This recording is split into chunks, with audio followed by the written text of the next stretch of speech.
The June 5th meeting of the Anne Arundel County Board of Education will now come to order. Please rise for today's invocation, followed by the pledge. O God, we pray to administer that which is just in all educational policies, being ever mindful of your guidance, stir us to action with love, wisdom, and understanding. Pledge allegiance to the flag of the United States of America and to the republic for which it stands, one nation, under God, indivisible, with liberty and justice for all.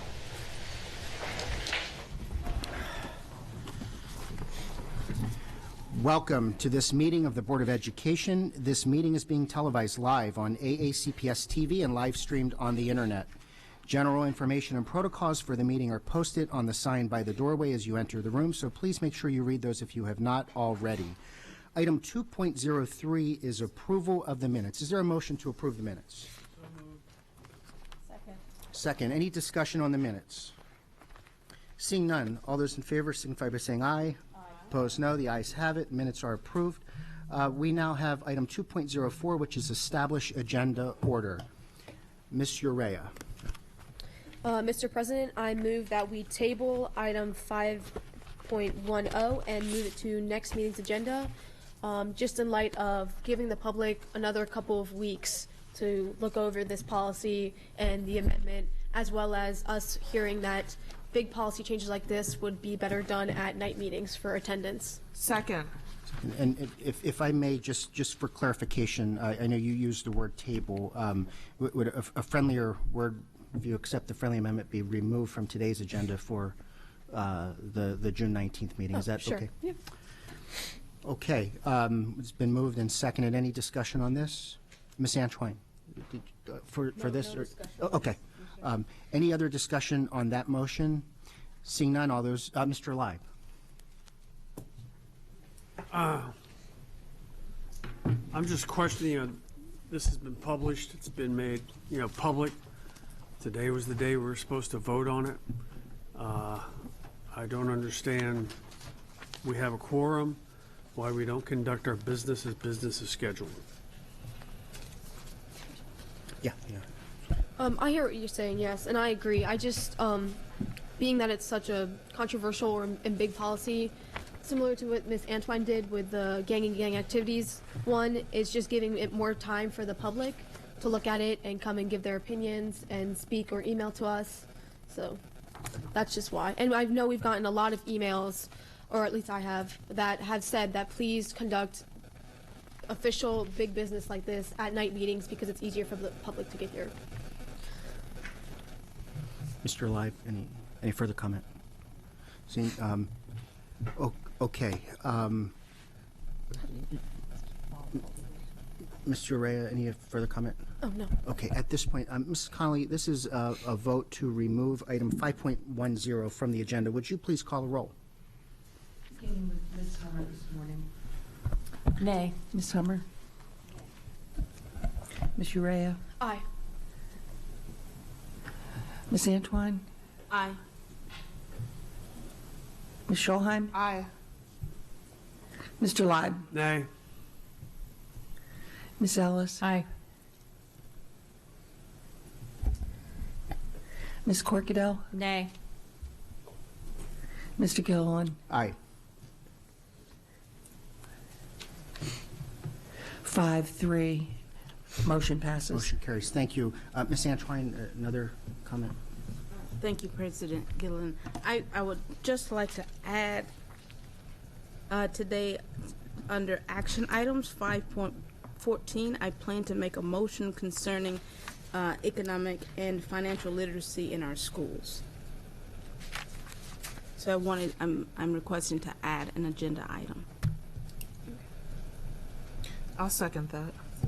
Is this action? So I am planning to motion for a vote from the board requesting an action from Dr. Alato and his team. And I put it under I put on 5.4 since under other action items, but if it belongs somewhere else, I'm good with that.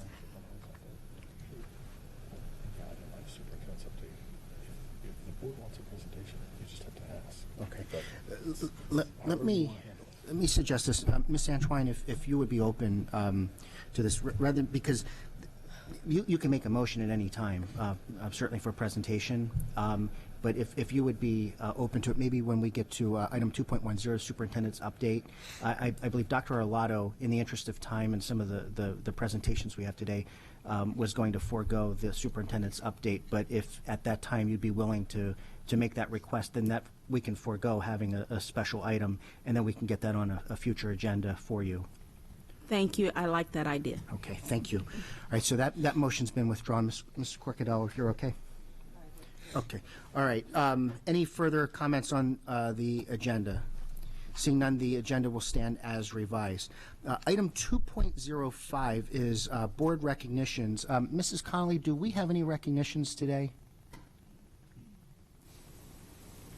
No recognitions. I think we may have a recognition, and it may be appropriate to bring some people into the boardroom.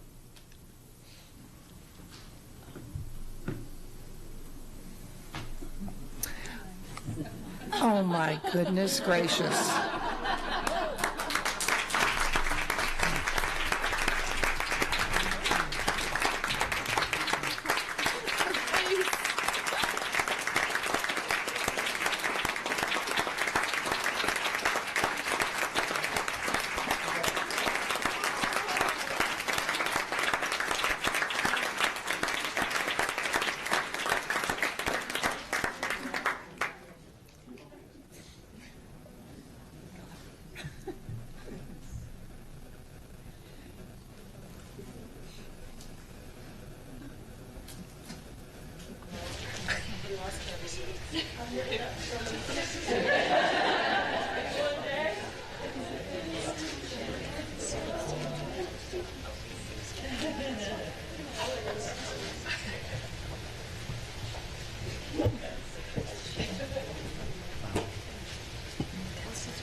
Yeah.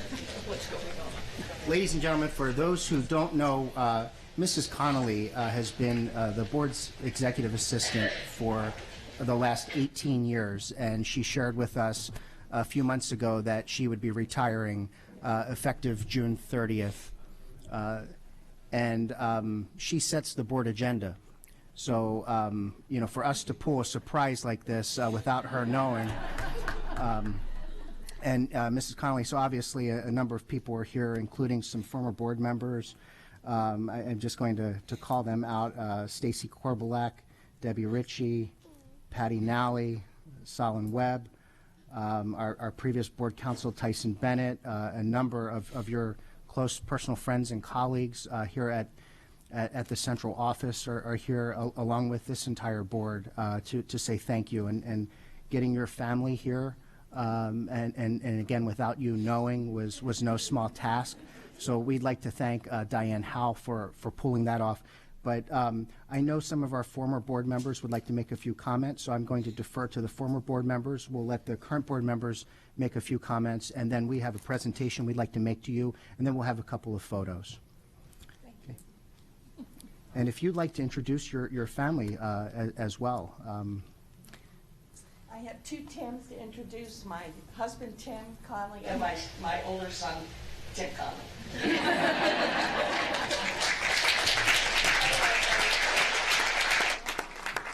Would any of the former board members like to make a comment?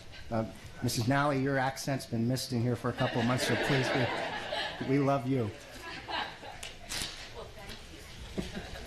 It's the first time I've been back. I just want to briefly say, Molly, we worked together. I hope I can keep it together. We worked together for over 11 years, and we never had a cross word.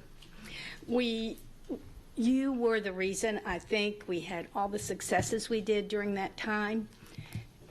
I think about all the things we went through and how you were the mainstay. You were always a dependable one. You were the one that were willing to take my phone calls when I was all the time. So thank you, thank you, thank you for everything you did for the school system, for the school board. And I want to say that I am so thrilled that Diane is now going to, and I think you are, I know you are too, Diane is going to do a great job in following your footsteps. Thank you, Diane, for stepping into these big.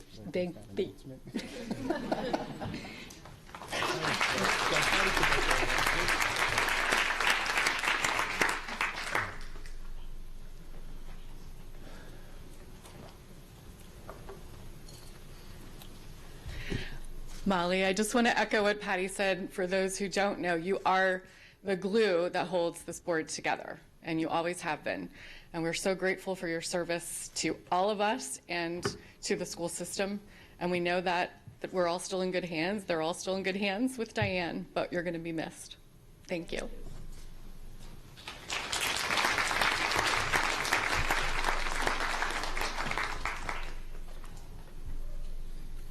Any other former board members like to make a comment?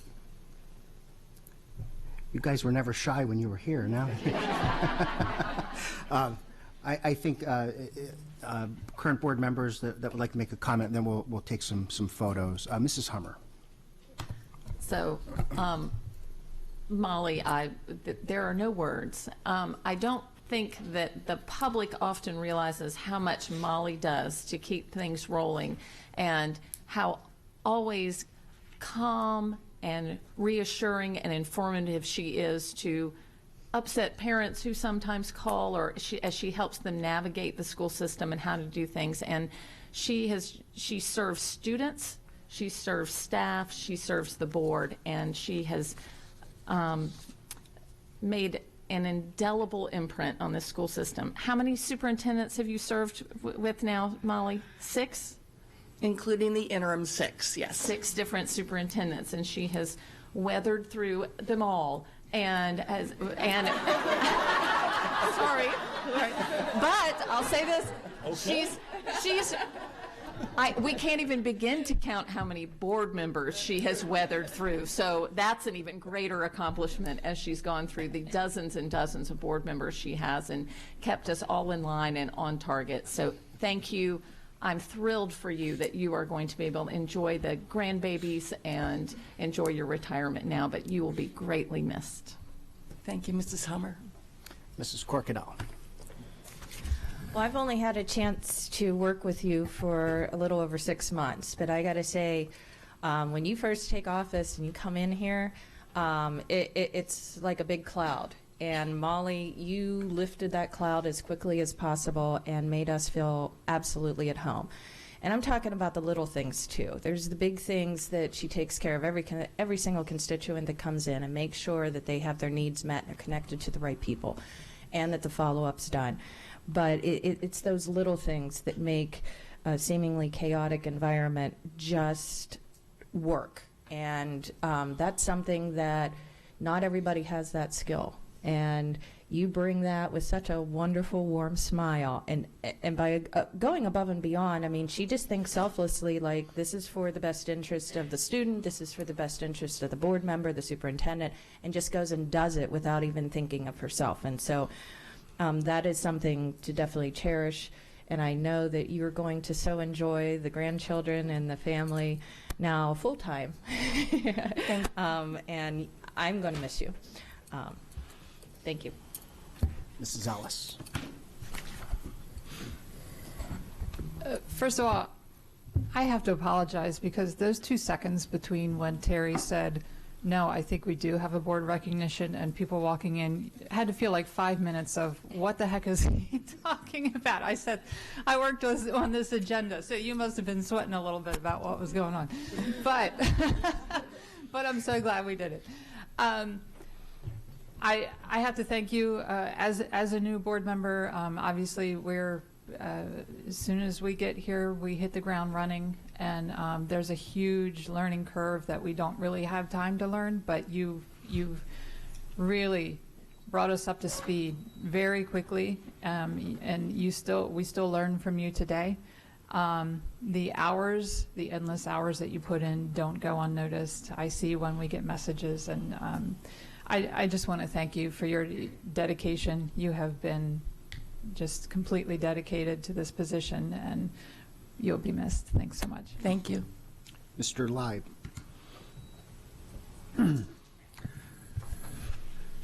Molly and I have worked together for 20 years. My previous time on the staff of the school system, even when I was with the county government, now back again as a board member. Molly's a key link to not only the board members, but to all the other members of the staff of Anne Arundel County Public Schools. And most of all, Molly, you've been a dear friend to me. And for that, I will forever be grateful. And always remember, you're always Molly Badali. Thank you, Bobby. Mr. Schalheim. I just want to echo what everyone else has said so eloquently. We're going to miss you.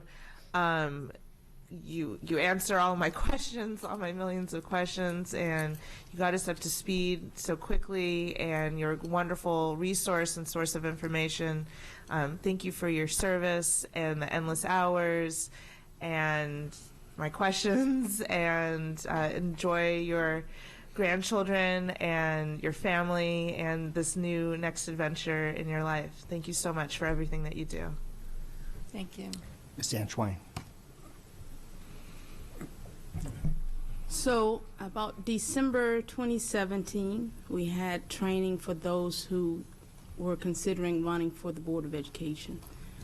And you and your team led that. January 2018, I kept banging on the doors of AACPS, and Molly would always take my questions and concerns. By February, I placed my name on the ballot, and by March, on my son's birthday, they found blood clots on both of my lungs. May 2018, I was still in recovery, and Molly, I called you. I told you, Molly, thank you for all your help, but I'm not going. I'm done. I can't do this. And I knew, based on what you shared with me and the words that you shared that you and I know about, the public would never understand or know. You basically said, Candace, go for it. If I knew nothing else that day, I knew I wanted to work with you. And I was praying to be sitting here right now for that opportunity, because I knew someone like you, if even everything that you do for this system, people will never know, but you do it from your heart. And you accommodate everyone outside of the system, within the system, and it takes that to educate successfully. So God bless you. God bless you and your family, the grandkids, and a sincere thank you, Molly, for everything. Thank you, Candace. Ms. Urea. Molly, I'm gonna miss you so much. It's like the little things with you. Whether you like share a smile or a story or talk about my prom with me, you just are such a supportive and sweet person. And I want you to know, because you always tell me about all the other student members, and you're like, oh, this is so funny, that's so funny, he did this. They all talk about you too. I've known about the past 4 or 5, I don't remember exactly, board members, and every time I ask them, oh, what do you remember, what'd you like, you're always brought up. They always say the sweetest and kindest things about you, whether it's you answering their questions, as everybody else said, or just being there to like share sentimental moments. And even Rita has said, oh, you're the sweetest person, like you've helped her so much. Because like it is scary coming in the first day and hearing ask me, tax, SAC, like all these acronyms, and it's like, whoa, hold on. But you've always been there, Molly, to like step it through with me and help me out. And I really cannot thank you for that enough. And really, like, I mean, you're more than just the board secretary to all of us. You're really like the mother of the board almost. Like, you take care of all of us. Even when I forget my packet that I've written on, you like will bring me a new one without anybody knowing. Like, honestly, you've made this experience like 10 times more better. So thank you so much. And we live close to each other, so I definitely want to see your grandkids. Okay. So. Thanks. Thank you, Mr. Rea. First, my old seatmate, I miss you dearly, but, you know, Mrs. Nally, only you could make the announcement that Diane Howe was replacing Molly. We haven't announced that yet, but, and Like Dr. Arlotto whispered to me, I guess things haven't changed. So,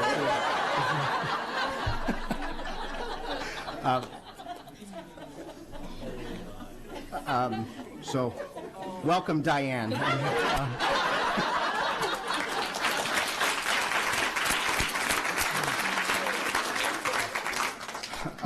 Molly, I think the world of you. You've been a great friend. Great friend to my wife, great friend to my in-laws. And I'm going to miss you here, but I'm not going to miss you because I know where you hang out, and I'm sure we'll connect. When I was the student board member, Jean Herbert was the board assistant, and she created the role. And yeah, I know Mr. Live will remember Jean. Tyson Bennett and Darren Burns certainly remember Jean and the work that she did in establishing the role. And I know she's looking down right now smiling because you've exemplified all that she envisioned when this role was created. And you've made this board a better board. You've made this boardroom a better and more fun room. And you've made the caucus room a little fun. I just can't thank you enough for your service and all that you've done for the Board of Education and for Anne Arundel County Public Schools. And it's at this time I'd like to present you with a small token on behalf of the board, and then ask that the board, and again, we normally coordinate this stuff through you, so I'm winging it right now. So we're going to ask the board to come around, and we'll pose for a few photos with some former colleagues as well as your family.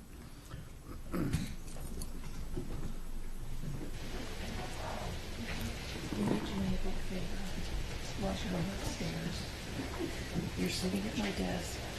Reach down, open up that bottom drawer, and use it for this envelope.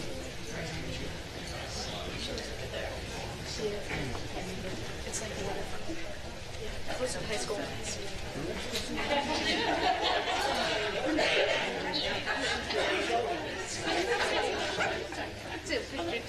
I got you.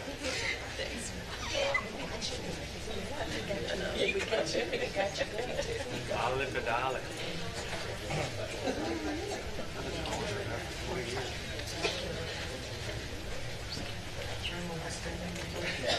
We'll get the former members in a moment. Mr. Lyon, can you go over by Dr. Alano's? Sorry, just for this. Sorry, Candace. Thank you. There we go. Okay, everybody, take a few of these.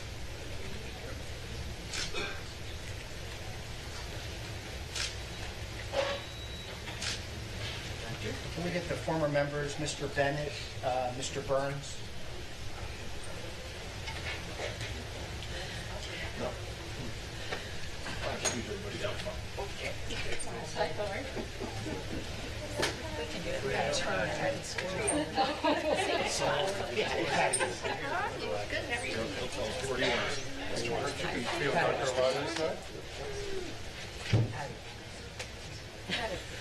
Mr. Ben, can you stand by Dr. Alano, please? It's able to Dr. Alarms. Nobody. I'm trying to line up the calls. Nobody does it voluntarily. And Miss Antoine, can I get you to switch places? Can we fit right in this little spot right here? Thank you. Was this a height? Okay, everybody. We're doing it right for Molly. All right, Bobby, take a few of these.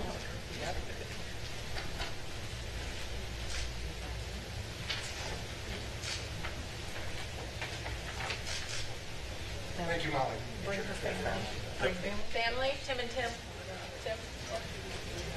Do we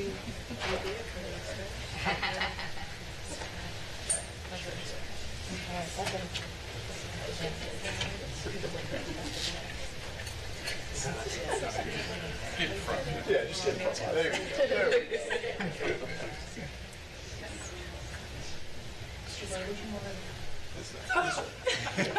Thank you, George. No, we got it. All right, guys.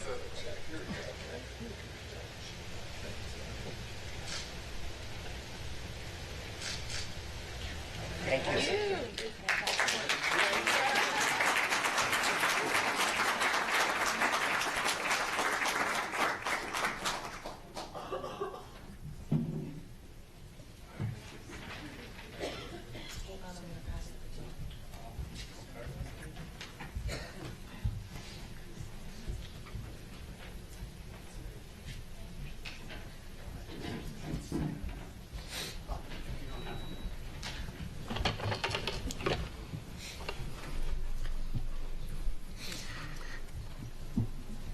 Mr. Gilliland, Ms. Urea, board members, and Dr. Alato, superintendent.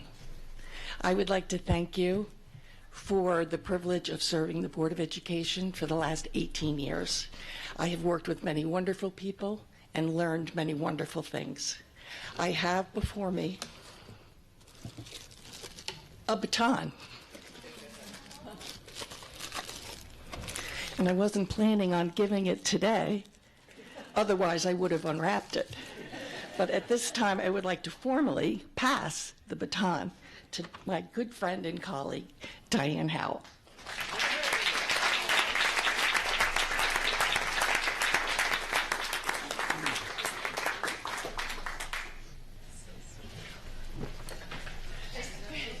Thank you. Thank you, Mrs. Connolly.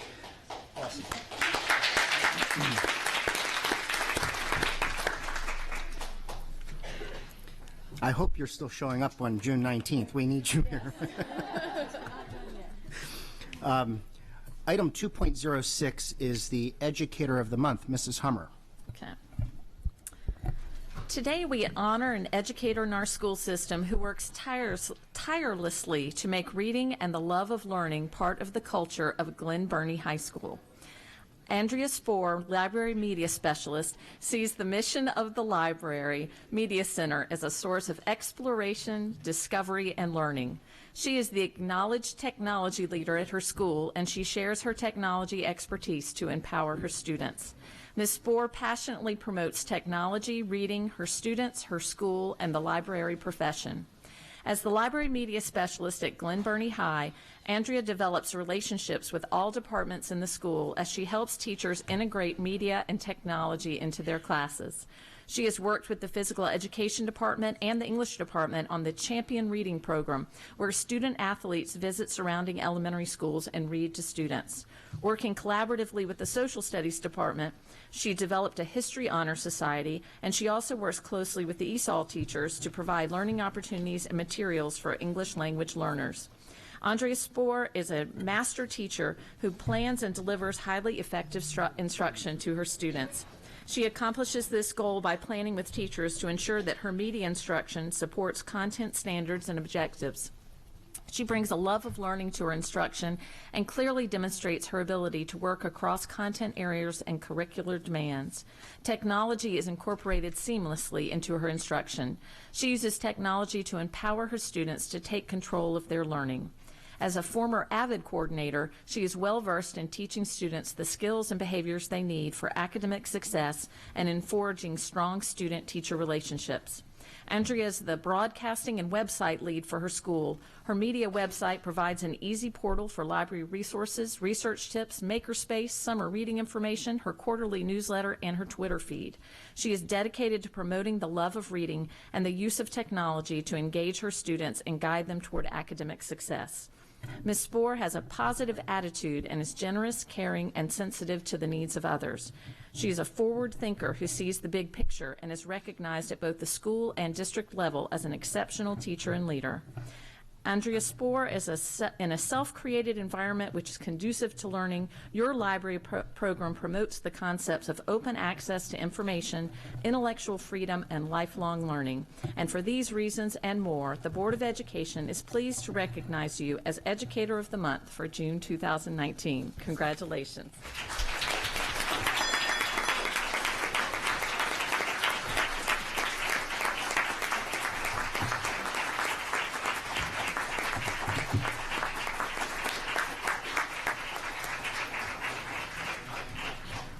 Now, as wonderful as the write-up is, it doesn't include everything. The first Young Adult Literature Conference was held this year, and Ms. Spohr totally spearheaded that and had a wonderful author come in to speak with the kids. And as a parent, I have a child who lives in the Media Center at Glen Burnie High School every day. That's where he goes, spends his lunch, and he takes part in her book clubs, and I can say that she has had an enormous impact on him and making him feel welcome and there. Although he tells me that he can't find any books in the library that aren't about some kids breaking the norms or love affairs, so you need to find him something else to read. So how did it get you here this morning? I thought we were all being recognized for the literature conference, which they should be recognized. The committee that helped put that together, it was a lot of hard work. It was a big success, and we influenced our kids tremendously through Jason Reynolds. You guys, it's too much. It was amazing. Well, I saw that, you know, the librarians come out. They come out for each other. I saw them out there in the audience, and I'm like, oh, they came out in force. Good job. And so now, who else here for you? Besides the librarians, and I know it's not librarian, it's media specialists. Oh, I see some more people that I didn't know were here, too. So it's kind of, so I think my husband's here, Chris, Bria, Diana, and the principal, Scott McGuire, Carolyn McCurdy, Becky Edmond, my colleagues. I worked with Avid. It happens to be sitting right next to me. I'm like, I don't know, maybe that was coincidental. I don't know. I was all surprised. You know, Kathy and Judy and Marcus and Stacy and Tim and Janine, Nora and so Stacy. So this whole side of the room. Yeah. Well, congratulations. We have a certificate and a bell, so now you can get their attention in the library. I can use it too. It's a big media center. So you can ring and call them in from all the corners. So, and we will, in a few minutes, we will go out front and have pictures taken. So hang around. Thank you.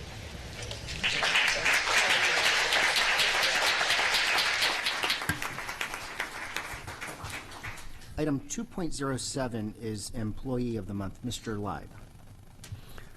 Today, we recognize an employee in our school system who is an exceptional instructional assistant working in an extremely challenging environment. To say this employee has an amazing work ethic that is inspirational to everyone around her is an understatement. Kathy Hubbard, paraprofessional in the high school department of the Ruth Eason Parker School, is an incredibly powerful positive force through her detailed nature, candor, reliability, and her willingness to try new things and venture into uncharted waters.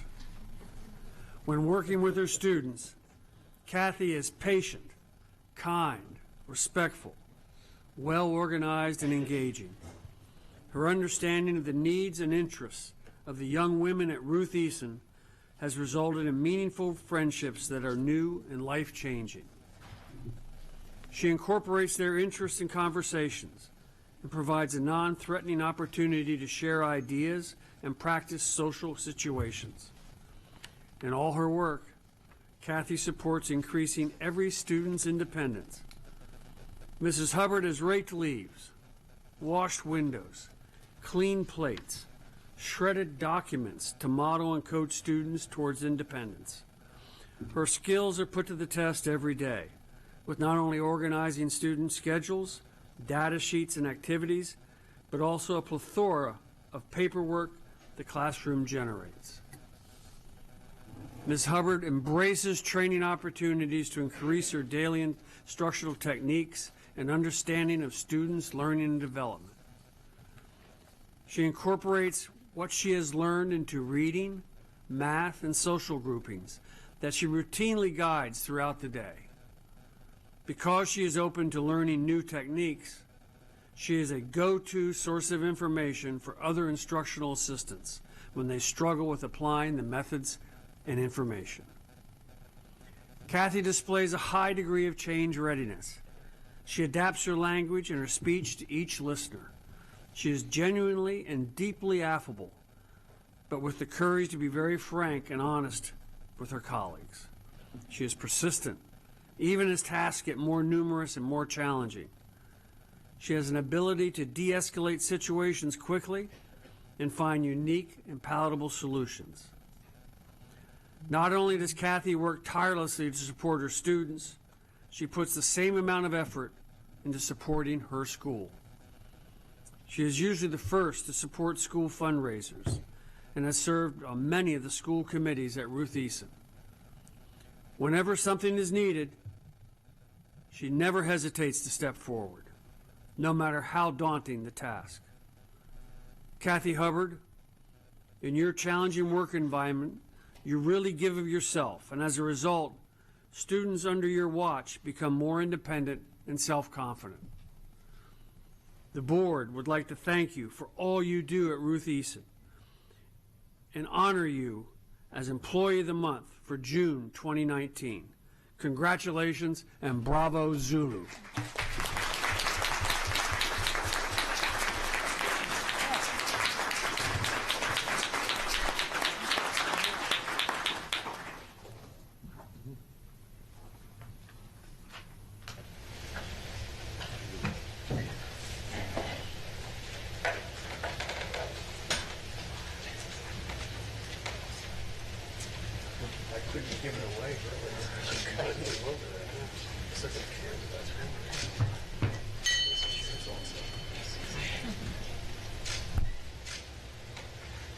All right, Kathleen, how'd we get you here today?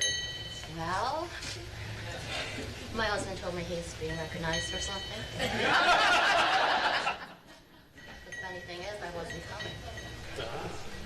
So then I was encouraged, highly encouraged to take off and come down here. So here I am. How many Beagles do you have now? One. One? The Hubbards, I've known Kathy's husband, Bill, for many years for purchasing. And they've always had Beagles in their household. Always. And every time I see Bill, I ask, how are the Beagles? So he said, and you're the real Beagle lover, he said. I'm the real Beagle lover. Is that right? Thank you. Your photo is very soon. Okay. Thank you. Thank you.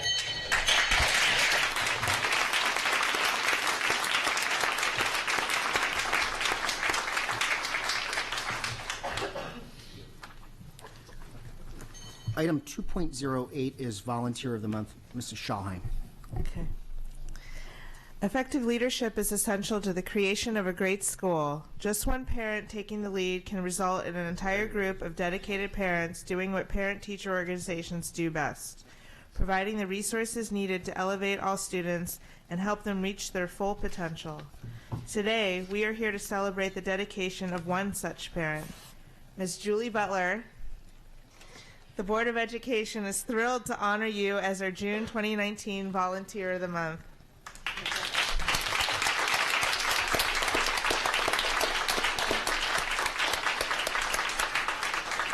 Ms. Butler is quite simply a superb organizer.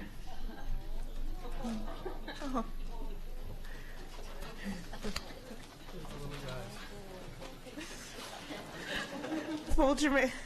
Folger Mackenzie's calendar of events is a perfect example. Each summer, Ms. Butler arranges for the PTO executive team to meet with Folger's administrative team. Before the meeting, Ms. Butler creates surveys to elicit input from the community regarding upcoming school activities. Which activities would the school community like to keep and perhaps turn into a Folger tradition? Are there any new activities for the community? Are there any new ideas for activities the school community would like to initiate? She then presents the information to the teams. By the end of the meeting, the PTO has a calendar of events. We have a mission before the school year established. We have a mission for the school year established before it even begins, exclaims Principal Lenora Fox. Assistant Principal Kathy Jones remarked on Ms. Butler's knack for organization as well, stating, her organization of committees, activities, and meetings is comparable to none that I have ever encountered in my 29 years with AACPS. Sustainability is another hallmark of Ms. Butler's work. She creates videos and slideshows to train new volunteers. She also works to ensure there are binders for each committee chairperson to pass along to those who may serve in that role in the future. These resources help encourage new volunteers and improve program fidelity from year to year, states Principal Fox. Ms. Butler is also a great communicator. Principal Fox says she has the natural ability to listen to input from all stakeholders, provide polite and timely feedback, and work tirelessly to implement initiatives. As Chris Meyer, Principal Secretary, explains, her positive demeanor and thoughtful consideration of all parties and circumstances contribute greatly to the many successes and overall culture of our school community. Ms. Butler, you are a great asset to the Folger Mackenzie Elementary School and the entire Anne Arundel County Public Schools community, and we are truly grateful for your service as a volunteer and for your willingness to share your leadership skills. Would you please come forward? It's with great appreciation I would like to present the Volunteer of the Month certificate and bell to you.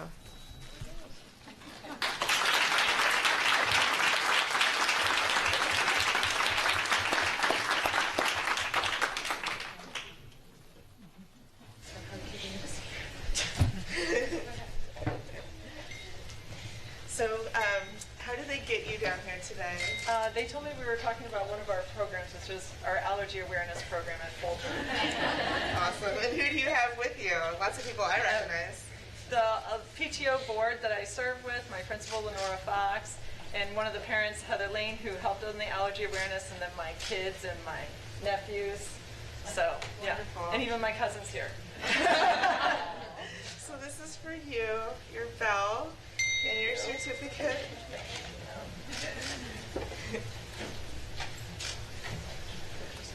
Of course, you deserve it. Here you are. All right, we'll take pictures in a little bit.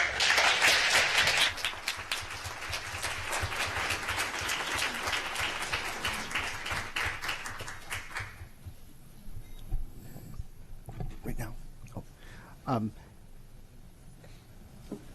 What I'd like to do with the board, since we went a little long, and I know our photo should be taken, I'd like to take the recess momentarily, and then we'll come back and do school and community highlights. But first, there's two more thank yous that I'd like to make as we've done our final round this school year of Employee of the Month, Educator of the Month, and Volunteer of the Month. First, I'd like to just thank Tony Anzalone for all of his work that he does with Educator and Employee of the Month each year. And again, we really appreciate all that you have done, continue to do, and we hope you're back next year to do this again for us. Thank you.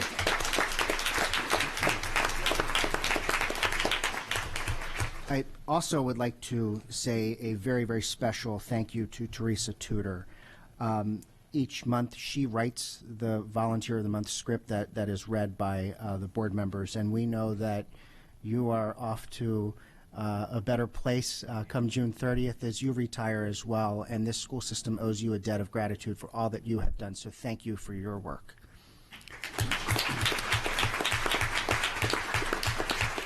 Did you say anything now? Okay. Okay, at this time we'll take about a 10-minute recess for the photos out in the lobby with today's honorees. Thank you.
Good morning.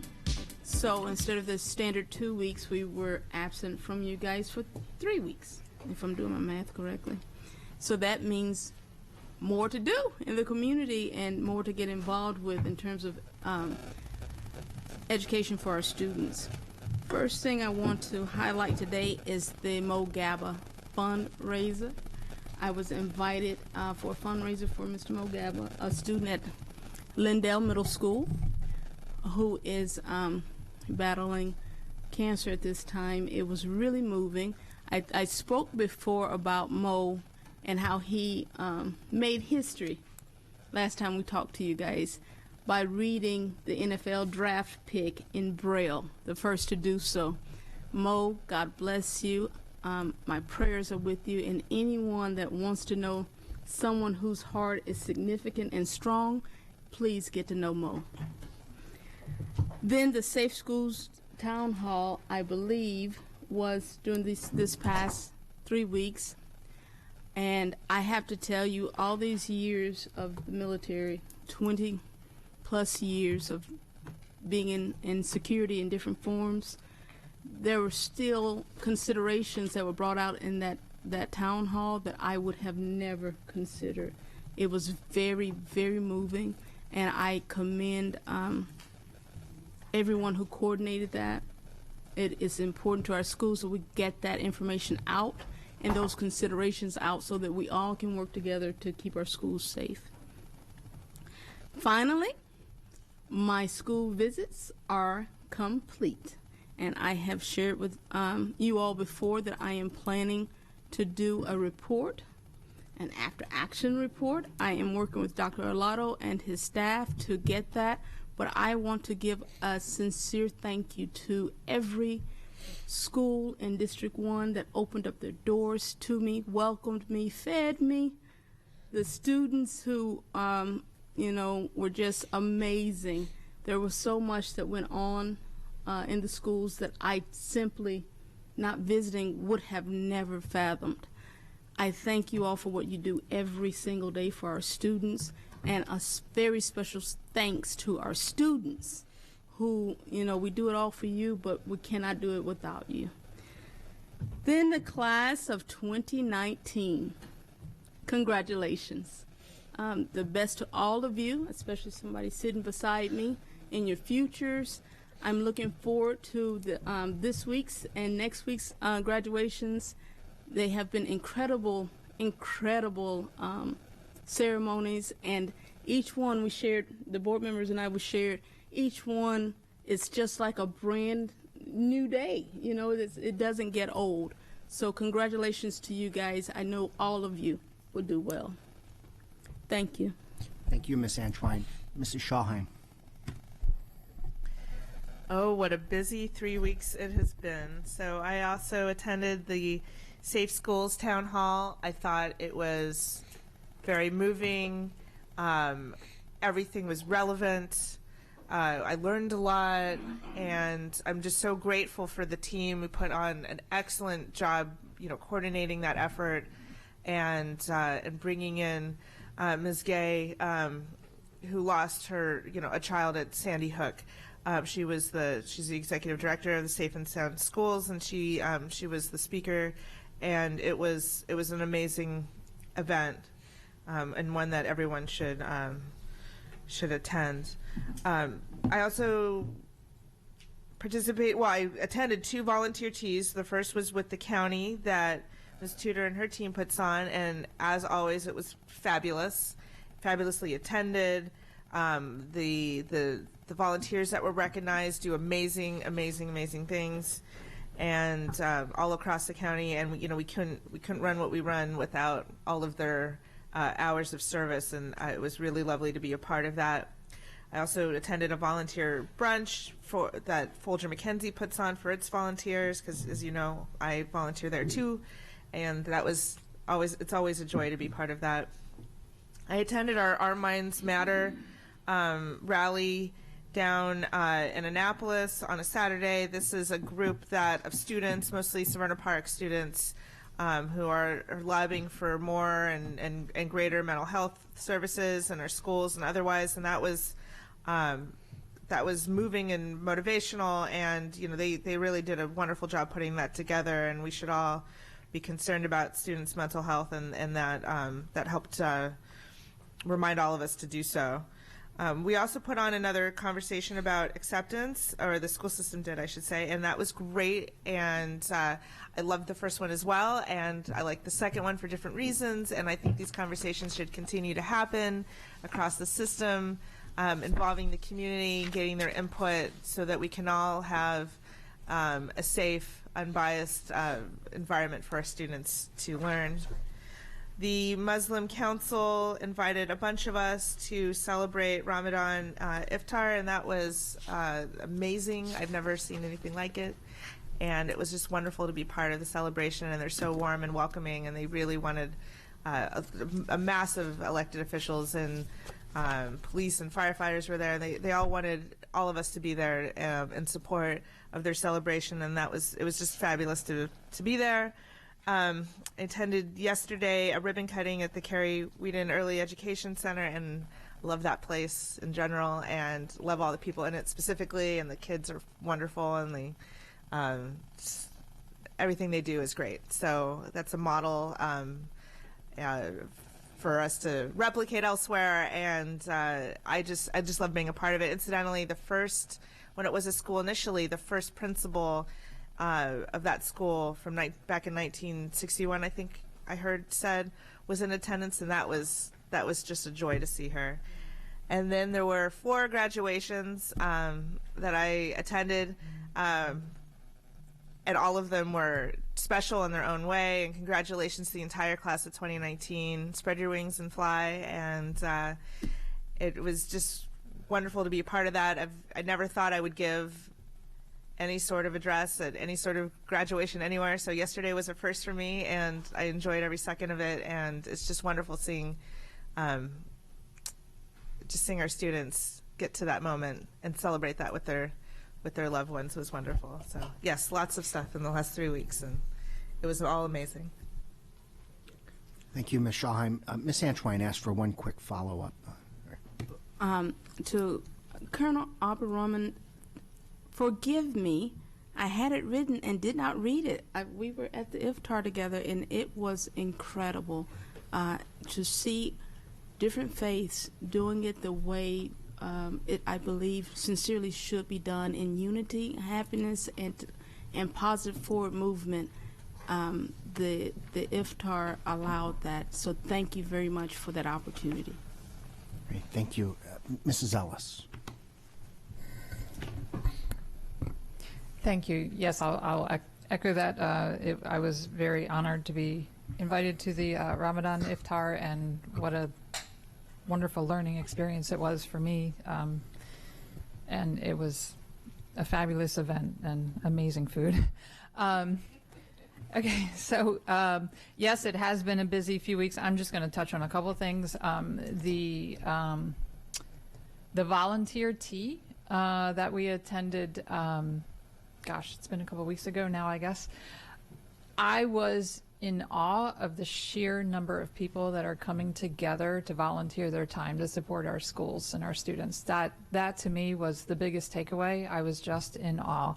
And then certainly to hear some of the really great projects that are going on in our schools through volunteer work that were recognized and received awards, it was really great.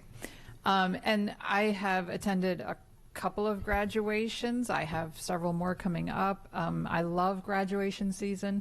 It used to make me sad until I had my first student of my own graduate, and I just realized it's not sad. It's actually very, very joyous and exciting. A special congratulations to our student board member. It was a real honor to sit there on the stage and see you walk across.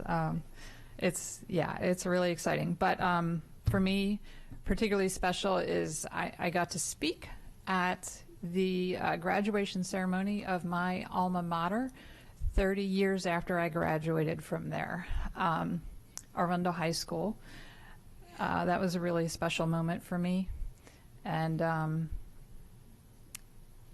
many of the kids at Arundel and in Severna Park have grown up with my kids, so it's really just special to see these kids moving on. Go Wildcats, right? Mrs. Corkadal. Thank you. Congratulations, class of 2019. I'm looking forward to attending a couple graduations in the week ahead, and attended one at Central Special, and it truly was definitely special. Thank you, Principal Nicole, for your hospitality yesterday. The volunteer tea recognition, I just want to point out something that Dr. Arlotto mentioned in his remarks during that meeting, that we had tens of thousands of volunteer hours. That is an amazing, amazing number to me. And so if you are a volunteer or ever have, many kudos and thank you. And I don't think a tea could express the gratitude that our students and our staff and the administration and the school board has for you. So a secondary shout out, because not everybody was able to attend of all the volunteers that were there. I did have the fortune of visiting Edgewater Elementary's construction progress for their renovation, and things are going very, very well. And as more walls go up and get painted, the more exciting I think it's going to be. So I look forward to seeing it in a couple months when those crazy relocatables were eventually going to be taken down, a relocatable park. And that is probably the more exciting than the brand new wall going, I can assure you. They've got a whole complex there, and we're all very excited for that. Of course, the Carrie Whedon ribbon cutting, now it's official, our pre-K, and that's down in the South County in a town known as Galesville, and they are welcoming it. And I was really pleased yesterday after the event. I was approached by a couple of the residents who had previously well and heavily supported the science lab programs that had been going on. And it was heartening to me to hear them express so much joy for the purpose that it's going to serve to the community. And they're looking forward to many more years of sharing the new Carrie Whedon mission. And we'll be well supporting it, I was told. So kudos to everyone, Ms. Jackson, and the Superintendent Arlotto. That was absolutely fabulous. And I even got it, one of the teachers there is my son's former kindergarten teacher. So that was pleasant to see us carrying the talent over. I did have an opportunity to attend one of the Southern Anne Arundel County Chamber of Commerce's Community Service Awards. It was previously known as the Jean Hall Awards, and it's been going on for quite a few years now. And what's special about this is that every single award recipient is someone who is giving back. And inadvertently, every single recipient that I've experienced in my 5 years of attending is someone who gives back to the education community in droves. And I'm not going to take the time for the adults that were awarded, but I wanted to, it was expanded this year to now include an under 18 category. And the new category is called the Supercalifragilisticexpialidocious Kid of the Year. And I wanted to shout out Kayla Bennett, because she was the award recipient.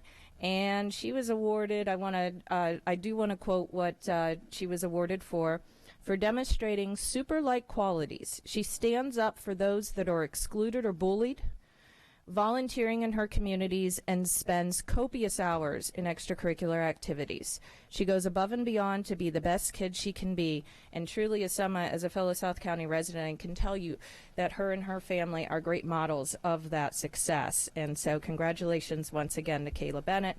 And speaking of bullying and standing up to matters, I want to give a special thank you to the staff who coordinated to make our community conversation at Central Middle School a huge success.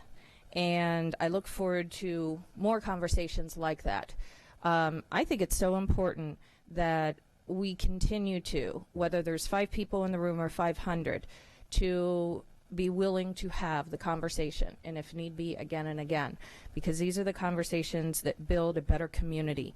And I am very proud of AACPS's efforts to that and look forward to building on those successes.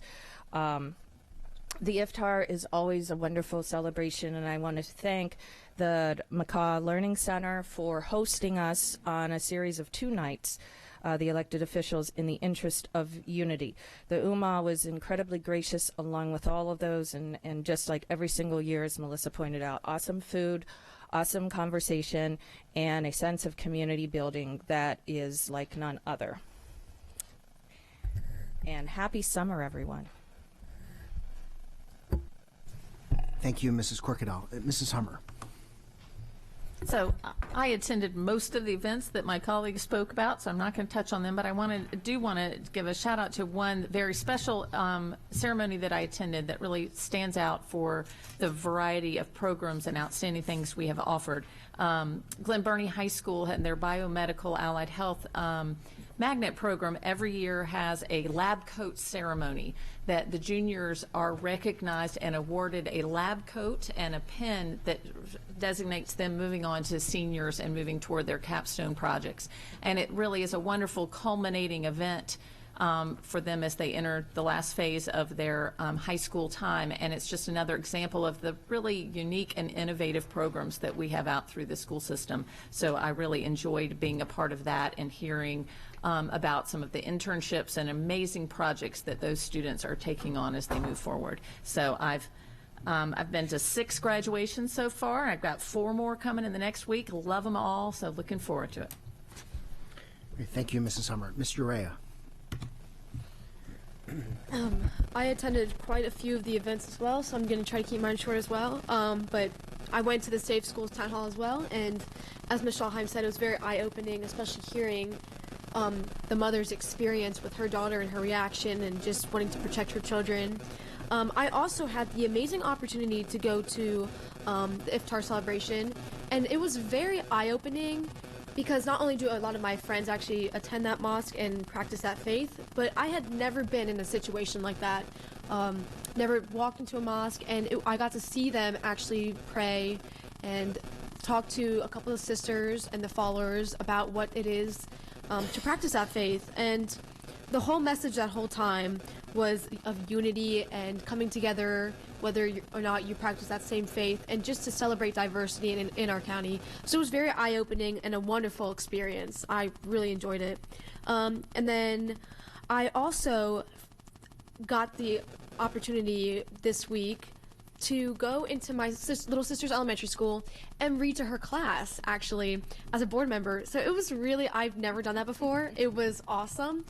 They were so cute. I walked in and all you hear was Josie's sister, or Lexi's sister's here.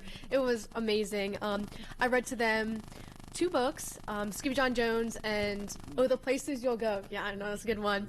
And actually, it was given to me by Ms. Schallheim as a gift, and I actually had them sign the book after, so it's like a little token. They were so excited, and it was just a wonderful experience on my part. Yeah, thank you. Thank you. And I would just very briefly say, I had a dad moment during the Severna Park graduation as I watched Ms. Urea walk across the stage, and I'm thinking of my daughter, and then I'm holding back a tear, but I don't mean to call him out, but Mr. Dykstra, then when he came up and handed his daughter his diploma, and your eyes welled up with tears, my eyes welled up with tears at that point, and I just thought, wow, just an amazing celebration. So congratulations to you and your family as well on that. Were you? Awesome. Well, thank you, everyone. Item 2.10 is the superintendent's update. And as I mentioned, Dr. Arlotto, in the interest of time, wanted to forego an update, but also we know that Ms. Antwine wanted to make a request during that time, and then I know we've got another question as well. So, Ms. Antwine, did you want to formally make that request now? Well, I have a motion, so if someone has something they want to say for the motion. Oh, okay. Awesome. Okay, Mrs. Schallheim. I have a separate couple of questions, so I'll wait till after the motion. Okay, Ms. Antwine. So I motion that Dr. Arlotto and his staff provide a presentation on how financial literacy and personal economic development are taught in our schools at the elementary and secondary levels. This should include, but not be limited to, the following key areas: goal setting, budgeting, saving, spending, use of credit, cost analysis, resource management, gross domestic product, personal income, use of taxes, trade balance, account balancing, and check writing. I have received, since joining the board in December, almost as many complaints about student strength in financial literacy as I have about school safety. I have taken my time to do some research since I've had my own hits with financial literacy. I wanted to ensure that the school visits allowed me to understand really what's going on in terms of the operations and what's being taught in the schools. So my request, though, is I don't expect that you all will have this ready to go within even a month. My request would be that the presentation be made in August 2019. Thank you. Second. Second. And Ms. Antwine, just to clarify, I know it's a motion, but we certainly can accommodate a presentation request. You know, and we can do that if we want to target August, and assuming that should be enough time, you know, to bring together the financial literacy aspects. I was just whispering with the superintendent, and he said we can certainly do that without a formal motion. Wonderful. So are you requesting that I withdraw the motion, or? Yeah, if that would be okay, we can. It's completely up to the board. It's just it's a request, and we're glad to present more information to the board, because we present information to you, we present information to the public. So we're certainly glad to share that. I will say August might not be the best month to do that, because you will see this will be your first time going through in August. You'll have a lengthy presentation for a number of people. That's where we deliver to the board in that August meeting a school readiness. So you'll hear from all aspects of the school system about how we're readying for the upcoming school year. It's a pretty lengthy, but if you would like to add this to that agenda, it's not a timing issue. We can certainly prepare the information, but there is a lengthy presentation that this staff will be delivering on all aspects of the school system to give you an update on the readiness of the school system for the new school year. Wonderful. Because of its significance, I did do the motion for the vote from the board so that we as a board can move forward on it and have a unified understanding. If it's a consensus that we do, I'm good with that as well. And then I'm good for July. I just don't want to get into the busyness of the next school year, and we are kind of not as proactive as we could be. Thank you. I think July, I believe, now has been targeted by the board for mental health. You've asked me to bring you a information and recommendation on a task force, and so that will be the focus for us. That's what we're focusing on now for the July meeting.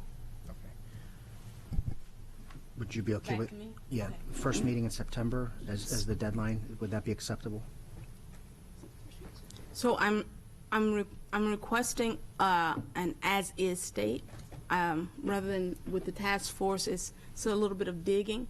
So I'm thinking maybe in July, if we're doing that, at least by the end of July, I think the as-is state is all I'm requesting, and I think the presentation could possibly be done.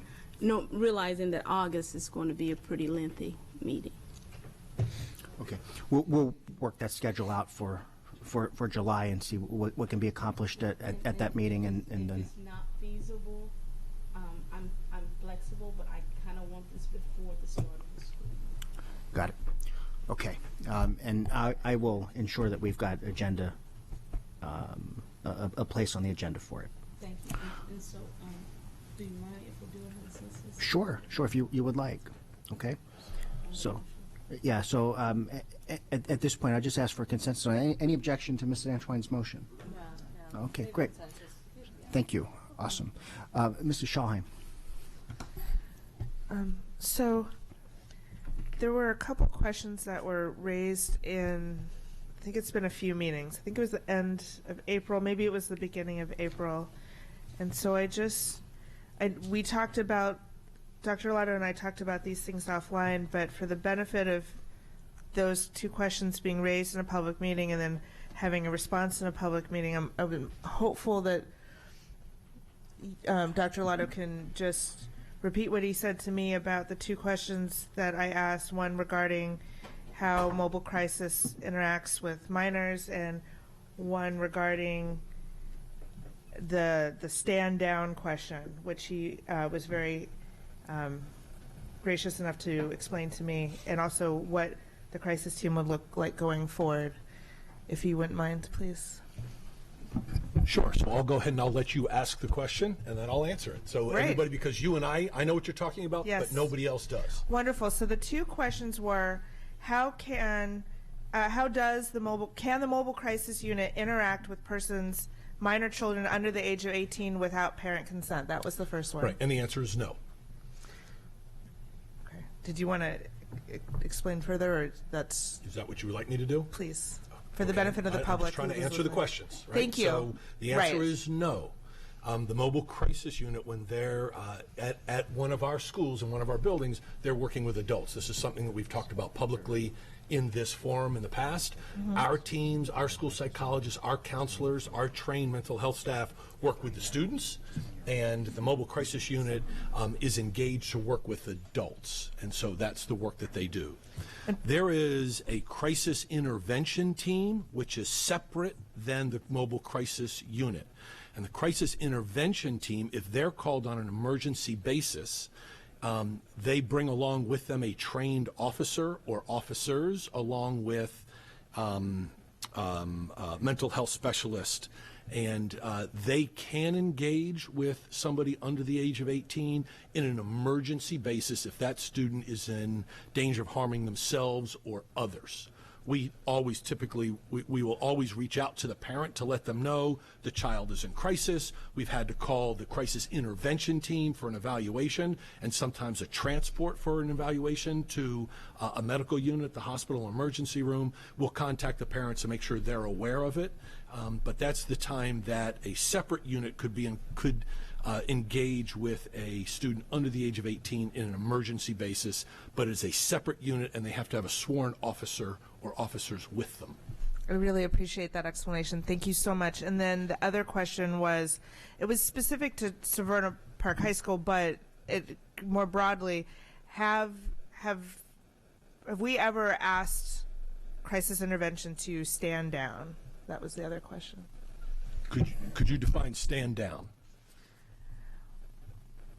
That they're not allowed to come in the building. So we have to better define terminology, and that's the reason I asked you to define that, because we have to better define terminology. A crisis intervention team or another unit may use language that we don't. So when we have an emergency in a building, when we've had the death of a student or the passing of a staff member, and we are providing services to that community, that school community, we may or may not ask the crisis intervention team to join us in that. It all depends on a case-by-case basis. And so there's difference to say stand down or you're not allowed versus we're good, we've got this, right? And so when we talk to a principal, and you've heard me say this in this venue in the past, we send out a team to a school to evaluate the situation. How many students are in need? How many adults are in need? How is the community hurting?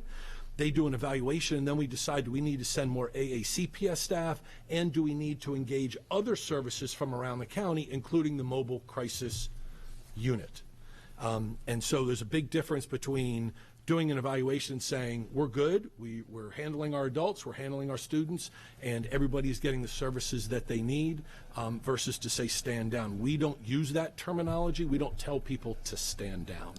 Perfect. And as a subpart to that question, how will crisis response be engaged with us moving forward in our evaluations of assessments of As you've emergencies? heard me say on a number of times now, Mrs. Schalheim, we've got an excellent rapport with and a relationship with the Mobile Crisis Unit, Anne Arundel County Police Department, the Anne Arundel County Mental Health Agency. We work with all these groups on a continuous basis. And so I think our relationship is outstanding.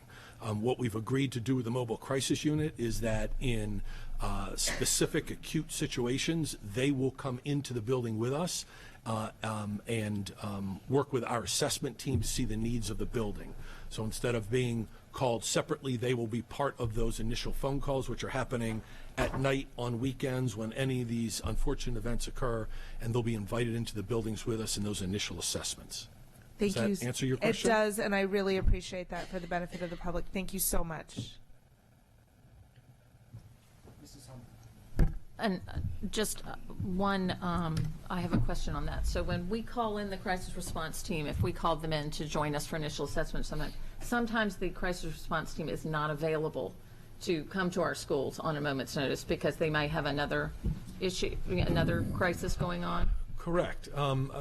It is we're hoping that the county builds more crisis mobile units. I know those conversations are happening among the county executive and his team.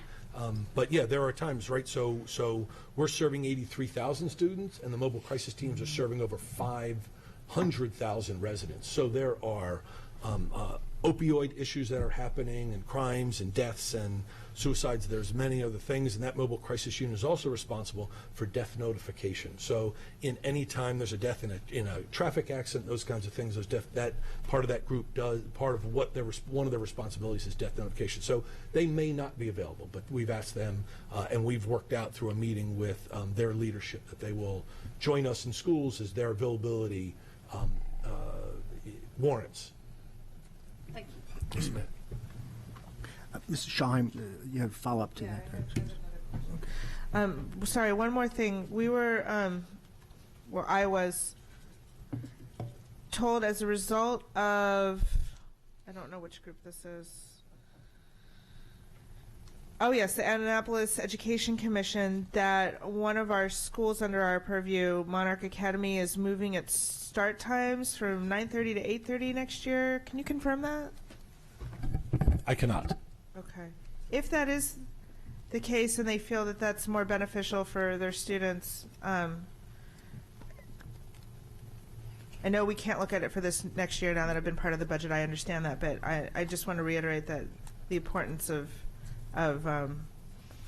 moving those late starting elementary school start times to a more reasonable, healthy hour. And I would love to get confirmation from you if you're able to get that, if this information is accurate or not regarding Monarch Annapolis. Right, so that would be a decision made by their charter board. It would not be made by this superintendent or staff. Okay. So their start and end times are completely in the purview of their charter board. Okay, thank you very much. Yes, ma'am. Thank you. Mr. Rea.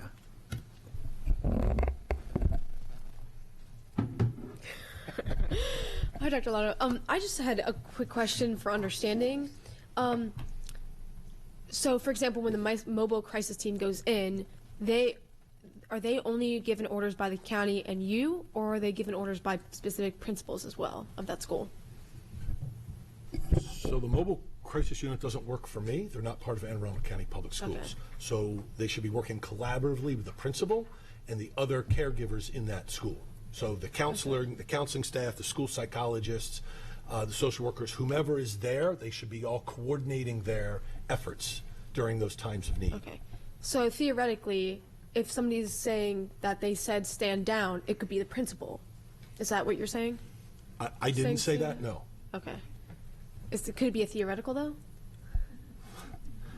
Again, stand down is not terminology that we use, but you'll have to give me more specifics, Ms. Urea, but I would expect, and I'm not there, I would expect that they would coordinate their efforts as to where they're going to place themselves, who they're going to see, who they're going to be in contact with.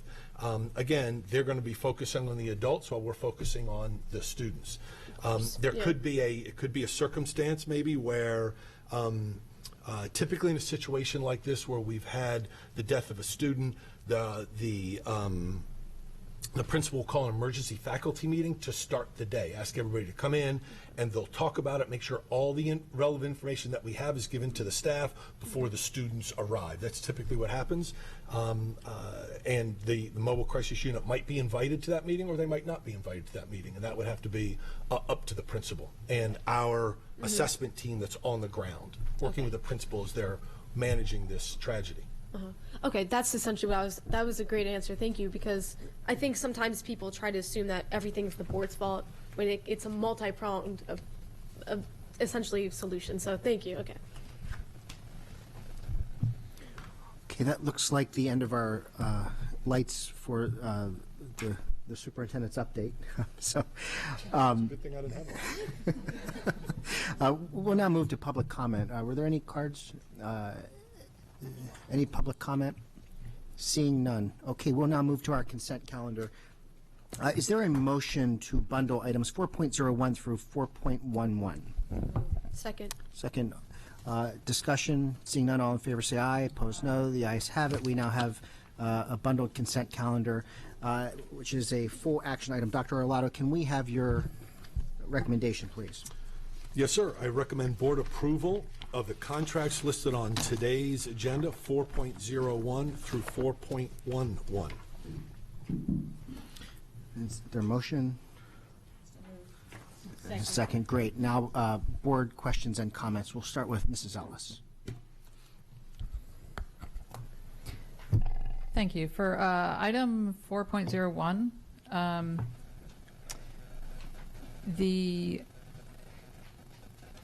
we have a list here of the bids, and the contract was awarded to a company that bid significantly higher than another company, and it says the company with the lower bid was rejected due to not submitting a complete MBE attachment B with their bid. Is it in our best interest to ask them to correct that or follow up with that? I'm new to this process, so. Well, thank you. I just want to say good morning to President Gilliland, Vice President Urea, Superintendent Arlotto, and members of the board. I am Mary Jo Childs. I'm the Supervisor of Purchasing. And that's an excellent question, Ms. Ellis. We actually are restricted by state law. We have minority business enterprise policies and procedures which are based on state law, and it actually provides very little discretion for us to accept bids when the MBE forms have material defects in them. In this case, it actually wasn't even a close call. They completely did not submit one of the required forms. So it is a source of great frustration for us. We conduct annual trainings. We do a multitude of outreach to try to ensure contractors are giving us legally responsive bids, but it's a rock we will continue to roll uphill, and it is equally frustrating to us, but we will continue to try to make inroads in that problem. So even if it was just some sort of paperwork error or electronic glitch or something, there's no way to follow up just to see if... The competitive sealed bid process is fairly unforgiving. The bid is as submitted. They don't get they call it a second bite at the apple. So we have to base the acceptability of their bid based on what they give us at the time bids are due. So if we see that as problematic for this process and perhaps sort of bureaucracy, red tape, the change would have to be made at the state. Is that what you're saying? Yes, the competitive sealed bid process is based in long-standing state law and our own policies and procedures. Okay, thank you. And then, sorry, I'm looking at the contractor Avid Center. It's my understanding this is a 10% increase in this contract from last year. I actually got some additional information from Ms. Arita. I don't know if she is here, might be able to speak to it. We actually had an increase at Monarch Global with the Avid program, so that's part of the cause. Oh, okay. Oh, Doc, did you want to add anything? If you were warning, if it's a warning, we can't challenge it. Shit. Thank you. I'm Data Rita, coordinator for Avid. The big cost of the contract was through Monarch Global. They're adding a secondary program. They've always had an elementary program. Their total cost is just under $8,000. $4,600 of that is a one-time library fee. All of that will be submitted back to our office. So I don't have the money in my budget to fully pay the contract. They will submit that money to my budget to cover their cost. The site fee has gone up $100 a year per site for the last 3 years. That's the only real addition to the contract that we saw this year. Okay. Okay, thank you. Thank you. Okay. Ms. Antoine. Ms. Childs, hello. Ms. Antoine, How hello. are you? I would like to share with the public, I think it's you and one other member in the purchasing office. Is that true? Oh goodness, no. Okay. I have 13 amazing staff members. So take that back off the table. So I'll move on and say this: you all do an incredible job as a person that has spent years in acquisition at the federal level. I don't know how you do it, but you do it, and I thank you for that. I did have some questions. I visited, my last school was Jessup Elementary, and I got to see the construction projects that are going on there. Is this type of award is the company that's requesting this contract, are they doing the renovating projects at Jessup? Or is this a subcontractor to that contractor that's doing the work? Because it just seems to me this level of disposal should be part of the game, and we shouldn't have to pay extra for that. So I'm kind of misunderstanding what's going on. That's please. an excellent question. I'm going to pull in the Director of Facilities and the Supervisor of Planning, Design, and Construction to expand on that further. Yes, ma'am. Thank you.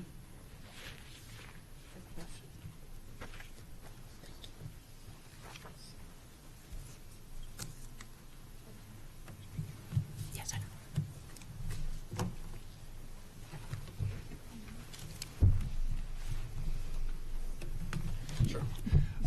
So Jessup is a unique situation. Kyle Roof, Supervisor of Planning, Design, and Construction. So Jessup is a replacement school. So we have the school's built right now. It's occupied with furniture and ready for use. The second phase of the project involves demolition of the old building. So what we use on our CM projects, we use construction management as an agent, and we use multiple primes. So it's not one contractor that we use to build a school, it's multiple. So this would be a separate bid package associated with that project. Understood. So just for my clarification, we have a group that's doing one part of the job, and that's the building of the school, and another group that will be doing the demolition. Totally separate from, they're not one and the same doing the work. Not for this abatement of the school. Okay, understood. Thank you for that. Yes. And then for the security vestibules, I wanted to, with the new constructions that are going on,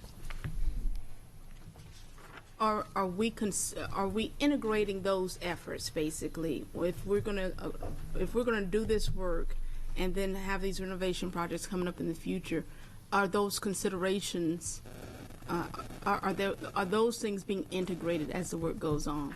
The answer is yes. Okay. Any addition, K addition or regular addition to a school, or whether it be a replacement or modernization to a Right. school, will include a security vestibule. Oh, understood. I'm just saying, if we're awarding contracts for security vestibules at this time, and we have these future design projects and other reconstructions coming on, are we coordinating the work there so that we don't spend money now that we end up just wasting later? Is basically my. To our best effort, Yes, we sir. are doing that. Yes, sir. There are certain limitations to that. Okay, thank you. Are there any other board questions on the consent items? I'm so sorry, Mrs. Ellis. No, I just pushed it. Thank you. Item 4.08. if you can help me understand, I walked through the totals of the, of what was on the, what I can see were contracts to be awarded, and I came up with a total of 865,328. And you have on here 882,905. Am I missing something? No, and thank you for that. My apologize. When we printed off the spreadsheet, we dropped one of the lines, line P. We've submitted corrected spreadsheets. We dropped a viola. So that difference should be explained in that line P, where it's roughly $17,000. That differential is explained in that line. I apologize. Okay. It was an error in printing, and I didn't catch it. We didn't get it. Okay. Thank you. Okay, thank you. Okay. Any further board questions on the consent items? Seeing none, any public comment on the consent items? Okay, Mrs. Connolly, would you please call the vote on the consent items? Ms. Hummer? Aye. Ms. Urea? Aye. Ms. Antwine? Aye. Ms. Schulheim? Aye. Mr. Lad? Aye. Ms. Ellis? Aye. Ms. Corkadell? Aye. Mr. Gilliland? Aye. 8-0, motion passes. Okay, thank you for that. Item 5. We'll now move to action items. Item 5.01 is administrative personnel appointments. This is an action item. Dr. Arlotto, can we have your recommendation, please? Yes, sir. I recommend board approval of the personnel listed on the attached sheet be promoted and or appointed. Motion and a second. Great, thank you.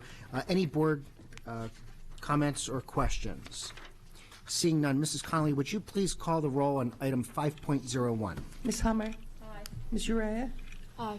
Ms. Antwine? Aye. Ms. Schulheim? Aye. Mr. Lad? Aye. Ms. Ellis? Aye. Ms. Corkadell? And Mr. Gilliland? Aye.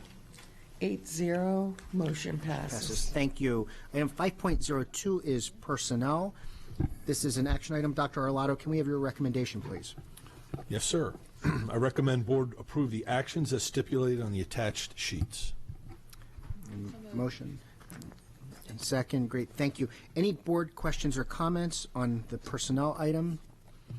Seeing none, Mrs. Connolly, would you please call the roll on item 5.02? Ms. Hummer? Aye. Ms. Urea? Aye. Ms. Antwine? Aye. Ms. Schulheim? Aye. Mr. Lad? Aye. Ms. Ellis? Aye. Ms. Corkadell? Aye. Mr. Grannon? I beg your pardon. Mr. Gilliland? Aye. 8-0, motion passes. Great. Thank you very much. We'll now move to item 5.03, which is new course approvals. This is an action item without a staff presentation, but I know they're available for questions and answers. Dr. Arlotto, first, can we have your recommendation, please? Yes, sir. I recommend board approval of these courses beginning in the 2019-2020 school year. So moved. Second. Great. We've got a motion and a second. Are there any board questions or comments at this time? Wow. I'm loving it. Okay. Seeing none. Mrs. Connolly, this is a vote on item 5.03. Would you please call the roll? Ms. Hummer? Aye. Ms. Urea? Aye. Ms. Antwine? Aye. Ms. Schulheim? Aye. Mr. Lad? Aye. Ms. Ellis? Aye. Ms. Corkadell? Aye. Mr. Gilliland? Aye. 8-0, motion passes. Great, thank you. Item 5.04 is the Arundel Middle School Classroom Addition Education Specifications. This is an action item. Dr. Arlotto, can we have your recommendation, please? Yes, sir. I recommend board approval of the Arundel Middle School Classroom Addition Educational Specifications. So moved. We've got a motion and a second, and we've got some board questions. But first, I just want to say thank you for the revised cover sheets with the flow chart at the bottom. It helps me. You're welcome. We've got a couple of questions. We'll start with Mrs. Ellis. Thank you. Hi there. How are you? I have a question about the cafeteria. It looks like you're looking to expand the cafeteria. And there's a remark, and I'm wondering if you can help me understand. The remark says, consider ways to reduce students' field of vision while seated at tables. while still allowing supervision of entire space for a standing faculty member who is monitoring activity. What is the concern there or the purpose of that remark? I'm Mary Patz, lead architect for Anne Arundel County Schools. So this comment is a directive information for our architectural team, and it came out of conversations with the principal at Arundel Middle School. And what he talked about was the ability to kind of allow adult supervision of the entire space, but if there was some way to kind of create smaller spaces within the space, not completely discrete and separate, but to allow students, so a student's not necessarily looking all the way across the cafeteria at a potential person that they might not be getting along with, et cetera. So he felt it was a way to begin to control the students while they're in there a little bit. So his request was, and we will look at this during the design process, was as we build out, probably most likely to the front of the school with this addition, can we create any kind of like low walls or other ways to kind of separate students into different areas within the space? And so is that to be, well, I guess I have more questions for the principal. I guess you're bringing to me, I have questions coming to mind based on what you said, but I guess it's not architectural in nature, so I guess I'll have to ask those questions offline. It's not something we've looked at before. It's something that I think for this situation, we'll take a look at it and discuss that with him during the design process. And typically our architects will do that anyway. They will talk to the principal about how the lunch is run, how many students are there, what are the problems you have. And in a middle school, lunchtime can be one of the more challenging times. So we always want to listen to our principals about these issues. So is the idea here that there's going to be an improvement of the cafeteria area? It's not just adding a little more space? No, I think this is strictly, I think an addition will actually, this is strictly an addition onto the existing space. Any improvements we need to make to the existing building to accommodate that, obviously, as we break through a wall, will trickle out of that, but it's not intended to update the entire space. So there's, in other words, it's not intended to redesign the current cafeteria? No. Okay. And, excuse me. And then can you explain what the circulation building operations part of the project is? 5.0603?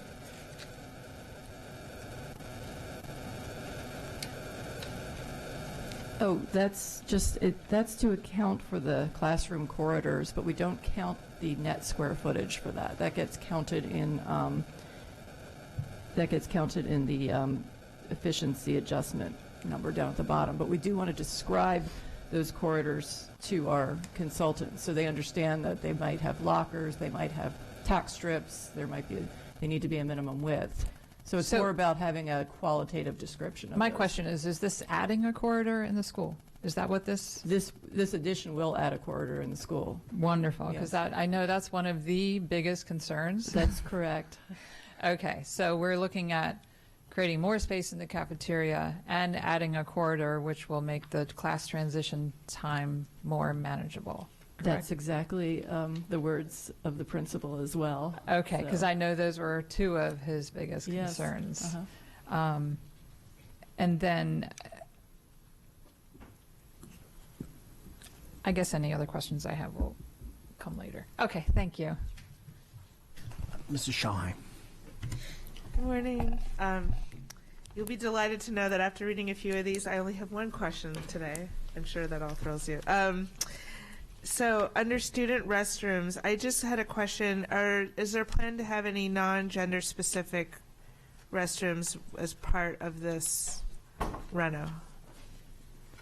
So at this point, we have not made a decision about this. I did not call for it in this ed spec. We have not had a, we didn't have the kind of conversations we had in the design of the new high school about this. So I don't have an answer for that at this moment. That would have to come from. Okay. just something to consider. And also, thank you so much for the flow chart. It helps me too as I learn and grow in this. And also, it didn't go unnoticed to me that the specific call out of solar and geothermal and all that stuff. And I know I'm beating that drum again, but thank you for the additional, or at least letting the public know about the consideration that you always put into those things. So thank you so much. Ms. Hummer? Yes. So when we say on here, it's the cover sheet tells us the project includes an add alternate to expand the cafeteria. So does that mean that these are really two separate projects? We have the addition and then we have the cafeteria, and we'll be presenting both. Are we presenting them all together as one? Lisa Seaman Crawford, Director of Facilities. We use add alternates based on funding availability, and if we receive a good bid, then we would accept that. That's one, the alternate as part of it. The other, we have to work with the county to see how much money they will have available. Right. Of course, we would like to do both, but the addition is for the 10 classrooms is our main purpose. Is the main priority to have. So I'm thinking, I know it's not exactly the same, but similar to what we did with Jessup, that Jessup was designed ready to have an addition if need be and funds were available, but the initial plan was just for the building, and then funds became available, the need was there, and we were all ready to go with an addition on there. So this is kind of a similar type thing. If the funding is available, we're ready to go with the expanded project. So when I hear you talking about the alternative seating in the middle school cafeteria, and I may be wrong, I would like to talk to the principal too to see what he's envisioning on this too, but I know cafeterias can be large and cavernous and very echoing, and kids want to be in their social groups and to have that. And so maybe looking for a way to make it almost not secluded areas, but more personal spaces that they can be in, which helps where they can be socializing, and that eliminates some behavior problems, but also gives them a better social sense if they can feel like there's a specific area rather than just the giant cafeteria with tables. Is that kind of what you think he was aiming toward? Thank you. I think you said that better than I managed to, but definitely not secluding the students. That is not the idea of this. That's why the idea was that there would, again, adults obviously are walking around the cafeteria, they're not sitting, and everything would still be visible to them. But you're right, students would have a sense of a smaller grouping or space within that area. Well, I know that, at some of our charter schools that have had some, in their cafeterias, they have rounded tables, so that the kids, almost like picnic tables, to sit in there rather than the long benches, and that gives a little more sense of camaraderie as they're sitting with their group. So maybe looking for the same kind of options. Architecturally, can we do some things that would foster that? Yes. Okay. Thank you. Great, thank you, Mrs. Hummer. Mrs. Corkadell. Thank you, guys. I had a couple questions, and it's more financial related.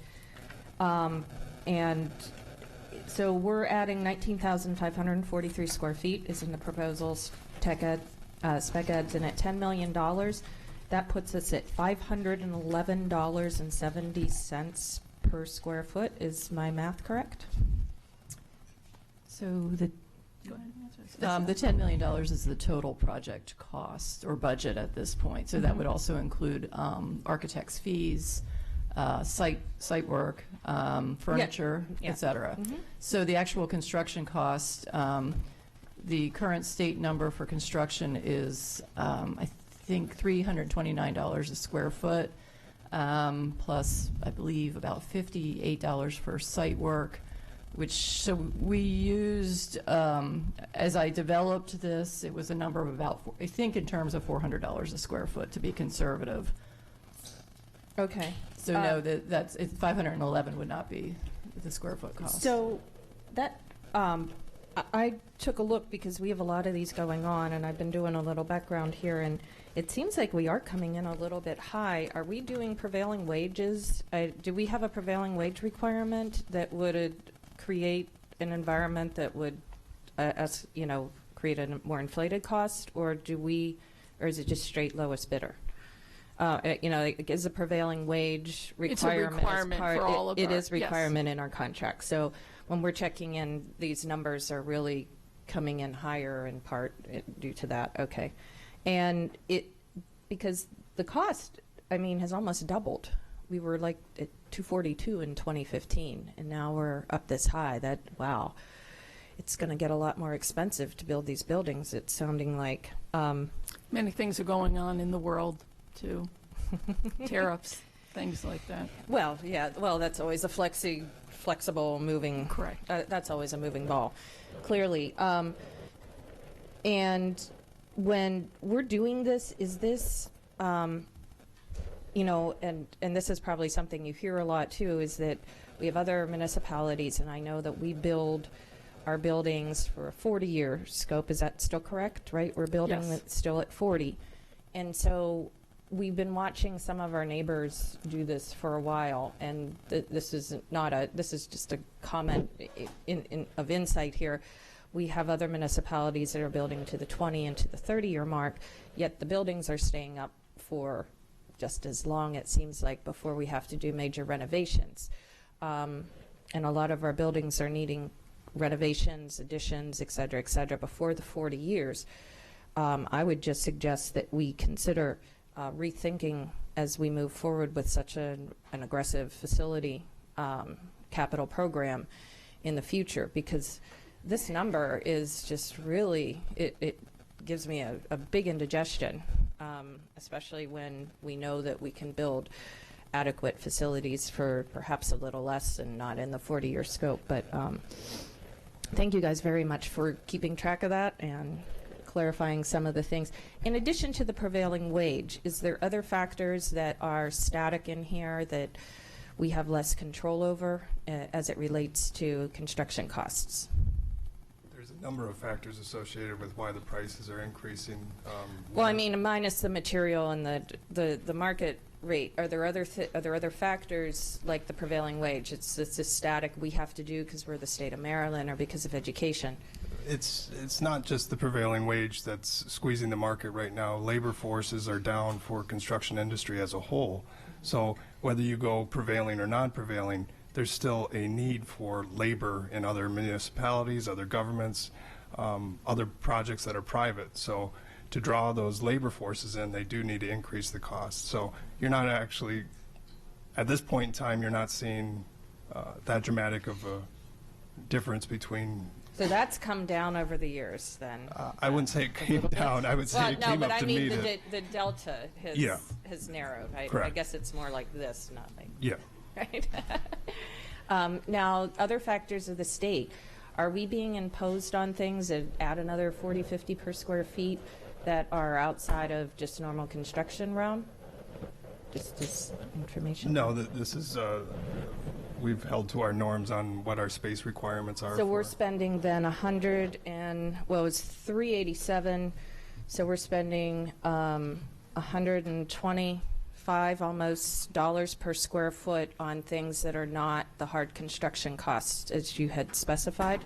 Is that the number? Is that an accurate statement, roughly? I think it's early on in the Because she had process. said 329 and 58, so that's 387, and we're at 511 and 70 per square foot. So then we're spending about 125 per square foot on things that are not the facility, correct? Right, On and the this is a construction. budget estimate. It's not real costs. This is what we think. And as you know, is if we only spent $8 million, 800,000, we give that, return that money back to the county. Yeah. I just So want to this have is an a understanding budget of where we are in the estimate. market as Yes. it relates to our construction, because the number just keeps going up, and that will affect, I think, how quickly and aggressively we can address our overcrowding in our facilities. So it's more information. It's not ripping on you guys. I know you. No. I know, Lisa, that your team does an excellent job of that. And coming from the industry, you guys follow the standard to the letter. And that was just my understanding and watching these numbers. Unfortunately, you get a lot of indigestion on those numbers, and something tells me they're going to keep on going up. I know roofing and asphalt's already near doubled, and we're going to be there in short order. I wish we would have had that roofing. I additional $1 million on that roofing budget item. Thank you so very much. Mrs. Ellis. Hi, sorry, a couple more things. First of all, so based on what I'm looking at, we're not looking at improving this school at this time in any way, even though it's been nearly 40 years. This is simply to add capacity, correct? Correct. So I don't know, can I get any kind of education on what our process is for deciding a school is in need of improvement? That is based on the capital budget that you all approve, and it's been based on the MGT study. So we are just moving down the list. So this school at this time has not been identified for improvement? Not in the next 6 years, yeah. Not in the next 6 years. And if that were coming sometime, let's say in 7 years, would it be more cost effective to be addressing that now on the front end when we're already doing work? Or is that something, do they have to be completely separate? My memory serves me correctly, it's further out than 7 years. So we have a lot of projects to move through. So. Okay, and shoot, I got distracted by, 10 classrooms. How was that number determined? Because I know I'm hearing that some were expecting it would be more. So what is that number based on? The number was based off of the, if you turn to page 1, it's based off of the Educational Master Plan of 2018, where we looked at the 21-22 school year enrollment. So you can see the state rated capacity is at 1283 on that sheet, and we have a full-time enrollment projected at 1188. Again, those projections are based off the 28 master plan, so next year, or not next year, next meeting we'll be presenting the 2019 master plan, and those numbers will be updated. And what you'll find is that the 1283 is fairly close to that projection that we're going to present at next meeting. So my understanding, this is the construction that's going on, the addition is based on expected enrollment in 2021? Mm-hmm. Is that what you said? That's what it's sized for. So there's certain limitations to what the school can actually handle with the core spaces, hence why we went and added an alternate for the cafeteria. There's also other core spaces within the building that limit how big you want this building to go. So if there were considerable additional enrollments just a year or two after that, that's not being factored into this? Right now, we're sizing it for that 10 classroom enrollment at 21-22 school year. Because I'm thinking of all of the growth going on at Odenton, what is it, Odenton Town Center, and so we're not accounting for that. So we may have to just a couple of years later address this again? There's a number of social and economic factors that play into those projections, whether those housing developments actually materialize or whether they stay stagnant, whether there's an uptick in interest rates which prevents people from purchasing. Those are all a number of factors to look at. So projections are as good as the day that they're printed, and there's a number of factors that can go into effect that could change those. So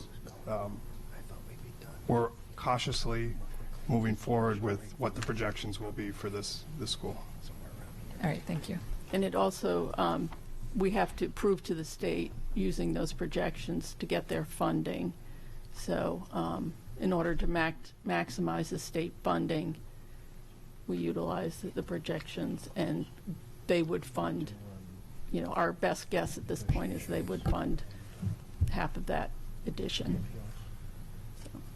In addition, the county and the state do projections, and then they match their projections to ours to make sure that they are within a couple of percentage points. And if they're not, then they write back to us, and so they could adjust projects. So our projections are verified by the county and the state because they're actually the funders.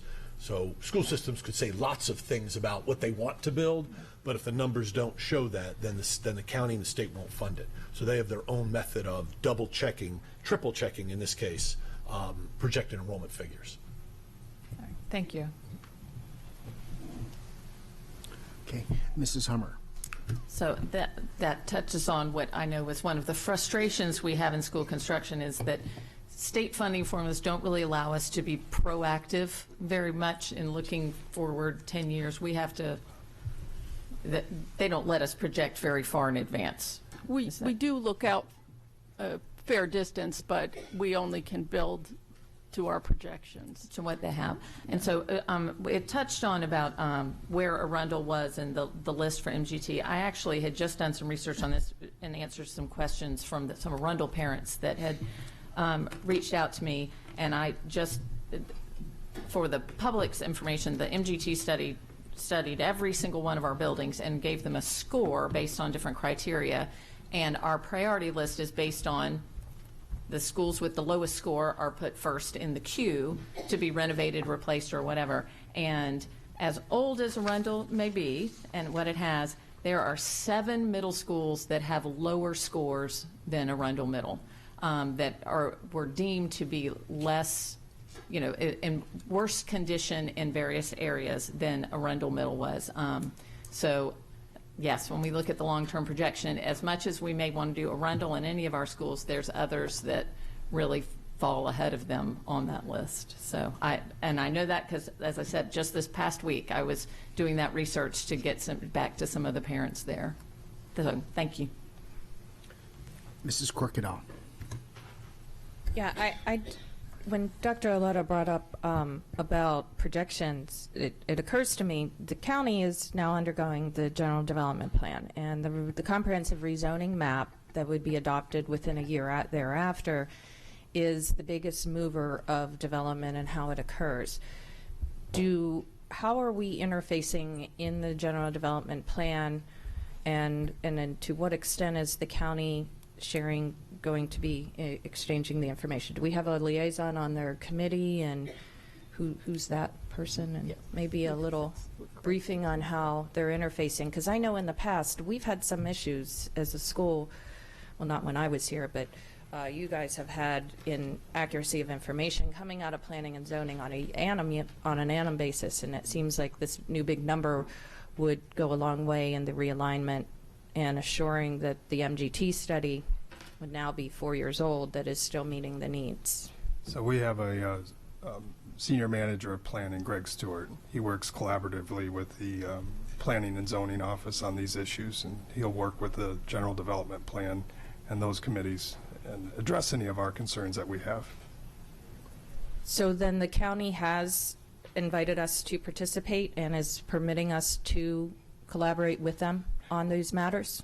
Yeah, Mr. Stewart meets regularly with the planning and zoning office and discusses a number of issues. Okay, thank you very much. And then to that effort, then Dr. Alotto, would we then consider, I guess, based on the outcome of that, if it's too far from the mark, then we would go through the process of realignment? Or, I mean, if the GDP puts us in a position, then what would that next? You mean if the report comes out and is finalized and the numbers are different? And now we're looking at having to do a whole bunch of what we were doing to Arundel. Like, do we have an opportunity to deviate from the MGT should it be determined that was based on a former GDP and no longer meeting the needs? Or did we not calculate far into the planning on the MGT? Or did you guys share, was there a share of here's where the projections of the growth is? Like, to what extent was that? Well, that was all part of the MGT study. Okay. All of our projections years out were part of the MGT. That's part of the formula, part of the algorithm that they used in determining in the space, in the age of the building, the use of the building, the current condition, and those sorts of things. Mm-hmm. So certainly the projections have been part of the MGT study. As you well know, once we get into this process, there's not a lot of wiggle room. Well, it's not wiggle room. We just can't change on a dime, right? Mm-hmm. Once you've broken ground and we've gotten all the approvals, we go to build. And sometimes it gets to, and Nantucket was an example where we designed and built, and by the time we got it built, it was already overcrowded, and we had to start adding portables on day one. because but we don't have a chance to then all of a sudden change the design and start adding additions immediately in the construction process. No, It has to no, come down the road later. No, I understand, and then we have to get in the pipeline for any capital program monies, and that can take years, and there's criteria that have to be met by the state, but I'm just thinking that it sounds like we're going to have to be doing some manipulating when we get to that moment in time, because that was using antiquated numbers off of an old GDP originally, with some with some minor modifications to it. So it just sounds like we're going to have a little bit of work ahead of us in the future. But I was curious as to how interactive they were during that MGT study, and that's good to hear that the numbers were seemingly accurate at the time. Okay, Mrs. Hummer. So just an MGT clarification for y'all. So when we did the list, MGT created a prioritized list of their suggestions, but then we have also tweaked it somewhat as to what to have. For instance, this addition is not on the MGT study, but based on enrollment growth and things, that's something that we added in. We are adding in. Yes. So the MGT study is not set in stone based on everything, but we're trying to follow, when it comes to renovations and things, we're trying to follow the MGT, but when it comes to renovations, so for instance, kindergarten additions are not part of the MGT study. That's a separate funding source from the state that we're doing separate from anything on the MGT priority list, correct? Correct. Okay, and so this, for instance, would not be part of the MGT priority list. This is based on changes that we've seen with enrollment and things to meet that need. Correct. Correct. Okay, thank you. Great, thank you. I see no further lights, so no further board questions. Is there any public comment on this item? Seeing none. Okay, Mrs. Connolly, this is a vote on item 5.04. Would you please call the roll? Ms. Hummer. Aye. Ms. Urea. Aye. Ms. Antoine. Aye. Ms. Shawhan. Aye. Mr. Live. Aye. Ms. Ellis. Aye. Ms. Corkadell. Aye. Mr. Grannon. Mr. Gilliland, I'm sorry. It's twice. Twice. Aye. 8-0, motion passes. Great, thank you. And I know Mr. Grannon had a work conflict today. Item 5.05 is the Meade High School schematic design. This is an action item. Dr. Arlotto, can we have your recommendation, please? Yes, sir. I recommend board approval of the Meade High School revitalization schematic design. So moved. Okay, great. Got a motion and a second. And before we get to board questions, there is a formal staff presentation on this, so we'll defer at this time. Thank you. Thanks. Lisa Seaman Crawford, Director of Facilities, and with me is Kyle Roop, Supervisor of Planning, Design, and Construction. Mary Patz is our lead architect in the design office, and Ron Ekovich from SEI. We're here to present the schematic design for Meade High School. The educational specifications for the renovation additions were approved in February 2018. The next step in the process is the schematic design phase. The schematic design translates the educational specifications into drawings, which establishes spatial requirements, adjacencies, and circulation patterns for both the building and the site. Brief history of the project. In 2010, yes, 9 years ago, the DoD assessed the physical conditions of all schools on military bases worldwide. Then in 2011, a facilities assessment report was issued, which indicated at that time Meade High School's facility assessment score equated to a poor rating. Since then, several major projects were addressed some of the deficiencies noted in the assessment. These improvements were funded by the county and the state, such as HVAC replacement, a wall enclosure project, roof replacement, and stadium improvements. AACPS was contacted by the DoD Office of Economic Adjustment in 2015 with information that Meade High School was number 32 on the list of schools eligible for matching grant funding for improvements. After several years of background work, thank you, Ron, the design grant was approved in February 2019. When the design documents are complete in 2020, we will apply for the construction grant. And I'll have Kyle walk you through the design. All right, thank you. The packet in front of you represents a 30% design submittal and incorporates comments from the Design Advisory Group, as well as technical requirements from the educational specifications approved by this board in February of 2018. The existing site of Meade High School is comprised of approximately 56 acres and contains the high school building, 2 separate bus loops, 4 separate parking lots, and several athletic fields. The Fort Meade demarcation line runs directly down the middle of the building.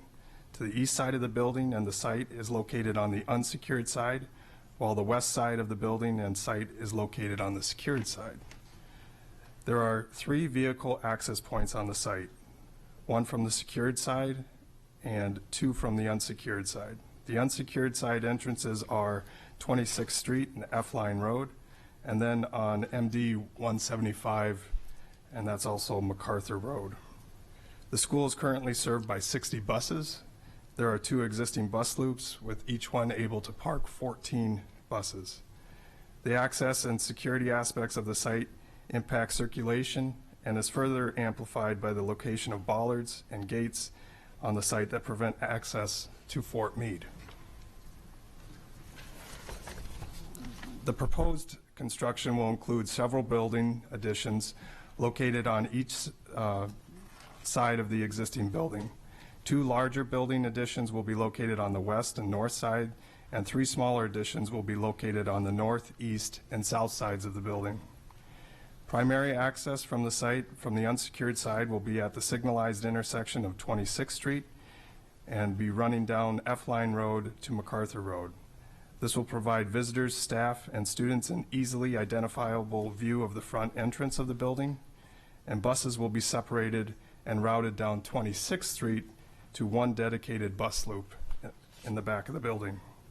Site circulation and parking will also be upgraded. The new main parking area and dedicated parent drop-off will be located on the northeast side of the building. The parking area will be accessed from MacArthur Road, and a second drop-off loop and parking area will be located on the southeast corner of the building, with access coming from Clark Road to allow Fort Meade drop-offs. A secondary parking area will also be constructed on the northwest corner of the building, and that will be dedicated to teachers and staff. This parking area will be accessed from 26th Street. The new bus loop, with a capacity of 60 buses, will be located on the northwest side of the building, and the bus loop will be accessed from 26th Street.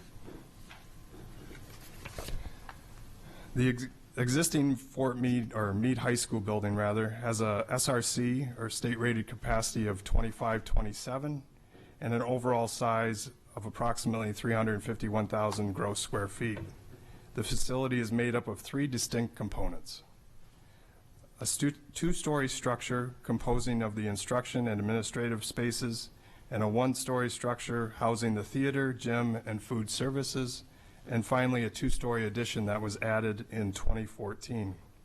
The original portions of the building were built in 1974 and were originally designed as open space.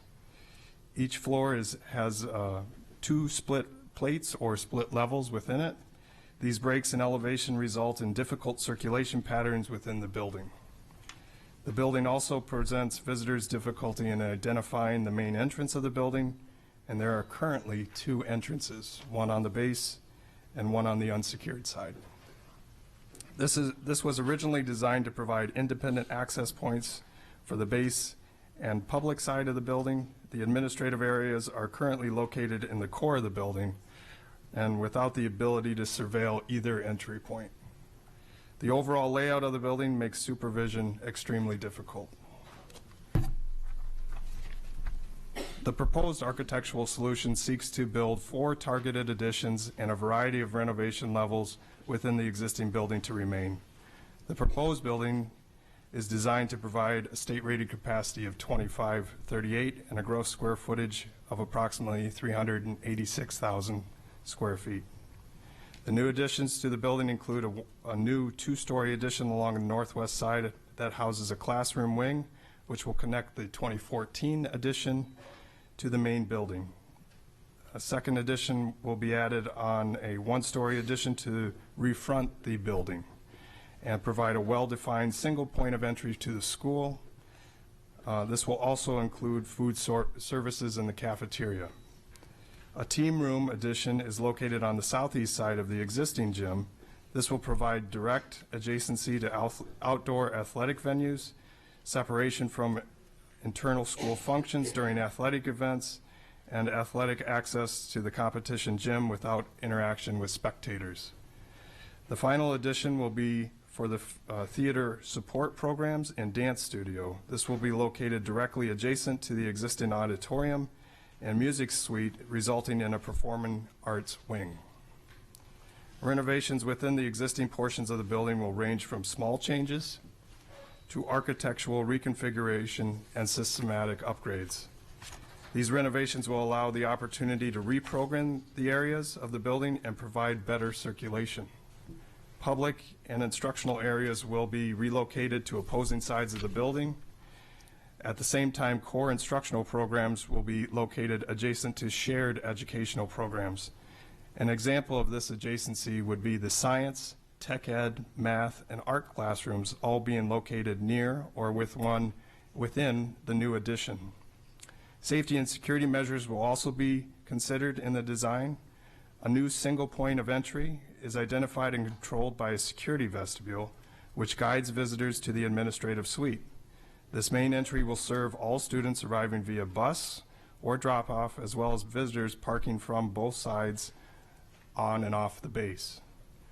Upon approval of this schematic design, these documented by the board, the team will move forward with the design development phase.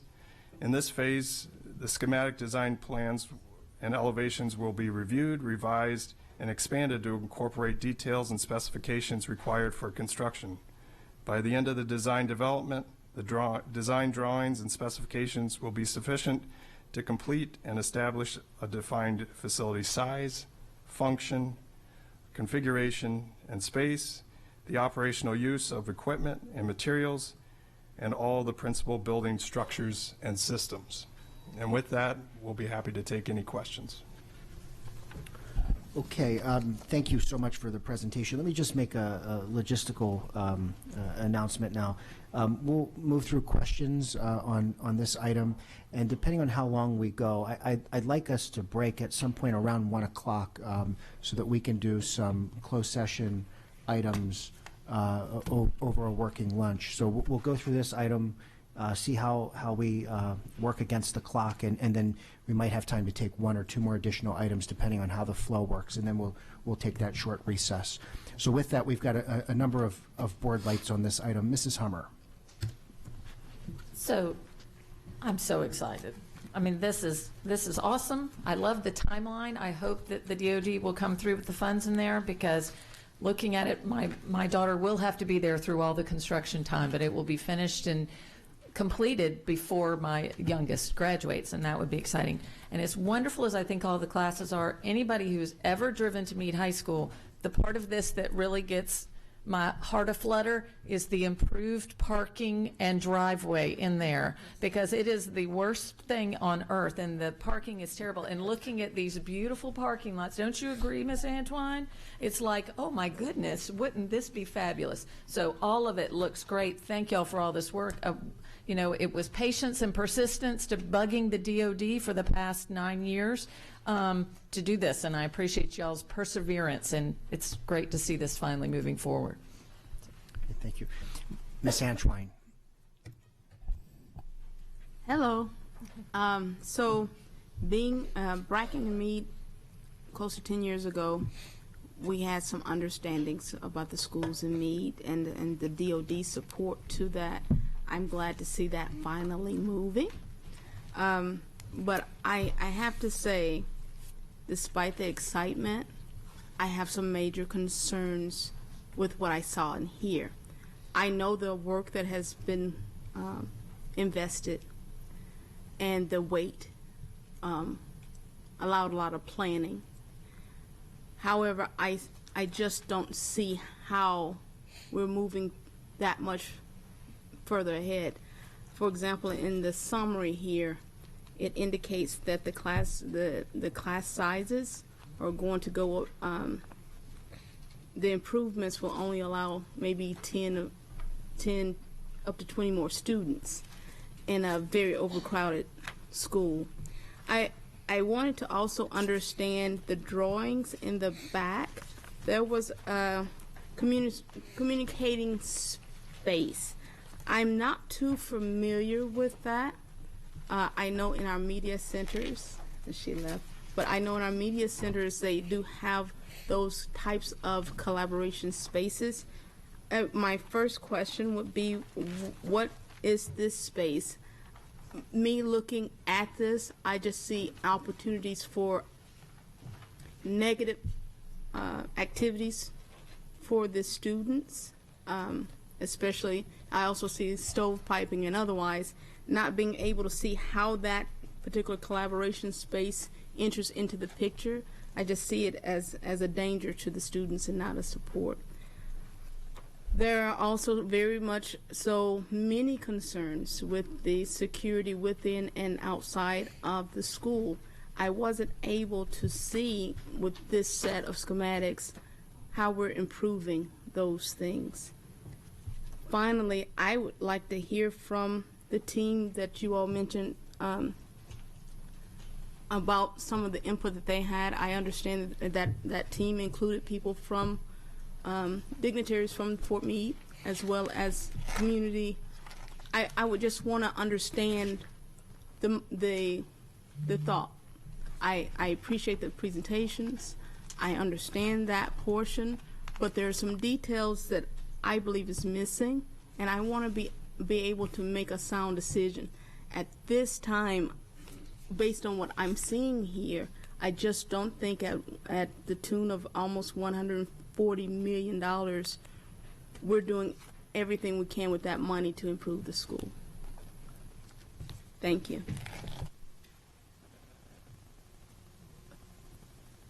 So I know I put questions all through there, right? Yeah, so I'm the first question, my apologies, I'm on my soapbox. I have just been at Meade a long time, and I know the need is great, right? The poor rating was, I think, very accurate for the students' ability to learn effectively. Mr. Yor has done an outstanding job with his team to accommodate and improvise, and so if we're having funding coming to us that's not coming out of any of our budgets, I say, well, let's utilize that, optimize the use of that, and I'm just unable to see that. So on to the questions. So what is the communicating stairwell? First question, please.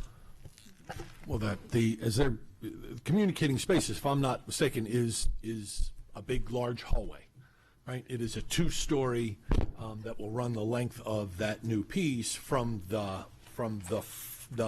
where you are entering the building, and on page 72 gives a cross section of that. Correct. And it's a terminology of art in terms of education and space design of a communicating space where students can congregate. But it's a two-story hallway to move students. That's correct. And part of the safety and security concern was supervision, visibility, and cohesion of the circulation pattern. If you'll move back 2 slides. To the existing plan. One more, please. Thank you. To see the way that the existing circulation pattern in the building is, it really doesn't allow neither a single point of entrance, which can be controlled by the administration from a security standpoint, nor does it allow an opportunity for supervision from a minimal number of points.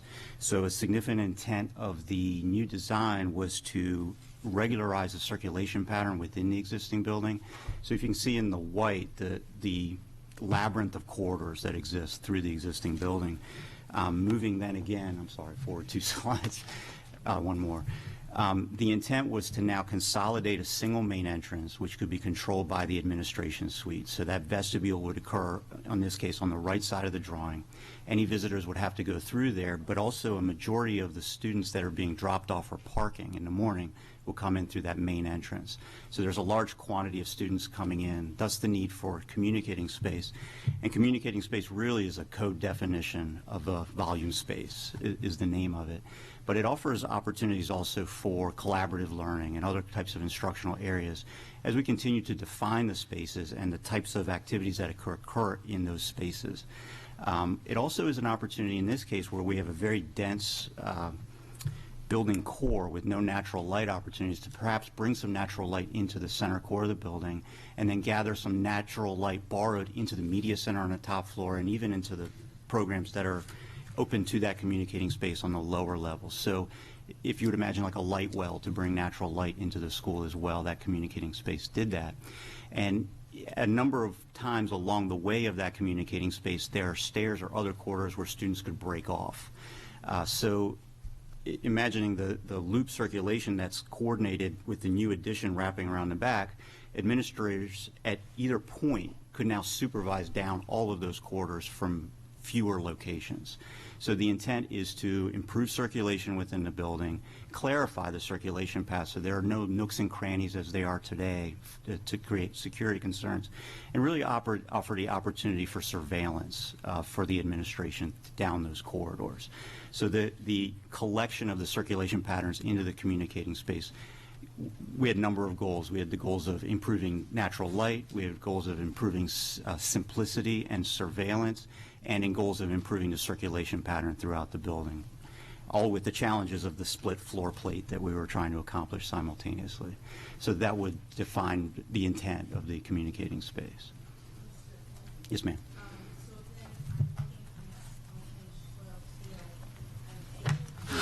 What it may look like on the... It would help if I turn my mic on, right? So I'm able to see what those things may look like. I'm looking at the front of the building, but the back of the building, which used to be the front for historical reference because it was a DOD school, I don't see here how we're making that accommodation. Is any work being done on the significant work on the base side, or is that another step in the planning later on? No, there will be. The addition which wraps around is going to create a significant new massing on the back of the building. In addition, we'll be reskinning the building so that it will all appear to be cohesive when we're complete with the project. And we worked pretty diligently with base representation to make sure that they were appropriately represented from the school side. And a significant move on the site plan was to collect the site circulation, vehicular circulation. So you'll see we've created an access drive. If you'll go back to the site plan, I'm sorry. You're going to be my best friend by the time we're done here. Keep going one more. Yes, so there is now a new access road on the south of the drawing, which brings both the bayside parking and a bayside drop-off directly adjacent to the parent drop-off from the MacArthur Drive side of the school, so the east side of the school. So now everyone has an equal opportunity to walk in through the front door, whether you're coming from Bayside or not Bayside. And one of the challenges we talked to with the stakeholder advisory group during the process was how do we manage the security of two independent entrances? Right. So early concepts looked at both having two separate entrances and distinct administration components versus bringing them all into one cohesive component. It was determined through that stakeholder process with Mr. Yor and all of the stakeholders that collecting that into a single secured entrance and making these site manipulations to make it a cohesive drop-off was the more secure and more appropriate manner of dealing with the school security and the true front, now the true front of the building. So then we want to talk in terms of cybersecurity and cybersecurity learning for the students. Meade High is very unique in that it has interactions with Fort Meade and the cybersecurity efforts, especially at DISA. I am looking at this, and I just don't see where we're moving to expand to allow more classroom learning in terms of the cybersecurity labs that Mr. Yor I know has been requesting. I understand too that there are many pockets within the school, no matter how well we plan for the security efforts there are these blind spots. If there is little to no, especially on the first floor, little to no construction, where are we using the money to improve those things, especially when it comes to being able to communicate effectively throughout the school? So going back to the Homeland Security, JROTC, if you look at the floor plan, there's kind of up at the upper portion of the page, there's a pink area, and then there's also a blue area to the left of that. And that is designated as Homeland Security, which would also help serve with your cybersecurity. And then there is a JROTC area within the building that is designated specifically for those reasons. As far as the limited renovations done within the building, those are actually constrained by the terms and conditions of the grant itself. So of that $134 million price tag that you mentioned previously, $26 million of that is previously spent funds. So those are projects that Lisa described as being done since the 2011 survey had taken place. So as a condition, and to use prior funds as a match, certain areas of the building have limited renovations done on them.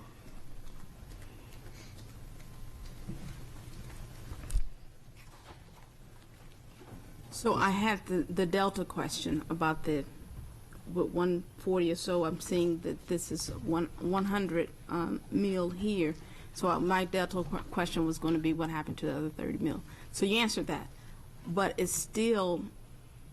I'm just afraid once we get this money, and this is not coming from the state, it's not coming from the county, this is money that's coming from the Department of Defense. We just have a lot we could do without those standard restrictions in terms of the improvement and the use of those funds. If we are just going to, it just appears to me that we are just sprucing up and not really in the long term doing what is needed for the school. And we understand and know that in these construction projects and capital projects, it may be forever before the school gets these opportunities again. I want to also ask questions about outside of the school with the fields that have no lights. Many of our teams play in the dark at certain times of the year. Parents are turning on, I've been one of them, turning on headlights so the kids can finish up their games. Is any of the funding going towards outside of the school improvements beyond the sidewalks that are broken when the kids, when students walk in? Are we improving any of those things with these funds? Yeah, I mean, we are doing a full renovation of outside. The fields, we're doing very little to anything there, but the parking lots, the sidewalks, all those things will be redesigned and fixed appropriately. No different than any of our other high schools. Any of the lights for the fields, we're meeting, the ed spec to our, the best of our knowledge. If we don't have lights on all of our softball fields and baseball fields at this time, we just have them in the stadiums. So I'm just using examples of some of the provisions that I know for at least 4 years Meade High has had to make, and now they are getting money outside of outside of the standard. So I just believe we should think about how to improve beyond the standard, and accommodate the workarounds that are already there. And I just, based on, and I was here in February, of course, it may have been presented, and I'm definitely not undermining or trying to put you all down. I just don't want us to put a Band-Aid on a real serious wound here, because there are so many needs there, and this is money available to meet that need. And I just don't see, based on what I received here, about 12 pages, where that need is being met overall. it may be helpful if, I don't know, if we have some time with those who contribute to the design, as I mentioned earlier. But based on what I have here, it's hard for me to go with that. It's very hard for me to go with that, knowing that the school needs so much more, and they have this opportunity to take that and really do something with it beyond the standard. If I may, part of the terms and conditions of this grant are to be to make the school accommodate what we would do if we did not receive the grant. So we do have to follow the norms and the standards that we would with an educational specification. Talking with DOD representatives, the grant administrator themselves, one of the core components is that we have to be reasonable with our requests. We have to show that this is a normal thing that we would do. And if we go outside of those norms, and I'd just like to remind the board, we have not received construction grant funding for this. I understand that.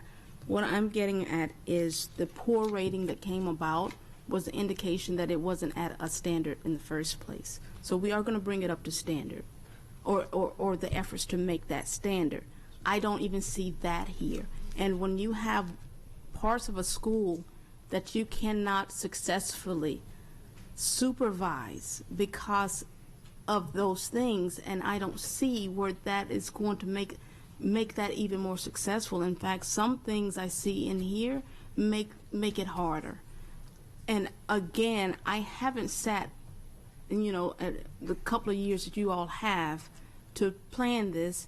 It's just I'm basing these comments on what I received. And what I'm receiving, I don't even see it up to par for the need of the school, which is what those funds are being used for. I'm not asking that we make the school float, right? I'm requesting that we consider what those needs are and really invest in that, and I just don't see it here. So, if I may again, part of the design was to address the concerns of the DOD. So they, like Lisa mentioned previously, that they did an assessment in 2011. They looked at various areas within the school, and they gave a score and a condition index for that area of the building. Part of the terms and conditions of this grant process is that we address those specific concerns. Some of those concerns included special needs areas, food services, and with this design, with those areas receiving D's and F ratings, we are upgrading both the cafeteria and the special needs areas within the building. Other areas within the building that are being kept actually received A ratings. The art area within the building, which you can see next to the courtyard in the pink, right inside the original building outside of the addition, is actually going to be kept, and very minimal upgrades, and that actually received an A condition during that assessment.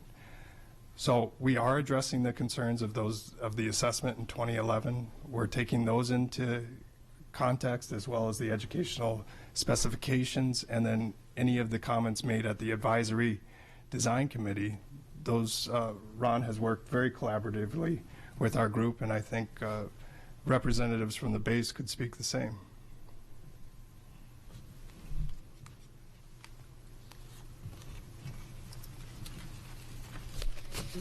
I'll move it along.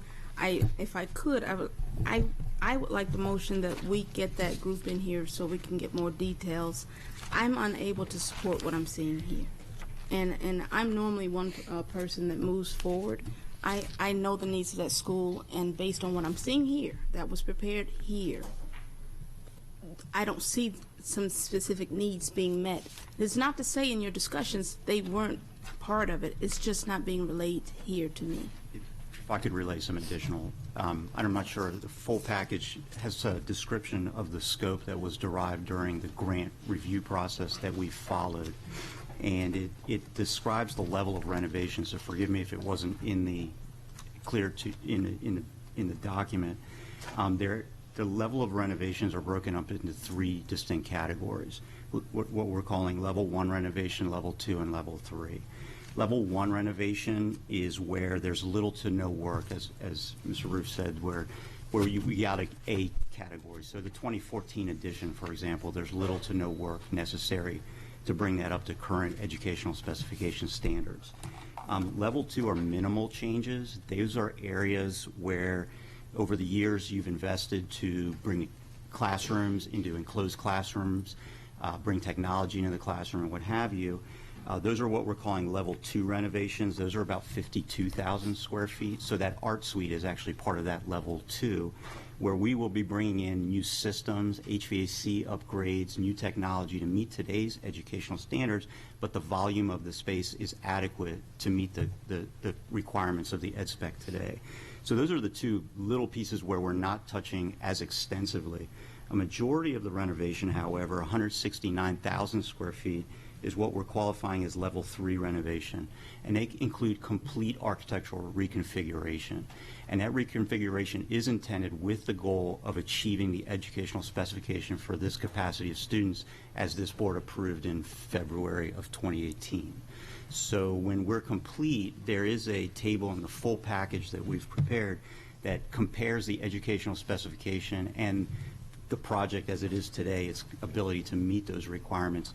And we are very close to the full achievement of those goals in this project right now. So I would just like to share with you that through that stakeholder process, meeting the instructional goal was the #1 priority of the project, and we did strive to achieve that within the scope of work that was permitted by the DoD grant.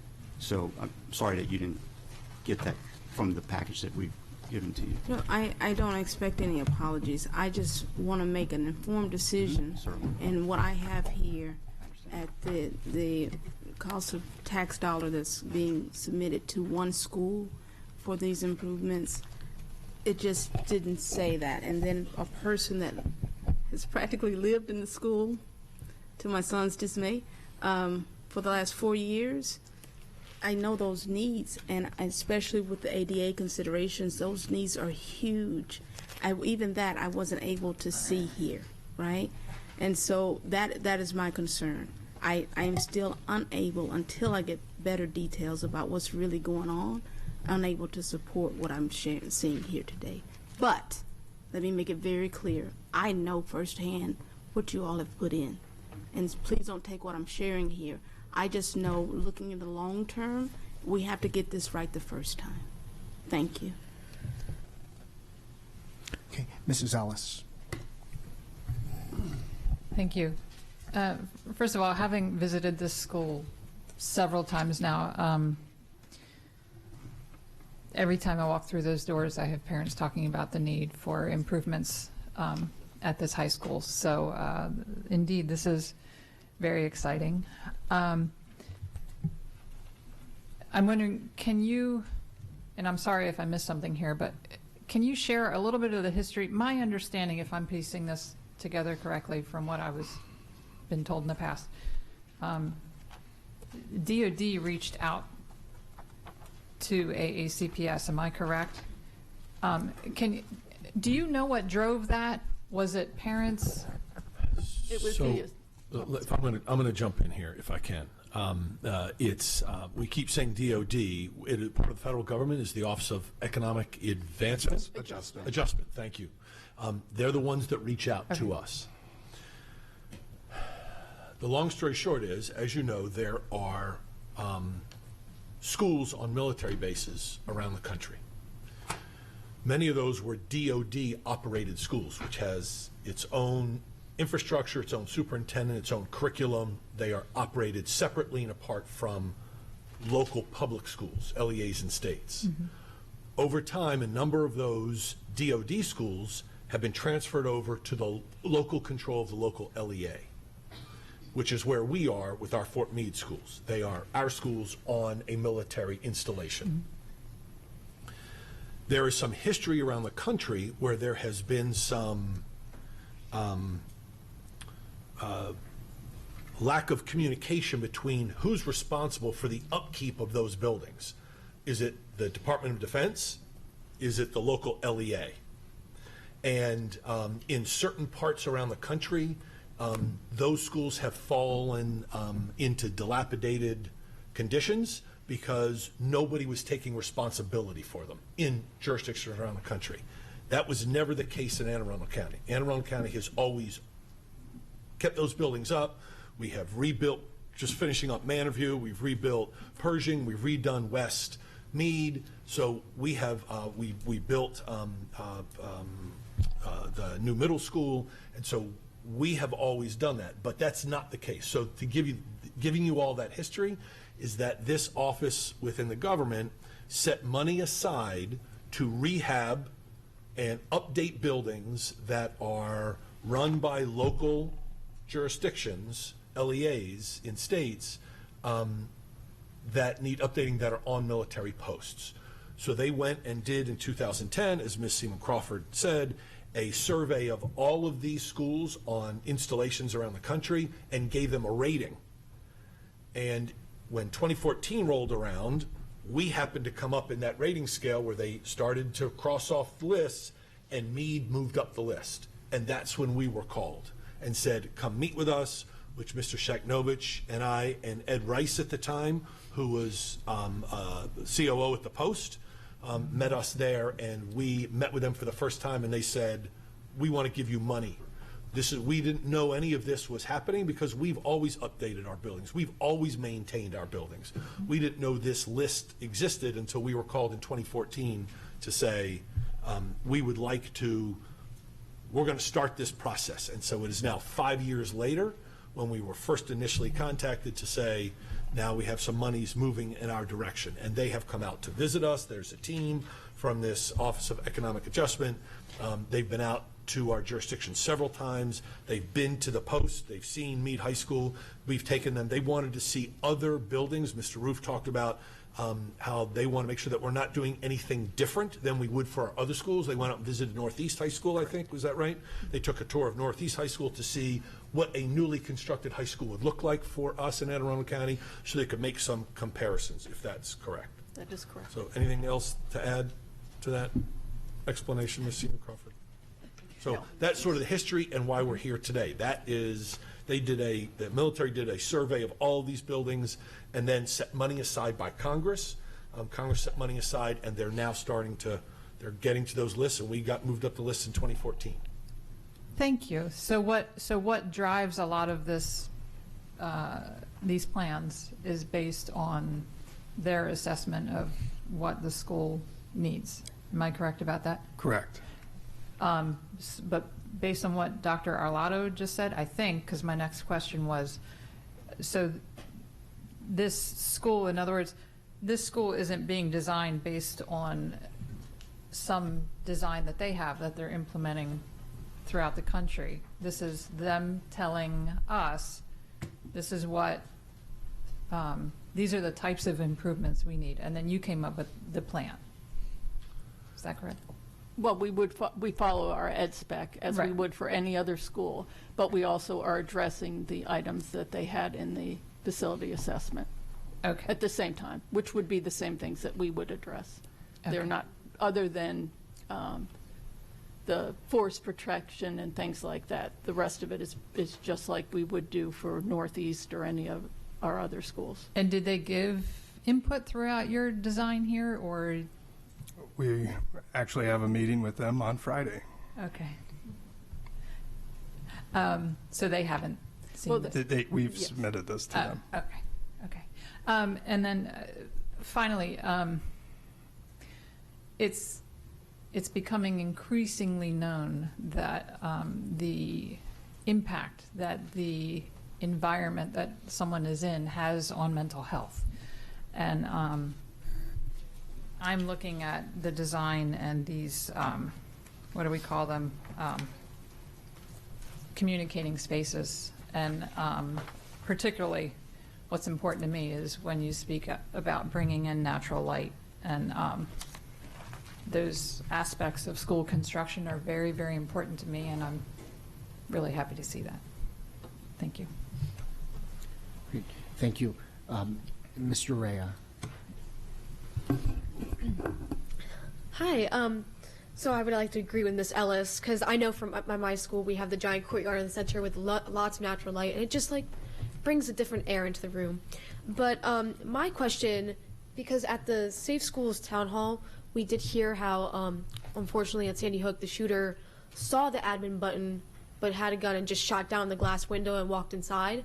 So I was just wondering, with these very tall, if I'm correct, on page 12 as well, like when you look at the exterior aerial view, you see the giant windows walking in, and then also in the perspective drawing, the giant windows from the ceiling to the floor with the door. I'm just wondering how we maintain safety with those windows as well. That's just my question. So it is an early sketch, and we can also do things such as films on the glazing that can eliminate the. So what you described at Sandy Hook, we call a smash and grab, where you're shooting through the window to be able to unlock the door from the back side. So we have films and other methods, whether it be a laminated glazing, where when you shoot through it, it doesn't break, it doesn't shatter, it retains together. So we can protect that from the smash and grab condition. And as you know, deter the time that it takes for an assailant, and hopefully stop that activity before that happens. But I appreciate your insight into the natural light and the built environment and how mental health and the health of these students and the freedom of and accessibility. We are still building schools, so appreciate that. So is that glazing that you described at other schools? Because this looks similar to the way the entrance at Savannah Park High School is, and I know Northeast Library has tons of windows there. So is that what you just described at locations like that already? Do you not? Oh, I'm sorry. That's okay. Okay. The security vestibule locations have laminated glass. They do? Yes. Oh, wonderful. Okay, thank you so much. Okay, we'll go with Mr. Leib and then Mrs. Schallheim. Or did you turn yours off? I'm sorry. Oh, I'm sorry, Mrs. Schallheim.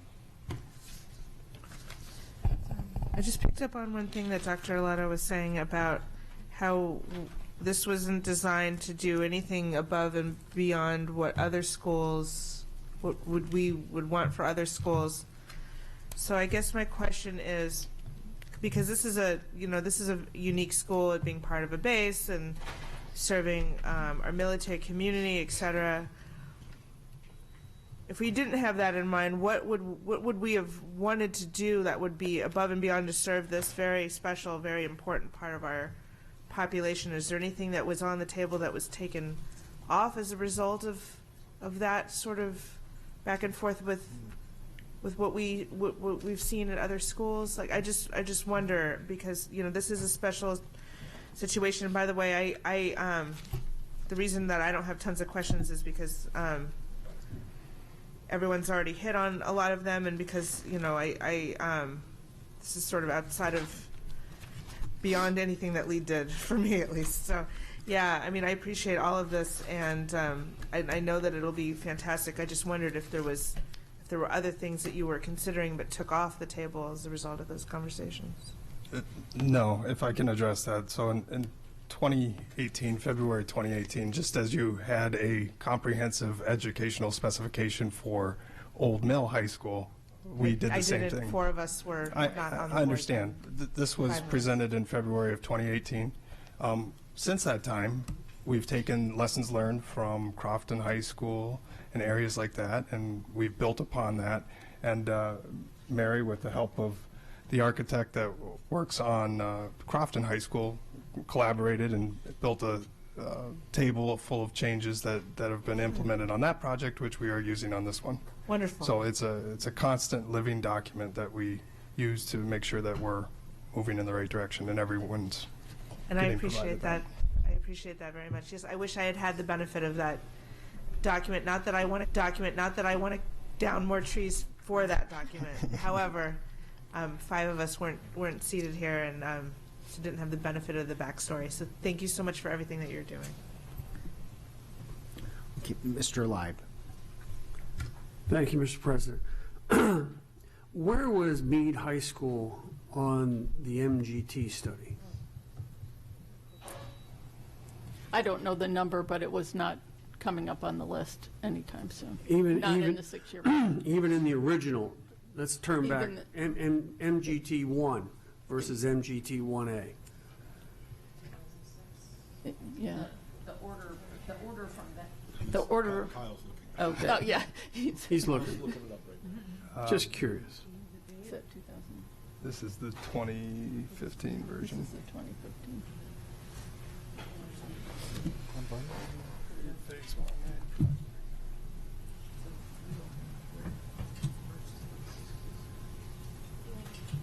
Where is it? South River Main High School. It is, let me see, South River, Arundel, North County, and Meade High School. So there were other high schools ahead of it.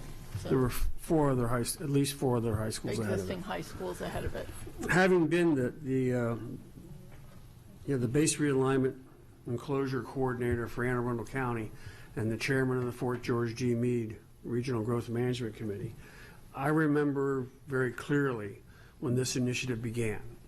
And we coordinated with the school system to answer the questionnaire developed by the federal government, the Office of Economic Adjustment. And to be quite frankly, I had grave reservations that this would ever come to pass. Number one, comparatively speaking, Meade High School was in good shape, as the MGT study so indicates by its ranking with other high schools. Does it have challenges, as Ms. Antwine is intimately familiar with? Of course it does.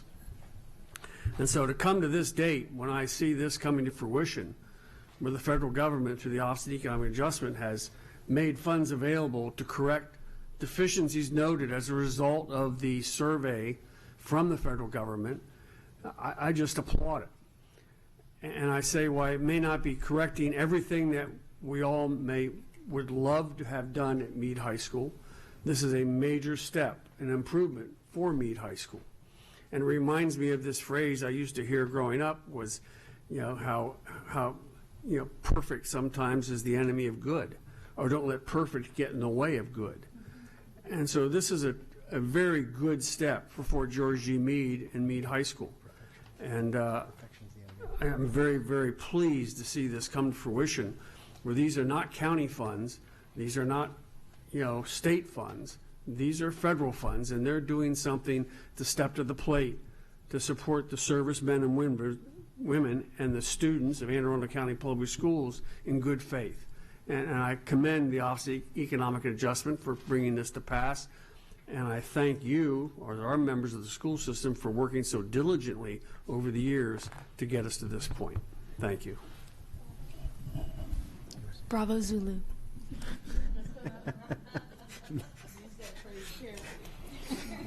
Mrs. Hollis? I have one more question about the funding. I have some experience with federal government, and first of all, I am so grateful for our county that that the school is getting these funds to do this. Obviously it benefits Meade High School, but it also benefits our county because some other project will now be able to move up, and that's wonderful.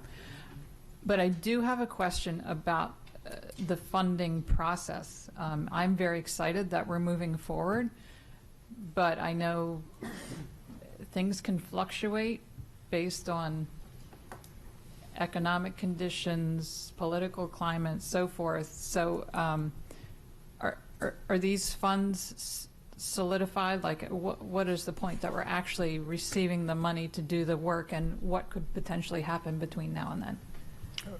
As you've mentioned, things change politically and other situations. We have had meetings, several meetings, with Office of Economic Adjustment discussing those very issues. We met most recently in March discussing that topic, and they've assured us that the funds are secured for projects of this type, not necessarily our project, but projects of this type. So we're going through this process. Part of the terms and conditions to receive that construction grant funding is to move from design development to construction documents, and then ultimately at that stage we could apply for the construction grants. They want to see a final design, work through with us through this process, and at that point they would be open to reviewing that and potentially awarding the grant. Okay, so this is cautious enthusiasm. I think it's important for the families that are going to benefit from this to be aware that yes, there's still A little uncertainty. Right, right. Okay. Thank you so much. Ms. Antwine. Thank you. So that was a good question. So do we have any kind of memorandums of agreement or anything? Because you all are putting in some real work here based on, hopefuls. But those MOAs will, or something of that nature, or do they exist? It's one thing for them to tell you, well, we're putting money towards a project. That project doesn't even have to be it's federal funding. It could go anywhere in the world, literally. How do we know for sure that this funding is coming to meet what is in place that says when they do release it, MEAD has a line item? So there is a priority list set aside for the schools, ranked worldwide on what schools need to be worked on. Right now, we've received the grant funding for the design, so we have locked that money in for the design. So this portion of the project is locked in. We do have those funds, and we do have massive amounts of documentation to support that. We work with the DOD Office of Economic Adjustment quite a bit. We're in constant conversation between Lisa and myself with our program liaison. And part of that process is working through schematic design, which we will do on Friday. But we do have a collaborative relationship, and I hope that answers your question. It certainly does, but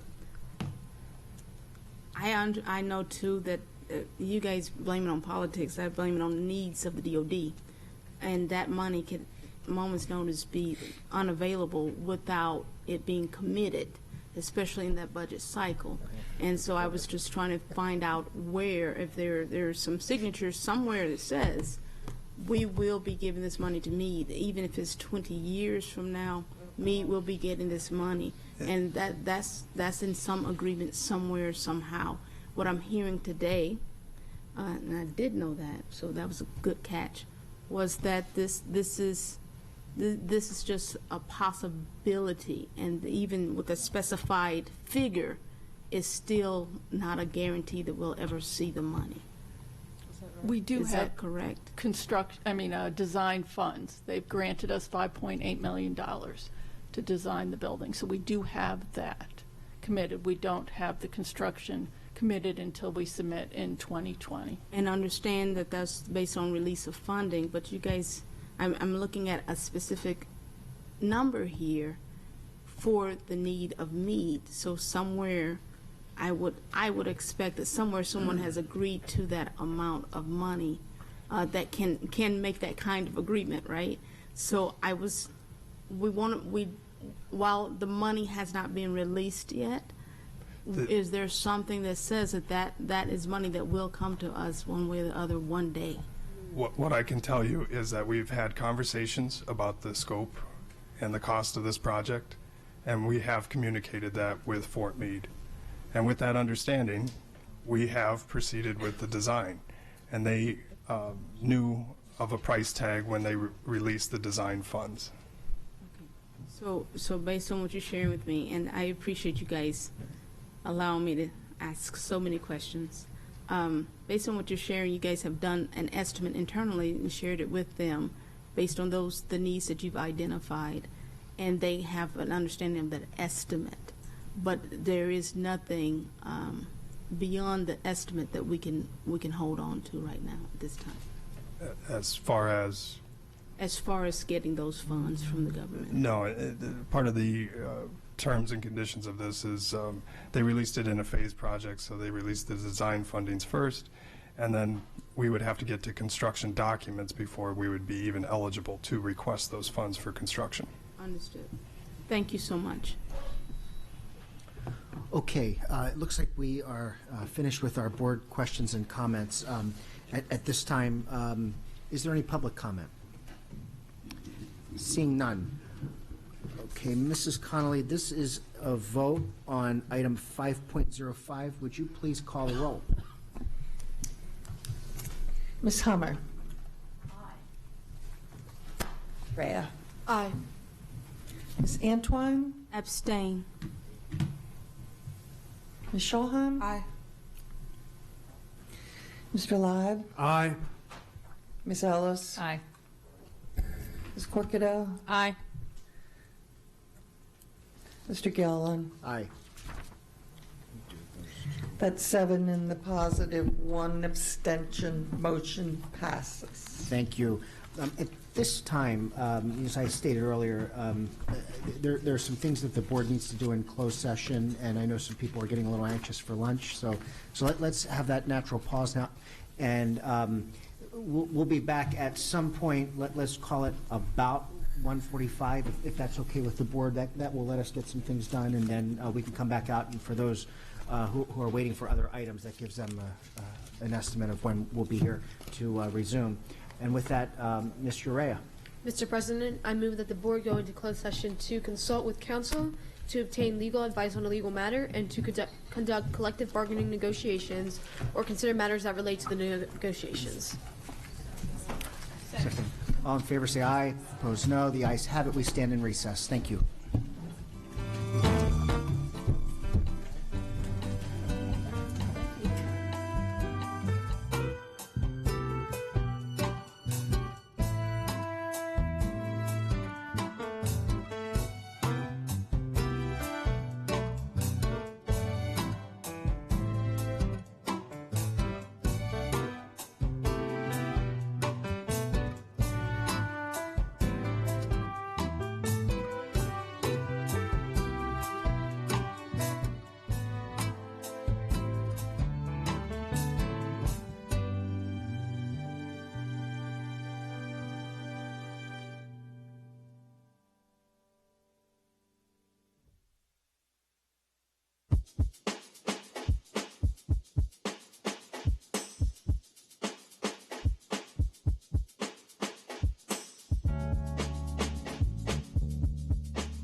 as opposed to another closed session.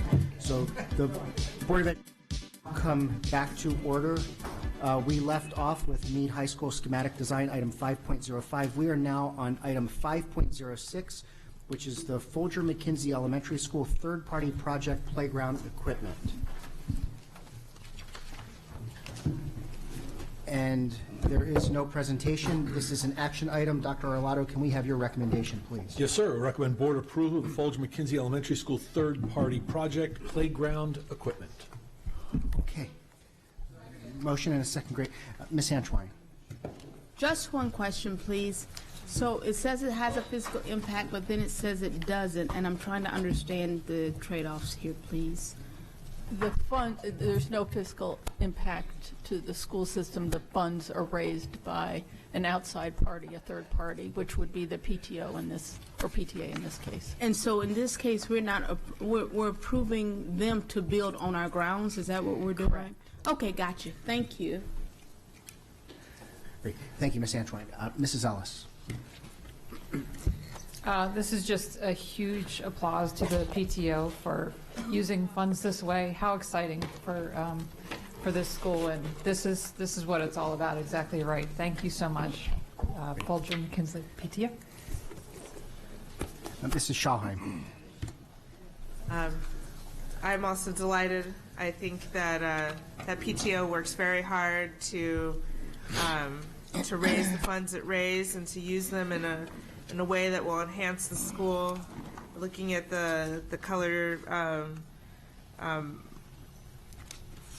projected design, I think is fabulous, and I'm just thrilled about this one. Thank you. Okay, thank you. Any further questions from the board? Seeing none, any public comment? Seeing none, Mrs. Connolly, would you please call the roll on item 5.06? Ms. Hummer. Ms. Urea? Aye. Ms. Antwine? Aye. Shellheim? Aye. Mr. Lott? Aye. Ms. Ellis? Aye. Corkido? Mr. Gilliland? Aye. 8-0, motion passed. Okay, thank you. We will now move to item 5.07, Central Elementary School third-party project asphalt surface for outdoor sports. This is an action item. Dr. Arlotto, can we have your recommendation, please? Yes, sir.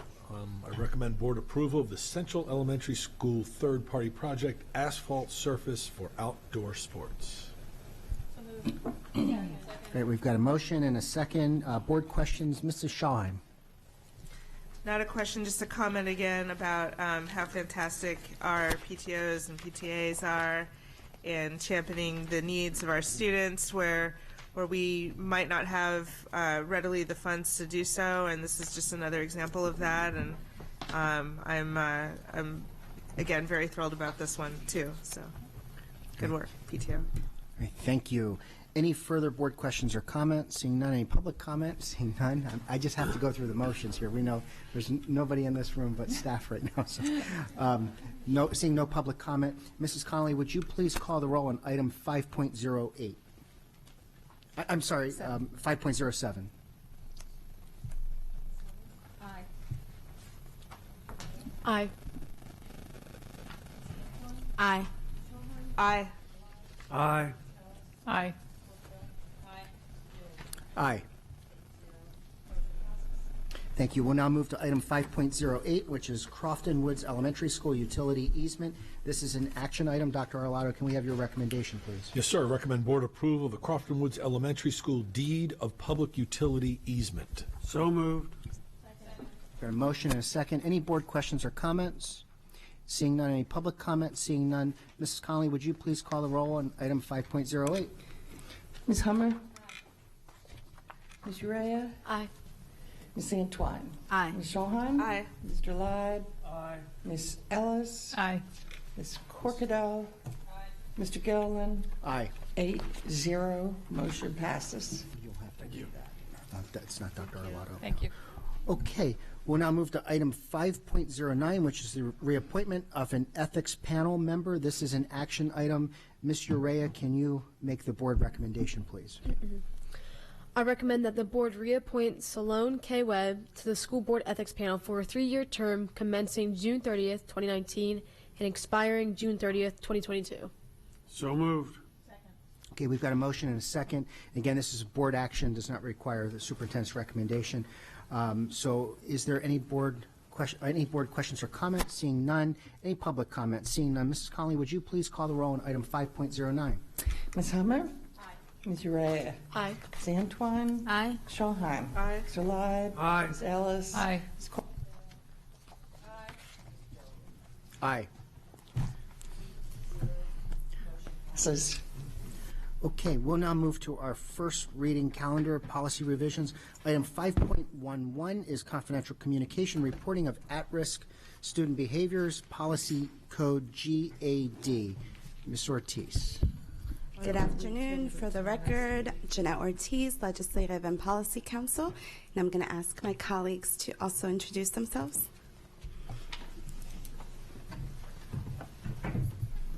Sally Egan, Assistant Superintendent for Student Support Services. Ryan Vogelin, Director of Student Services. Kelly Anderson, Coordinator of Psych Services. All right, so the Division of Student Support Services is bringing policy GAD, confidential communication, reporting of at-risk student behaviors before you on first reading. The policy was last updated almost a year ago today, June 20th, 2018.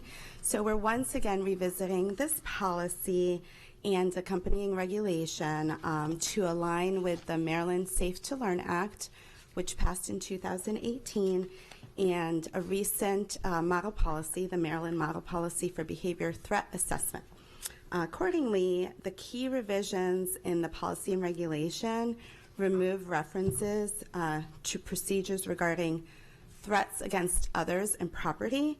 These particular references were moved from GAD and GADRA, and they're placed in a new policy, which I will be discussing next. So the policy will be on our website for a 30-day public comment period, and we're happy to answer any questions you may have. Great, thank you very much. We'll move to board questions and comments. Mrs. Ellis. Thank you. Just a quick question. Do you know the history or the background that led to removing that and making it a separate policy, the threats and actions? Yes, so as I mentioned, last year in 2018, the General Assembly passed legislation, the Maryland Safe to Learn Act, and the purpose of that legislation was to really address school safety issues. I'm sure everyone already is aware of the tragedy in Florida at Parkland and the situation there, and we also had a school shooting in Maryland as well, and so the legislature really moved swiftly to put in place things to address school safety matters in the state. And so, we were very involved. I participated in all of those work groups and in revising and amending the legislation in a place where it was really workable for school systems. And so as a result of that legislation, part of the requirements, there are many requirements and different timelines. One of those things is that MSD was required to establish a model policy dealing with behavioral threat assessment. So we already had a lot of what is required in this model policy in GAD. However, the state wanted us to have a standalone policy dealing with really threats to others and property. And so what we did in order to be in compliance with the state requirements is just to create the separate policy. But we were already in a really good place with what we have. Right, so all of these, I guess, at-risk behaviors are concerns, but we're able to now sort of pull that out and focus on it as a separate issue of safety for all the students. Right, yes, absolutely. They're all, of concern and things that we take very seriously, and something that Ms. Egan and her team have been working on in the school system for a very long time now. But because of the state requirements, we had to just pull out certain provisions. Thank you. You're welcome. Great, thank you. Mrs. Hummer. Yes, on page 5 of 10 of the regulation, I had brought this up with you earlier. Yes. Just to clarify, it says inform the parent guardian of the student who expressed the threat or gesture and intended victims if appropriate. Since threat assessment is separate. Should intended victims be there, since this falls under the suicidal threats? Right. So thank you for pointing that out. So what happened is at the policy committee meeting, it was requested that we add that explicit parental notification that was referenced in the next policy. And so when I just, and it was in another section which dealt with the threats. So I inadvertently included the language dealing with victims. So that I already have it crossed out in my document. So when you see it, when I post it up for public comment, that will be deleted. And when you see it on second reading, that language will be deleted because it's not appropriate here. So that was a good catch. Thank you for letting me know about that. Yeah, that was just a drafting error. Okay, thank you. Yeah, you're welcome. Any other board questions or comments? Seeing none. Any public comments? Seeing none. This policy will be back before the board on July 10th for second reading. Yes. We'll now move to item 5.12, which is Student Behavioral Threat Assessment, Policy Code JN. So the Division of Student Support Services is bringing policy JN, Student Behavioral Threat Assessments, before you on first reading.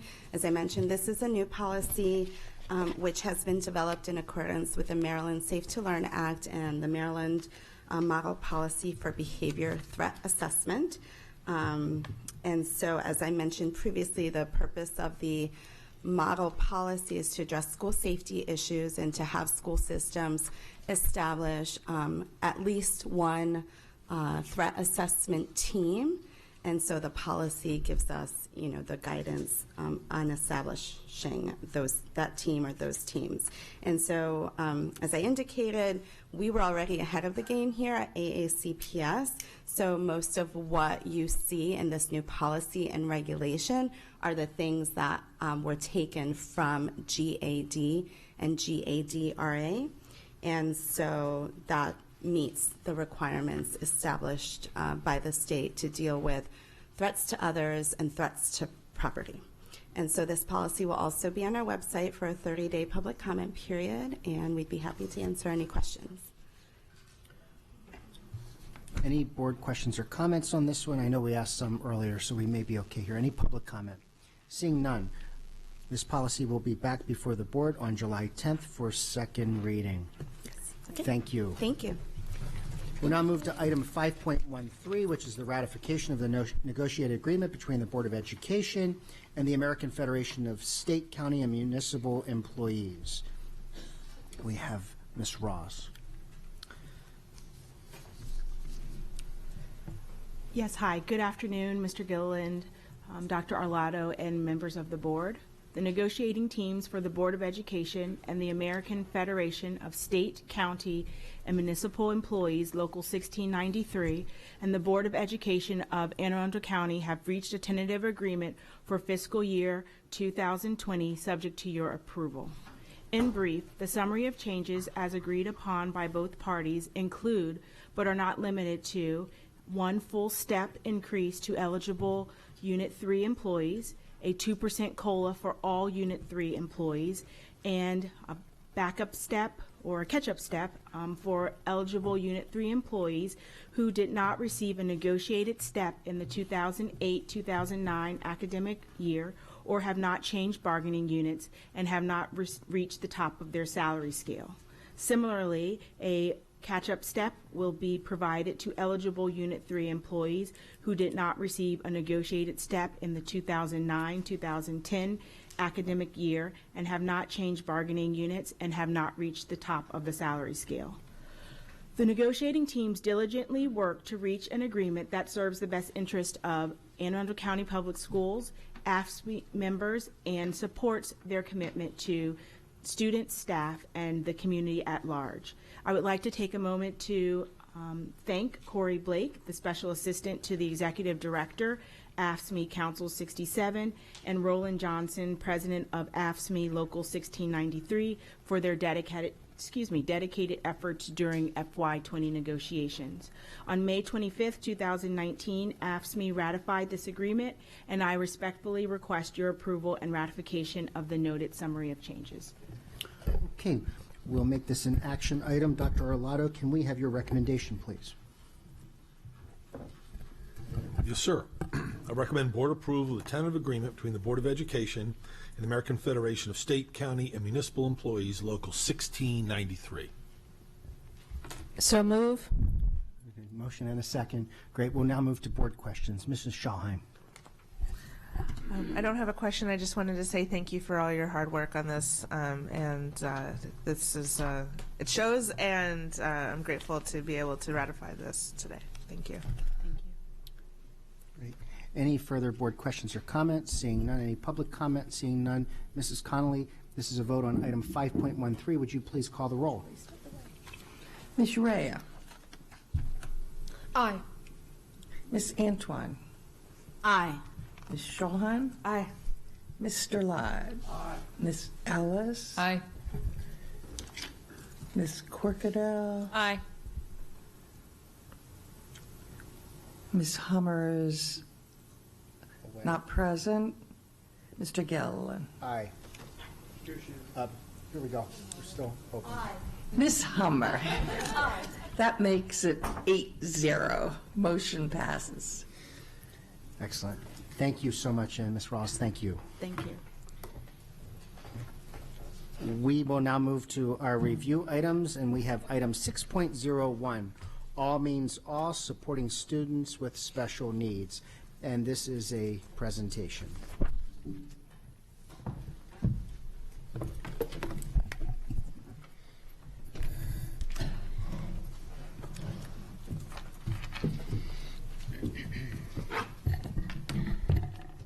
President Gillen, Vice President Urea, Dr. Olato, and members of the board, good afternoon. I am Michelle Batten, Assistant Superintendent for Curriculum and Instruction, and I am joined today by Bobby Petrick, Director of Special Education, and Wes Campbell, Senior Manager for Birth to 5 programs. We are here this afternoon to provide an overview of the work that our dedicated and passionate staff members do every day on behalf of students from birth to age 21. We currently serve 9,618 students with disabilities on Individualized Education Plans, or IEPs, and an additional 1,305 students age 5 and younger through Individualized Family Service Plans, or IFSPs. Today's presentation will focus on the identification process, the IEP review process, classroom environments, strategies and interventions, and accountability. We'll start with identification. As parents, pediatricians, educators, or others begin to recognize concerns about a child's development, performance, or growth, multiple options exist within the public school system to support that child and help him or her succeed. A 1-year-old may not be visually tracking the movements of the family pet. A 4-year-old may struggle to appropriately communicate frustration during an activity in a preschool classroom. A young student may not be keeping up with his or her peers in the reading content of a first-grade classroom. Or a 6th grader who suddenly exhibits frustration in their math class by putting their head down, avoiding class, or behaving inappropriately. All can be assisted in a variety of ways. For these students and others like them, our system offers teams at every school and 5 additional teams strategically located around the county. Each team includes a special educator and a speech-language pathologist. The 5 teams based outside the schools, which focus on children ages 3 to 5, complete more than 1,700 screenings and assessments annually. School systems across the county are held accountable for providing proactive and research-based interventions and strategies to help students progress prior to determining the existence of an identified disability. This process is called response to intervention and is a problem-solving process involving a multi-tiered approach to address the needs of individual learners with specific instructional strategies and progress monitoring. The law requires that schools move forward with the identification process if a student is exhibiting academic delays. All other viable interventions have been attempted in a meaningful way and the student is not progressing appropriately. Instructional staff, parents, pediatricians, or other key people in a child's life may request that the student be considered for the identification process for a potential disability. When a student displays a lack of success with all other interventions and a referral to the special education team is made, the IEP process begins with the first of 3 major steps. The initial evaluation begins with the team determining what, if any, additional information is needed to make an eligibility decision. The team, which includes parents or guardians and other family members as appropriate, will meet to develop a student evaluation plan that outlines any areas that should be assessed based on the student's observed difficulties. These may include academics, cognitive abilities, speech and communication skills, vision, hearing, and other areas of concern identified by the team. Information provided by the family or others invited by the family is critical and is considered as part of the initial evaluation process. Additionally, teams must consider all assessments shared by the family that have been completed by any private providers. To ensure an accurate perspective of the student's performance, all assessments should include a personal observation of the student, a complete review of the student's record, and input from both family members and school staff. Once the assessments are completed, the second step of the process occurs at the eligibility meeting.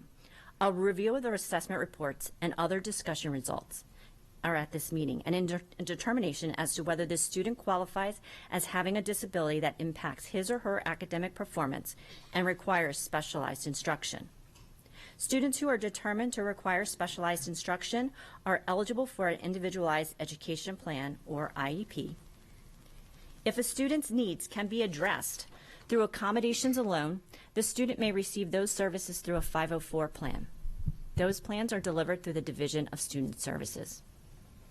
For students who require specialized instruction, the third step in the process is the development of an appropriate IEP.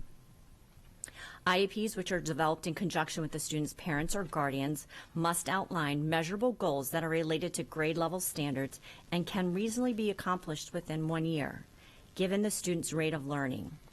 In addition to the student's present level of performance, annual goals, and more specific objectives, the IEP incorporates any needed supplementary staff, aids and services, accommodations, academic and related services. Additionally, we must examine the classroom environment in which these services should be delivered, such as the general education classroom or a self-contained setting, serving only students requiring specialized instruction. AACPS is responsible for ensuring that students progress towards the attainment of goals, be reviewed and communicated with parents or guardians quarterly through quarterly progress reports. If a student is not making the expected growth towards meeting a goal at the end of an academic quarter, the IEP team must meet to determine what changes, if any, should be made to the specialized instruction, including modifications and/or accommodations to increase the student's growth. IEPs are reviewed annually to ensure that they are appropriately designed to assist the student in growing towards meeting stated IEP goals. Every 3 years, a triennial review takes place to confirm the student's continued eligibility for special education services and determine the continued appropriateness of those services. At any point, a student who displays academic progress no longer requiring the delivery of specialized instruction may be exited from services. AACPS currently provides IEP services for 9,618 students, which is 11.3% of our student population. In addition to these students, we provide IFSP services for another 1,305 children from birth to age 5. Educators and service providers work with our youngest learners in homes, child care centers, and even public libraries if that is what works best for families. Much of this work incorporates coaching parents in strategies that they can use to support their children's growth throughout daily routines. According to the World Health Organization, approximately 8% of humans have an educational disability. The United States Office of Special Education Programs reports that the national average of identified educational disabilities is 13%. In Maryland, about 12% of students are currently served by IEPs. In terms of a child's educational setting, federal and state law require that students receive services within the least restrictive environment. This means that they are educated with their non-disabled peers to the greatest extent possible while still progressing academically, socially, and emotionally towards independence.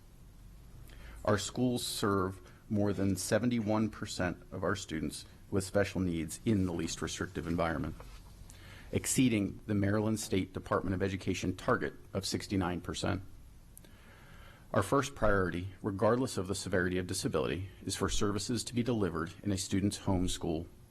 AACPS provides a full continuum of services for students with significant challenges in the areas of academics, autism, and emotional disabilities. Additional resources and supports are considered when the home school may not be equipped to meet the needs of a student's IEP. If these additional supports do not meet the child's needs, we will look within the same cluster to identify the nearest school that can deliver the services on the child's IEP. If that option is not available within the feeder system, the child could be recommended to attend a regional program, which is designed to address more significant needs. Students who are not making appropriate progress or who are showing a need for more intensive support may be recommended to attend one of our schools that offer more intensive or therapeutic services, such as a developmental center or the Phoenix Academy. We are very proud that more than 94% of our students with special needs are served by the public schools in our county. Counties comparable to Anne Arundel throughout the state serve between 91% and 96% of their students with special needs in public school settings. A non-public school option is considered only when we are unable to find a suitable educational setting within our system to meet the needs of students' IEPs. We currently serve 552 students in non-public settings as close to their home as possible. The map you see reflects the locations of the many approved non-public schools that serve Anne Arundel County students. The fact that we can serve nearly all of our students with special needs within our schools is largely due to the variety of strategies and interventions we employ to assist students towards academic and social success. Staff from the Department of Special Education join general education staff as an integral part of curriculum writing teams in our school system to ensure that all students have access to the curriculum and appropriate differentiated instruction. The Department of Special Education offers more than 340 professional learning opportunities to staff and administrators each year. Some of the topics covered are specialized instruction, educational assessments, developing meaningful, measurable, and standards-based goals, positive behavior supports, instructional coaching, literacy and math strategies, delivering accommodations and modifications, helping students with dyslexia, dysgraphia, and dyscalculia, which is an effort led by the reading and math offices and supported by the Department of Special Education. Though all special educators attend many of our professional learning opportunities, we encourage general educators and non-public school staff to join us as well. To ensure that services are being delivered appropriately, the Department of Special Education must meet state and local accountability measures. The Division of Early Intervention and Special Education Services at MSDE, for example, holds us accountable to 50 instructional and compliance indicators. These include graduation rates, student performance on state assessments, disproportionality in the number of students with IEPs being suspended, parent satisfaction rates, student post-secondary outcomes, and compliance with federal timelines. MSDE also completes a comprehensive monitoring process with our department every 2 to 3 years, most recently completing one this past winter. MSDE and our own Special Education Citizens Advisory Committee produce separate parent surveys annually. The department analyzes this data thoroughly each year and tracks statistical improvement or regression. Specific feedback is shared directly with identified instructional staff or the school, as well as with the regional assistant superintendent and director.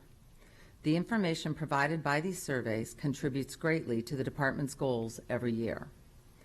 Every August, the department distributes a State of Special Education report to the leadership team of each school. This report reflects multiple year trend data on items such as student identification, least restrictive environment placements, disproportionality, the performance gap between students with special needs and non-disabled students on state assessments, compliance with federal and state regulations, and the delivery of specialized instruction and other instructional best practices within the school. Our department also monitors our own progress and regression on the county-wide version of this report. The Department of Special Education believes that partnership between families and instructional staff is paramount to the success of each student. Therefore, improving our customer service is a goal. Part of this effort includes the expansion of our Partners for Success program. These services are delivered by teams consisting of an educator and a parent or guardian of a child with an identified disability. These teams work proactively to increase parental understanding of the IEP process, the transference of skills and instructional tools into the home, and supporting the effective transitioning of students as they graduate into their adult life. This team of 7 part-time staff supports families and schools of students from birth to age 21. We continue to focus attention and resources on the following areas in no particular order: increasing parent satisfaction and family-school partnerships, increasing the effective delivery of specially designed instruction and supporting teachers, related service providers, and other instructional staff, ongoing growth of the graduation rate for students with special needs, and work with students and families to consider greater options for graduates related to employment, ensuring equity in all practices related to serving students with special needs, participating in ongoing identification and analysis of innovative strategies, materials of instructions, and therapeutic practices that have been research-based and proven to have promise, expanding the capacity of instructional staff and family members to support the growth of students' social and emotional learning skills. Thank you for your support of and your interest in the important work that we do. We would be pleased to answer any questions that you may have. Great. Thank you for such a strong presentation. I appreciate it. We'll turn to board questions now. Mrs. Shawheim. Hi there. Good afternoon. Firstly, thank you for this presentation. I have a couple questions for you. Firstly, can we get that copy of the PowerPoint? Because I had some data in it that I wasn't able to write down. I would love to have that. Yes. Yeah, and I like seeing the pictures too. So thank you for that. My first question has to do with some of the statistics. So I think I wrote this down right, but please correct me if I'm wrong. So we currently serve 11.3% of our student population, and that's below both the U.S. Statistic and the Maryland statistic of 13 and 12% respectively. Is there a reason why there's a delta between our numbers and those numbers? So the data source will usually tell us either it's from birth to 21, or in some of the data sources it's 3 to 21. So that gives you that variance. Okay, so if we were to account for that, would our statistics line up then appropriately? I'm just, is everyone being served that needs to be served? That's the question. In the state of Maryland, in school systems, they are serving anywhere from 8% to about 15.5%. We are guided by the State Department to not over-identify children, which was a problem in this county many years ago, and we've worked hard to make sure that the identification rate is, that the identifications are accurate and appropriate. So with identifying children with disabilities, we can't target a number and say, okay, we've got to now go find another 0.7%. In fact, frankly, we're approaching 11.4% today as we speak, just since the time we collected the data a month ago. But so, it's not, we are not concerned that we are below the 12% average. When the Office of Special Ed Programs publishes the 13%, they express caution because that reflects the entire country, and in some systems they are over-identifying students, in some they are under-identifying. So, we're pretty comfortable where we're at. We definitely are not over-identifying, and we do not appear to be under-identifying. If we were at 8% or 6%, then we might need to be concerned about that. Okay. Thank you for that first question. The next has to do with the non-public placements of 552, there was a slide that kind of startled me with the map of Maryland and the dots around. And I've had some conversations with Dr. Latter, who's been kind enough to answer a lot of my questions, but just for the purposes of educating the public, in order to rein that back in, because some of those dots are far away, and that's a long schlep in the car or a bus, and quality of life then suffers if you're spending your weekday on a bus a long time. What are we trying to do internally to sort of make that circle smaller in diameter?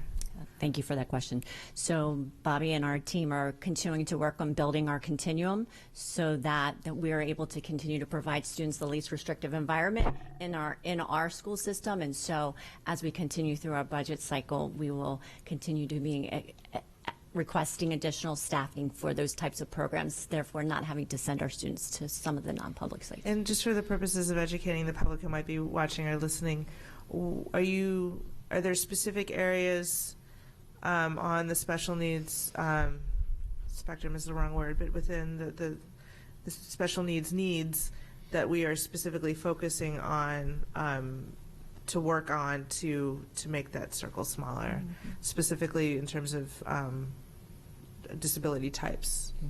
So one of the areas we're continuing to focus on is our students that are autistic with significant behavior challenges that require another level of attention that we're working to build in our programs that we currently don't have in place. That's wonderful.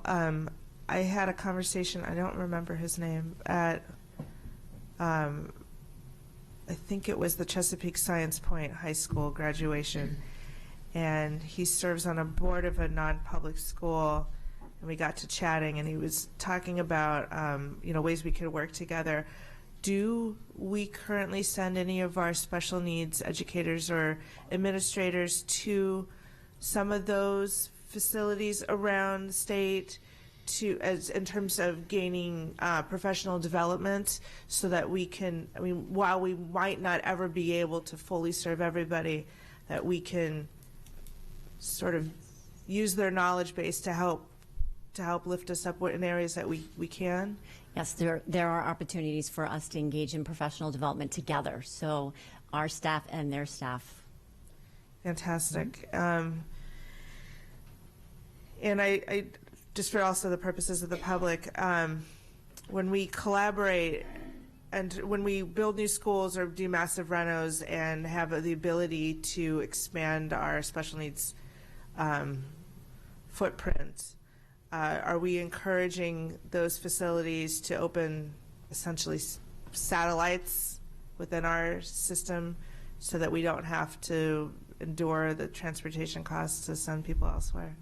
So one of our conversations that we engage in as we're looking at different school revitalizations or new construction is opportunities for our specialty programs to be included in those renovations or designs. Some of my best, the most special site visits so far have included some of these sites. And attending Central Special's graduation the other day was wonderful. I have one more question I have two more questions. One has to do with outside assessments. And just for, again, the purposes of the public, we've had conversations, but is there, if these outside assessments come from licensed medical professionals in that area, so you're not having a podiatrist look at an autism diagnosis or whatever, are you weighting those carefully if they're licensed within the state of Maryland? Or if they're military families coming in, are you considering those outside diagnoses from elsewhere as they might have received them? Yes, absolutely. We're required to review those assessments. And one of the things that we're looking at when we review those assessments is the educational impact and that information that's providing for us. So if they provide, if it's an eye exam excuse my medical knowledge of this is not robust, but say it's an eye exam and the medical provider determines that there's some sort of processing deficiency that is relatable to an educational, has educational impacts, you all would say, okay, this person knows their stuff and they've evaluated it in this way, and then we're able to avoid either doing our own further assessments, or it helps with Yes, the so we take a look at those assessments and then review them as it relates to the criteria as established in IDEA. So if it's meeting those criteria of one of those disabilities, we're certainly looking at that for that information. Are we going above IDEA in any of these categories? Like, I mean, that I assume that's a baseline. Are we, because we're a leader in a lot of things in Anne Arundel County Public Schools, are we above and beyond IDEA in a lot of cases, or do we try to be? So we are obligated by law to review those very, very carefully. Absolutely. Okay. And then my last question, and sorry folks, but I'm almost done, has to do with student records. So the review of the record is, I assume that record has lots of different components, like not just your standard, graded paperwork or whatever, but also communications between staff and conversations of what's going on with the child. Are those sorts of things included in a So that's what we would consider anecdotal information. So it could be observations, it could be formative assessments, students' exit tickets, classwork. We would be looking for that. Even the teacher or the parent's input through a verbal conversation, they would provide that information as well. And then all that is considered part of the student record and follows that student around. All that anecdotal information follows. Right, so that's captured in the IEP notes as the meeting is progressing. Wonderful. Thank you so much for this. And I'm learning every time I talk to you all, and I'm really grateful for all the knowledge you've given me on this. Thank you. Thank you. I may have a question or two at the end after others have asked, but just one clarifying question on something Mrs. Shawheim referenced, that map with the dots. Do those dots signify, if we're able to go back, Mrs. Howell, or the map of Maryland with it's Murphy's Law, The right? wizard's work disappeared. Oh, I'm so sorry. Oh, there we go. Perfect. I just wanted to clarify whether the dots represent schools throughout the state or if they represent schools in which Anne Arundel County Public School students are going. So it's my understanding on this particular map, these are sites that are approved by MSDE for us to send Anne Arundel County students to. These are not dots that we necessarily have a student at every location. I know. I'm sorry. These are schools that we have current Anne Arundel County Public Schools students attending. So to clarify, we are sending students to Washington County and Cecil County and Caroline County? Yes, sir. Some of these are residential schools. A few of them are residential schools. A few of them, yes. So and again, forgive me, just an additional clarifying question that helps us understand this radius for a moment. I know we send students, forgive me, whether the dots, Timonium or Hunt Valley, it's one of those. I know we send students on a daily basis to northern Baltimore County. What's the longest bus ride on a daily basis that we send students to? Take the residentials out, but 2 hours and 15 minutes one way.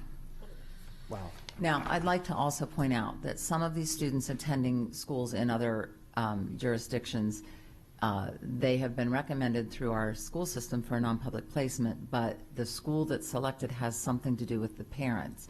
So, for example, we have a parent who works in the Washington, D.C. area and maybe once, but they're not up there because that's pending right now, but we have some of these students are transported by their parents because the parent happens to be working in that jurisdiction and wants to take their child to school and bring them back. So not all of these children are bused. And like the Maryland School for the Blind, students who attend there, that's a residential program for some students, and some students it's a daily program. So some of these students we bus on Monday morning and we bring them home on Friday evening. Okay, and I'm sorry, just for the quick follow-up, if it's okay, the 2 hour, 15-minute reference one way, so in this case, is that happening on a daily basis? It is, but it's rare. It's very rare, but I don't think it's a secret that I completely understand. I'm just trying to understand. It's not necessarily debating the merits, but then my last clarifying question on that, the amount of instruction that's occurring. So if we've got 2 hours and 15 minutes and 2 hours, so we've got 4.5 hours of road time, what's the instructional time or the actual school day time for those? Typically 6 hours. 6 hours to 6.5. Wow. Okay. Mrs. Ellis. Thank you. Thank you for a wonderful presentation. I too, I learn every time, and I know the public can learn a lot if they tune in. I have a few questions, and my questions are all based on the most common concerns that have been brought to me over the past year now. So bear with me. It would be great to get these questions asked in a public forum and hear from AACPS and how we deal with these issues. So thank you for the opportunity. I will start with the identification process. It was very helpful for you to walk us through that and to see how that occurs. And you talked a bit about receiving input from parents, receiving input from sometimes private assessments. So I know there are times when parents may bring a concern that they feel their student has some special needs, and there may be an assessment within the school system and determined, no, this student is doing just fine. So can you explain, I guess, what kind of support a parent gets when there is that kind of a disconnect? Okay,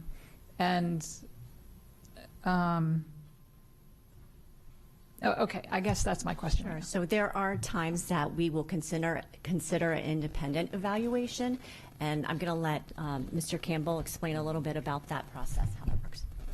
So independent evaluations can be requested by a parent if they feel as though that the determination made by the team is not congruent with what they're seeing, which then offers some more information. The result of that may or may not be a change in the student's ability to qualify for special education services, since the services are only delivered for students who require specialized instruction. Even if they do have a disability, if they can participate within the general curriculum without that specialized instruction, it may not require a change in the determination by the team.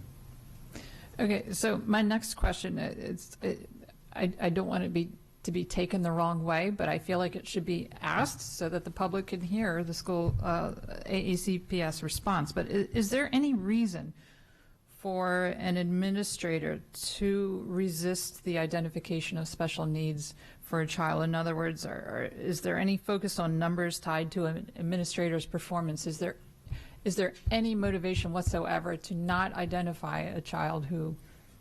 No, our administrators are not rated on any performance indicators per identification of a student for. So there's not like a numbers thing where this school has too many children being identified? No, not at all. And it is a team decision, so it is not made by any one individual as to a student's eligibility for specialized instruction. Okay, thank you. So I have been reading a lot in education journals about, and I know the pendulum always swings as far as how things are taught, especially reading.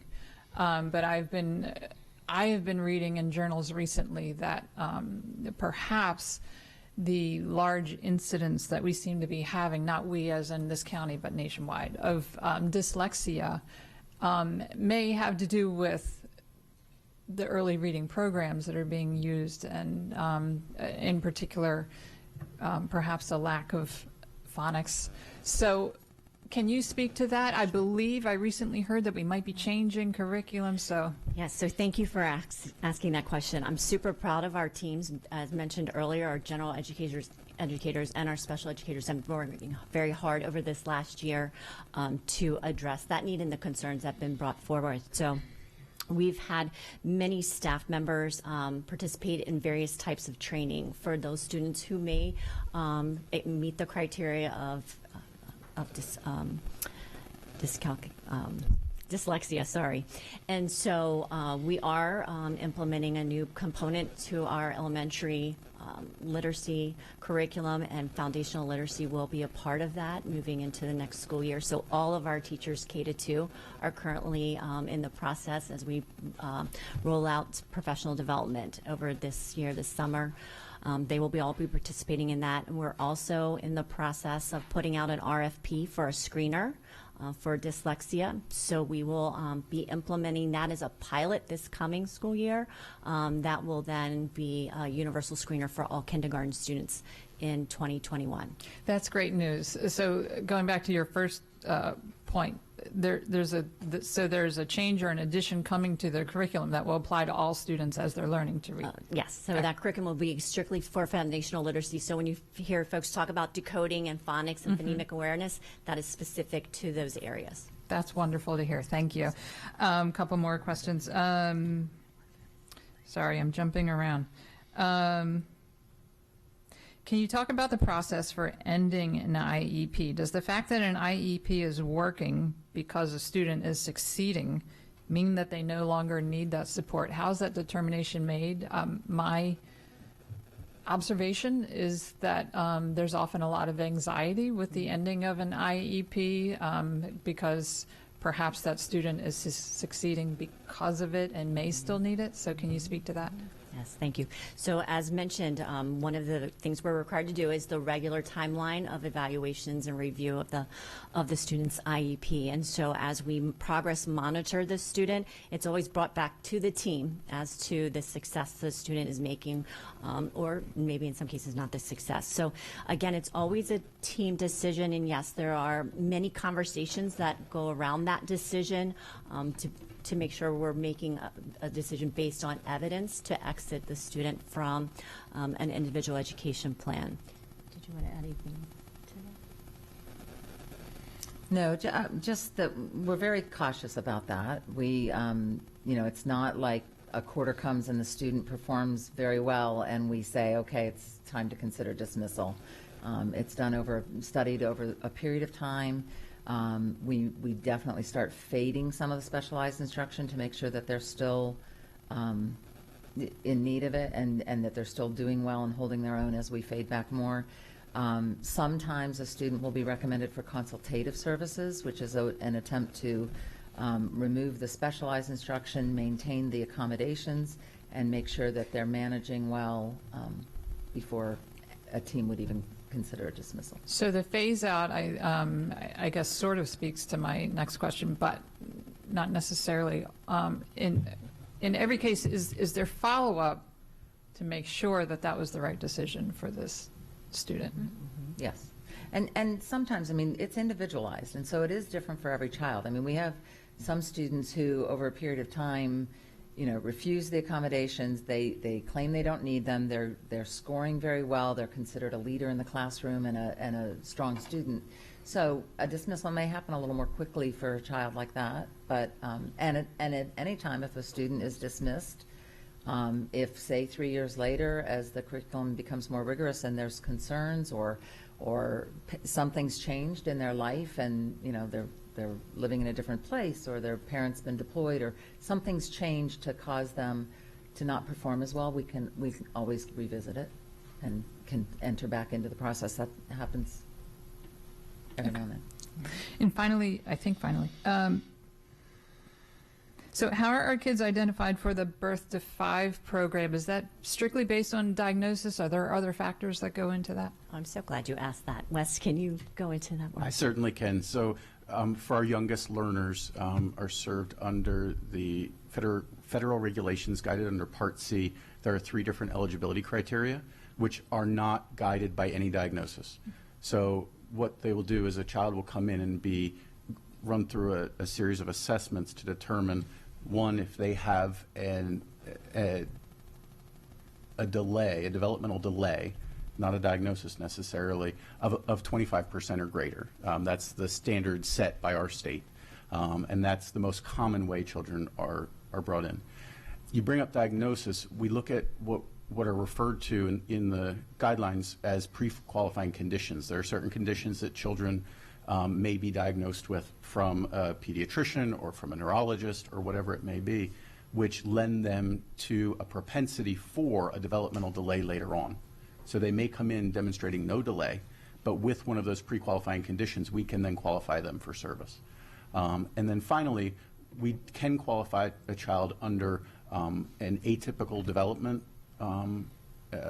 code, which allows us to, although they're performing close enough to age expectations and don't have a pre-qualifying condition, to look at them and use our professional judgment and say, this is a child who does need some support to make sure that they are prepared to receive services, or even better, to be exited from services come school age.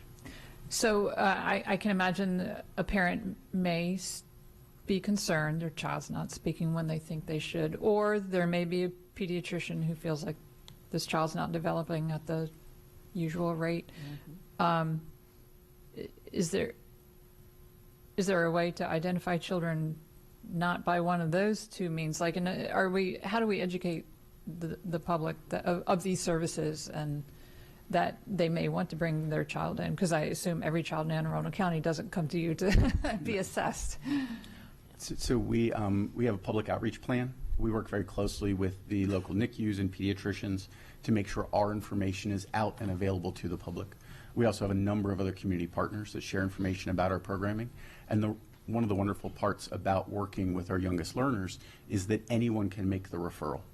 So you can have a parent call in and say, I'm just worried. I get emails every week from parents saying, I'm concerned about my child. What can I do? They call in and they make the referral. There's no need for a doctor's note. There's no need for a referral from a school or a child care provider. Child care providers do also make referrals to us. And of course, the first question we ask is the parent aware? Because we're not going to engage in service without the parent's consent. However, they can make the referral on behalf of the parent. Pediatricians make referrals to us daily. We're currently receiving in the neighborhood of 15 to 20 referrals a day, which then all have to be screened and evaluated and determined eligible or ineligible for service. And they come from a plethora of different locations. Okay, great. Thank you so much for answering all my questions. Welcome. Thank you. Mrs. Hummer. Yes, thank you all so much. When we were talking about the non-public students, we saw the map with the locations everywhere. We also have some non-public settings within our school buildings as well. And were those included on that map? I'm not sure. I have but to look it's at kind again. of But so we we have partner with some non-publics already to have that. Does that 552 number include those Yes. students? Yes, it does. It does. So some of those students are still in our buildings, Correct. but just in a non-public setting. Correct. Okay. So I know 504s are not part of special education, and they're just private accommodations. But roughly, how many students we have being served under 504 plans? I'm throwing that. 5,000. How many? 5,000. 5,000. So in addition to our 9,600 children with IEPs, we also have another 5,000 who are receiving accommodations of various things. So that's another significant number, not special education, but it includes in that. So I really appreciate the accountability piece, and then going back, and that you have people that are going back and looking at IEPs. When my first teaching job, I've always wished I could have saved one of the IEPs I had, because it had the worst objectives I still have ever seen on an IEP. It gave nothing for that child, for what was there. And so to have outside eyes that are coming in and taking a look at our IEPs and helping our staff to make sure that they're good goals and objectives that are measurable and on there is a wonderful scenario, because I know that person I inherited from could have used some extra eyes looking at those way back when. All the different steps you have, everything that you brought up, our family has gone through. At some point, we started with birth to 5, and ours was, we were one of the identified ones with premature children. That was a risk factor that put us already kind of in the queue to be watched and make sure that they were hitting their milestones and things like that. And we've gone through all the different process through everything. And I mean, truly, everything you said. The consultation, we did that. You know, we backed off of our IP and went to consultation mode to make sure that the progress was continuing before we removed services. And so we've had very positive experiences with that, and on all different grade levels, and I love to see how y'all are continuing to expand. So thank you for sharing this, and again, I applaud the accountability piece that you have, because that's just crucial for our kids and our teachers to make sure they're providing the best service. We'll go with Ms. Antoine and then Ms. Shawheim. Hello. First, of course, thank you guys. It takes an incredible team and an exquisite level of expertise to introduce such a significant program for our students. So thank you for that. And I have had experiences outside of the county in this area for students, either by relationship or just supporting others, and yours is top-notch. So my questions align with this exquisite support. One basic question is, quite often a student with disability and a student with special needs are considered kind of one and the same. Could you help me and the rest of the public understand what those differences are and how they relate, please? So, Ms. Antoine, thank you for recognizing the incredible work of our team. And I'd just like to say we have some of our members here to show support. So I just want to give a shout out to them for all of their hard work. So I'm going to turn that question over to Bobby to give a little bit of explanation there. There really is no difference between the title or the definition of a student with a special need or a student with a disability. It's more semantics and an effort in the field to move away from the term disability. And so I've been working on changing my terminology for the last 2 years, and our teams are, and to just say they have special needs and it's not a disadvantage or a disability. So it's really just semantics. Thank you for that. You're welcome. So then the next question would be the extensive support that can go from literally from birth to 21 years of age. There's when that support is no longer there, that is heavy for those students. So, you talked about the partnerships you have. Can you share a little bit more about the transitional services that are provided when the students are no longer with us? And the transition, as they transition. Mm-hmm. Thank you. Yes, that's a big part of our secondary program, and Bobby can talk to you a little bit about that. So we have a responsibility to help students be as independent as possible by the time they leave us at 21. And we have several innovative programs. We have a program at the college campus. We have a program called Project Search, where some of our students spend 2 years at either the medical center or the BWI Hilton, where they're rotated through different departments to get experience on those job sites, and many of those students are hired by those organizations. We also we have job enclaves. So when we think of the traditional classroom setting and instructional staff, I mean, special education goes way beyond that. We've got teachers that leave the building every afternoon from a high school to go support students at job sites. And that is something, she's not with us right now, but Diane McGowan, one of our coordinators of specialized instruction, and Pam Corson, who is with us, they work very hard with our high school staff and our transition staff to really emphasize looking for new ways to support students once they leave us in maintaining those jobs and career options. Excellent. So you shared about the signs and the requests from parents. Once IEPs are established,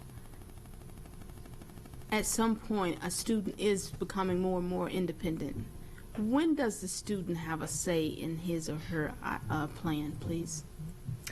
We typically, the students are typically, they're allowed to be at the table as any point the parent wants to invite them, but most usually we see them at the secondary level, that they will start attending the meetings on behalf of themselves. And transition planning is legally mandated at age 16, but we in Anne Arundel County started at 14. And actually, we encourage our staff to start having those conversations with students in grade 4 and 5. You know, what do you see as your future, and just some additional consulting with them above and beyond what they're getting through the general ed setting. And we are seeing many more families opting for a longer period of time for a diploma-bound student who was maybe trying to graduate along with their age-appropriate or age-equivalent peers. They may stay for 5 or 6 years so that they can get the maximum benefit from services. Thank you. And then I see the all means all tenet. In your presentation, you share that there is even though 94% is extremely high, the other small percentage, what is happening there that is not at 100%? What are some of the variables that keep us from supporting the other 6%? So the non-public students, so those are the students who are requiring a more restrictive environment. Okay. So that's where you see that number reflected. So they may be for medical reasons or something like that. It's in just some outside cases of our jurisdiction. Oh, excellent. And finally, let's talk about another tenet, ready, set, launch. As a student especially gets older, the school environment is just not conducive for learning sometimes.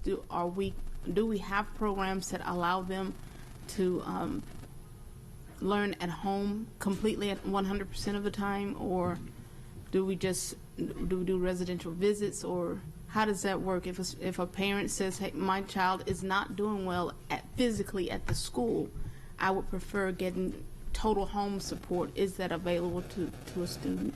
So that would be individualized to the student. We do have home and hospital services, and sometimes those are for medical reasons. Oftentimes it is. There may be an academic component that we provide through that home setting, but typically that is not always the case. So it may be an option for some children. That particular question is deriving from some of the bullying concerns that I've gotten from parents of teenagers, especially, whether eventually they get to a point where the independence sets in and they decide that they don't want to go to school at all anymore. And so I was trying to see if when that does become the case, what some of the alternatives were for those students. Yeah. And we continue to explore options for online settings for any of our students, not necessarily those students with disabilities. And so our digital classrooms continue to expand under Mrs. Tolar's leadership, so that we have that opportunity and pathway for any child should they choose. Wonderful. Thank you very much. Thank you. Go with Mrs. Schallheim and then Mrs. Hummer. Just a couple more questions. Well, one comment and one question. So firstly, I think that's awesome about the screener for dyslexia. We all know that early intervention's best. I applaud your efforts there. And, you know, when we do more early on, then perhaps it lessens the need for individualized instruction later. So thank you for doing that in advance. Going back to that map with the dots, the ones that were furthest away, Cecil and Washington County, are those residential programs? I'd have to check. I'm not sure. I couldn't, sorry. I don't know that off the top of my head. I couldn't imagine that's a go up on Monday, come back on Friday thing, but I was just... Yes. Our non-public representative says yes, those are residential settings. Okay, so do they go up on Monday and come back on Friday, or they live there? They live there. Okay, thank you for that. I appreciate it. All right, that's it. We do, even a residential student, we are still held accountable for overseeing their educational services. So our non-public office is in all of our non-public schools on a regular basis, observing the student, consulting with teachers, helping to tweak the IEP. So even the residential, that office does a lot of traveling. Oh yes, absolutely. My concern had more to do with daily bus transportation. So thank you for that answer. Appreciate and all your hard work, and thank you, ladies. Mrs. Hummer. I just wanted, this was outside of your presentation, but one thing that I saw at graduation, so when we implemented Latin Honors, part of Latin Honors for cum laude was a 3.4 non-weighted GPA, and that would allow students, no matter their course of study, if they excelled in their particular course of study, they could still be recognized. And we have students who have modified curriculum, who are not necessarily regular diploma bound, but they excel in their curriculum that they have. And at one of the graduations I was at this week, there were 2 students that it was obvious had some special needs and had aides assisting them up there, and they both had on cum laude stoles. And I thought that was wonderful because it showed that we are truly recognizing academic achievement and excellence across the whole spectrum of our students based on what they're doing in their program of study. And so I just wanted to shout that out and say, good work to those students and to that school for helping those children be so successful in what they're doing, and that we recognize that for them as well. Thank you. Ms. Urea.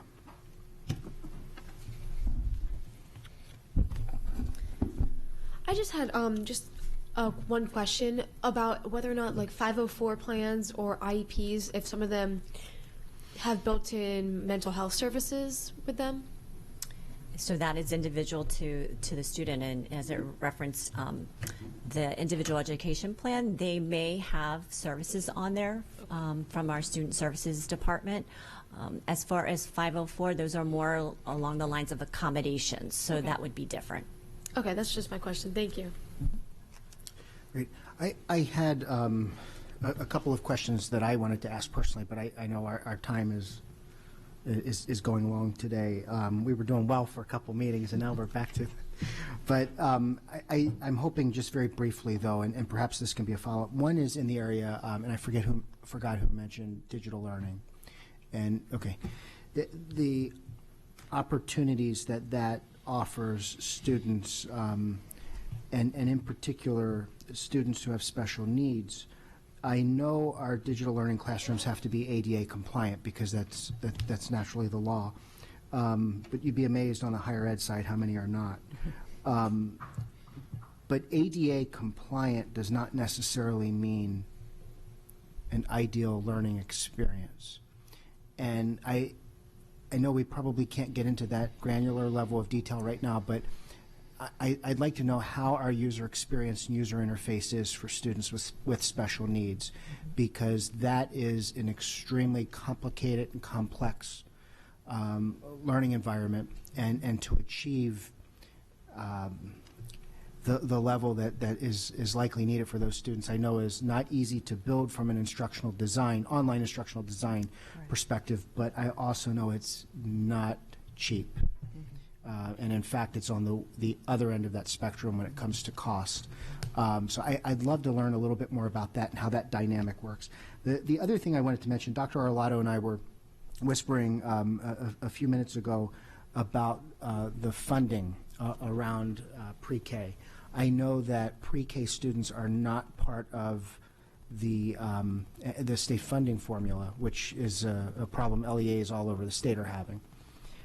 But with regard to special needs students that are pre-K, if they're, how that funding works, and if anyone, and I'm asking you without Mr. Shaknovich here, so forgive me, the second part of that, and Mrs. Hummer may know this from MABE and some of the work in that area, but whether Kerwin is going to address special needs for pre-K students in particular. So I do know Kerwin is addressing our move to full day pre-K programs and the funding that will come along with that. So certainly increasing our students who we identify as Category 1 students economically disadvantaged, and then those students may also be our students with special needs. It is a topic of conversation that our team members continue to review and discuss as we look for appropriate placements, and certainly looking to increase the number of seats. But right now, how the criteria is ordered, that is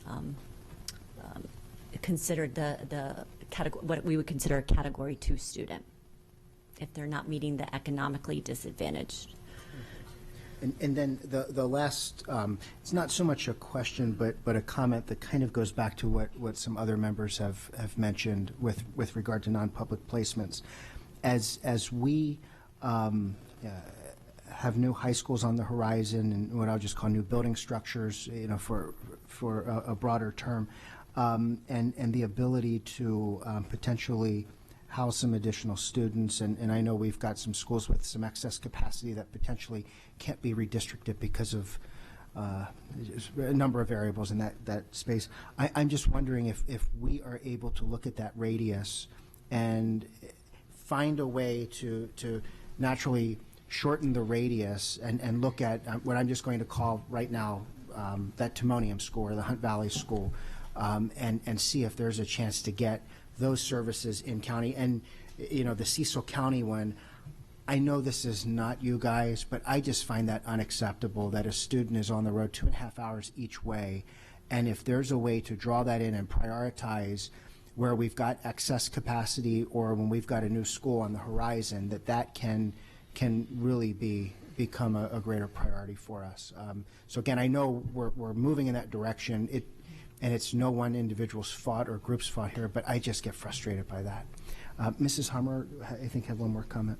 I'm just going to follow up on something said. I just want to be clear that we have some students in non-public settings that we will never be able to serve in our setting just because their needs are too great. And so, like, students who are in the residential setting need a 24-hour care that we wouldn't be able to provide. So I certainly want to bring back as many as we can and offer what we can in the place. But I just want, for the public, I just want to be clear that we're always going to have some students who need more specialized care than we're able to provide here. Yes. But the more we can expand our options, the better. And I just to clarify, I'm not disputing that, and my point is not the residential. My point is when we've got a student that's on a bus for 4.5 hours a day, something's wrong. I'm sorry.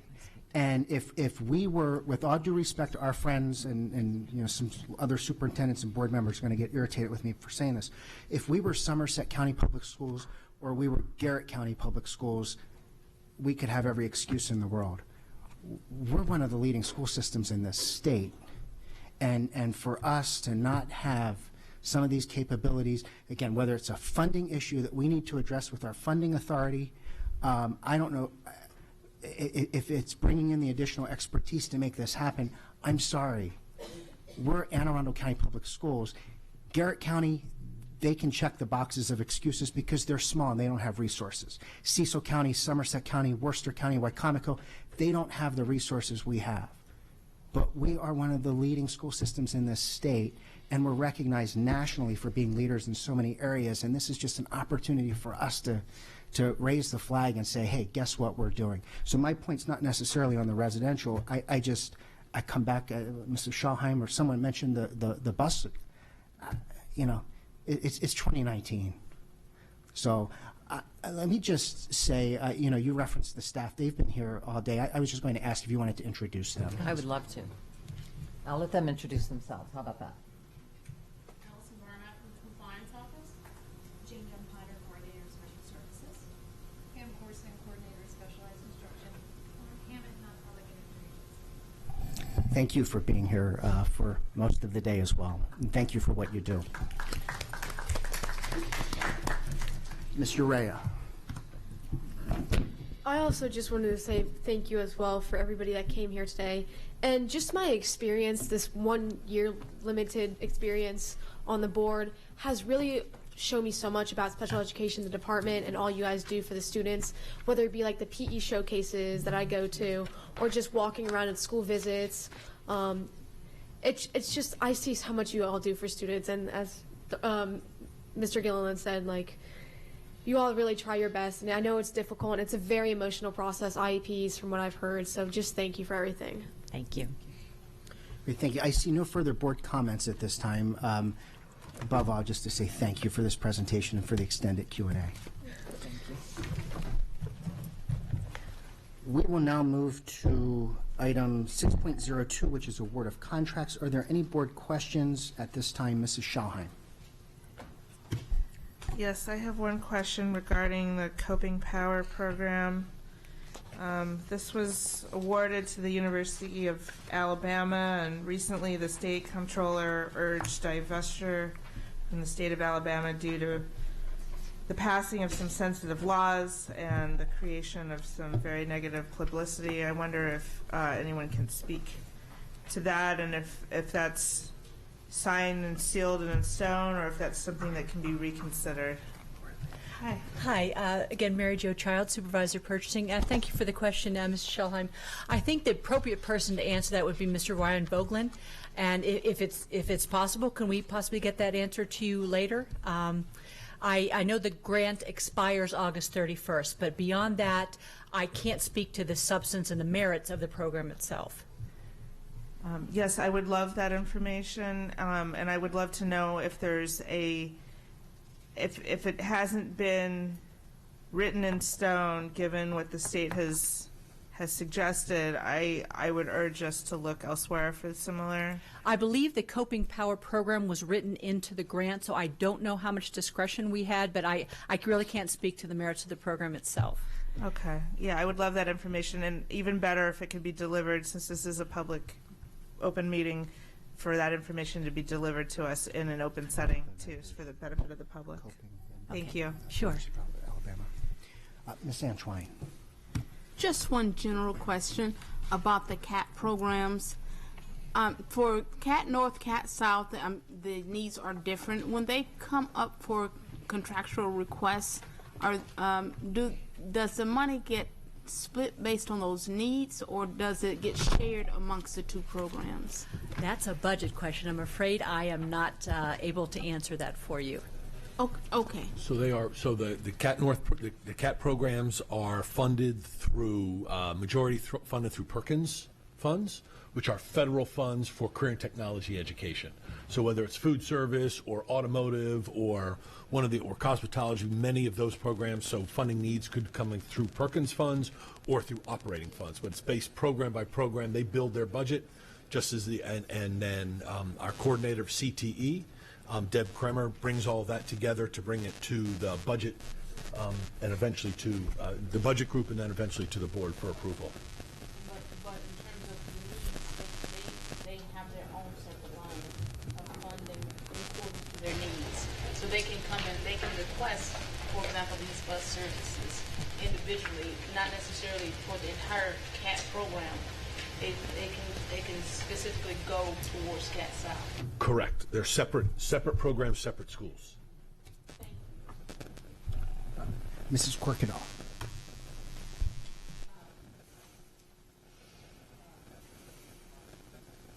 Okay, I love that. In the interest of time, all right. I think that concludes our business today. Just for the record, our next general board meeting will be Wednesday, June 19th, 2019 at 7 p.m. And the next meeting of the Policy Committee will be on Wednesday, June 12th, 2019 at 1 p.m. in this room. Is there a motion to adjourn? Second, all in favor say aye, opposed no. We stand adjourned. Thank you.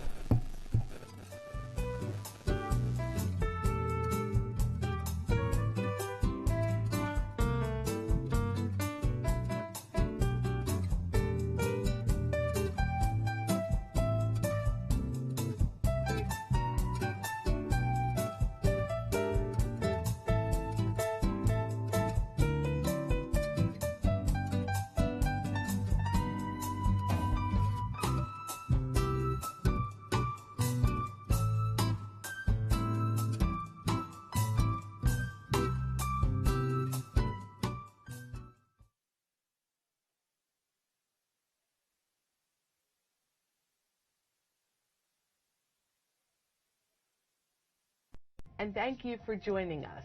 Until next time.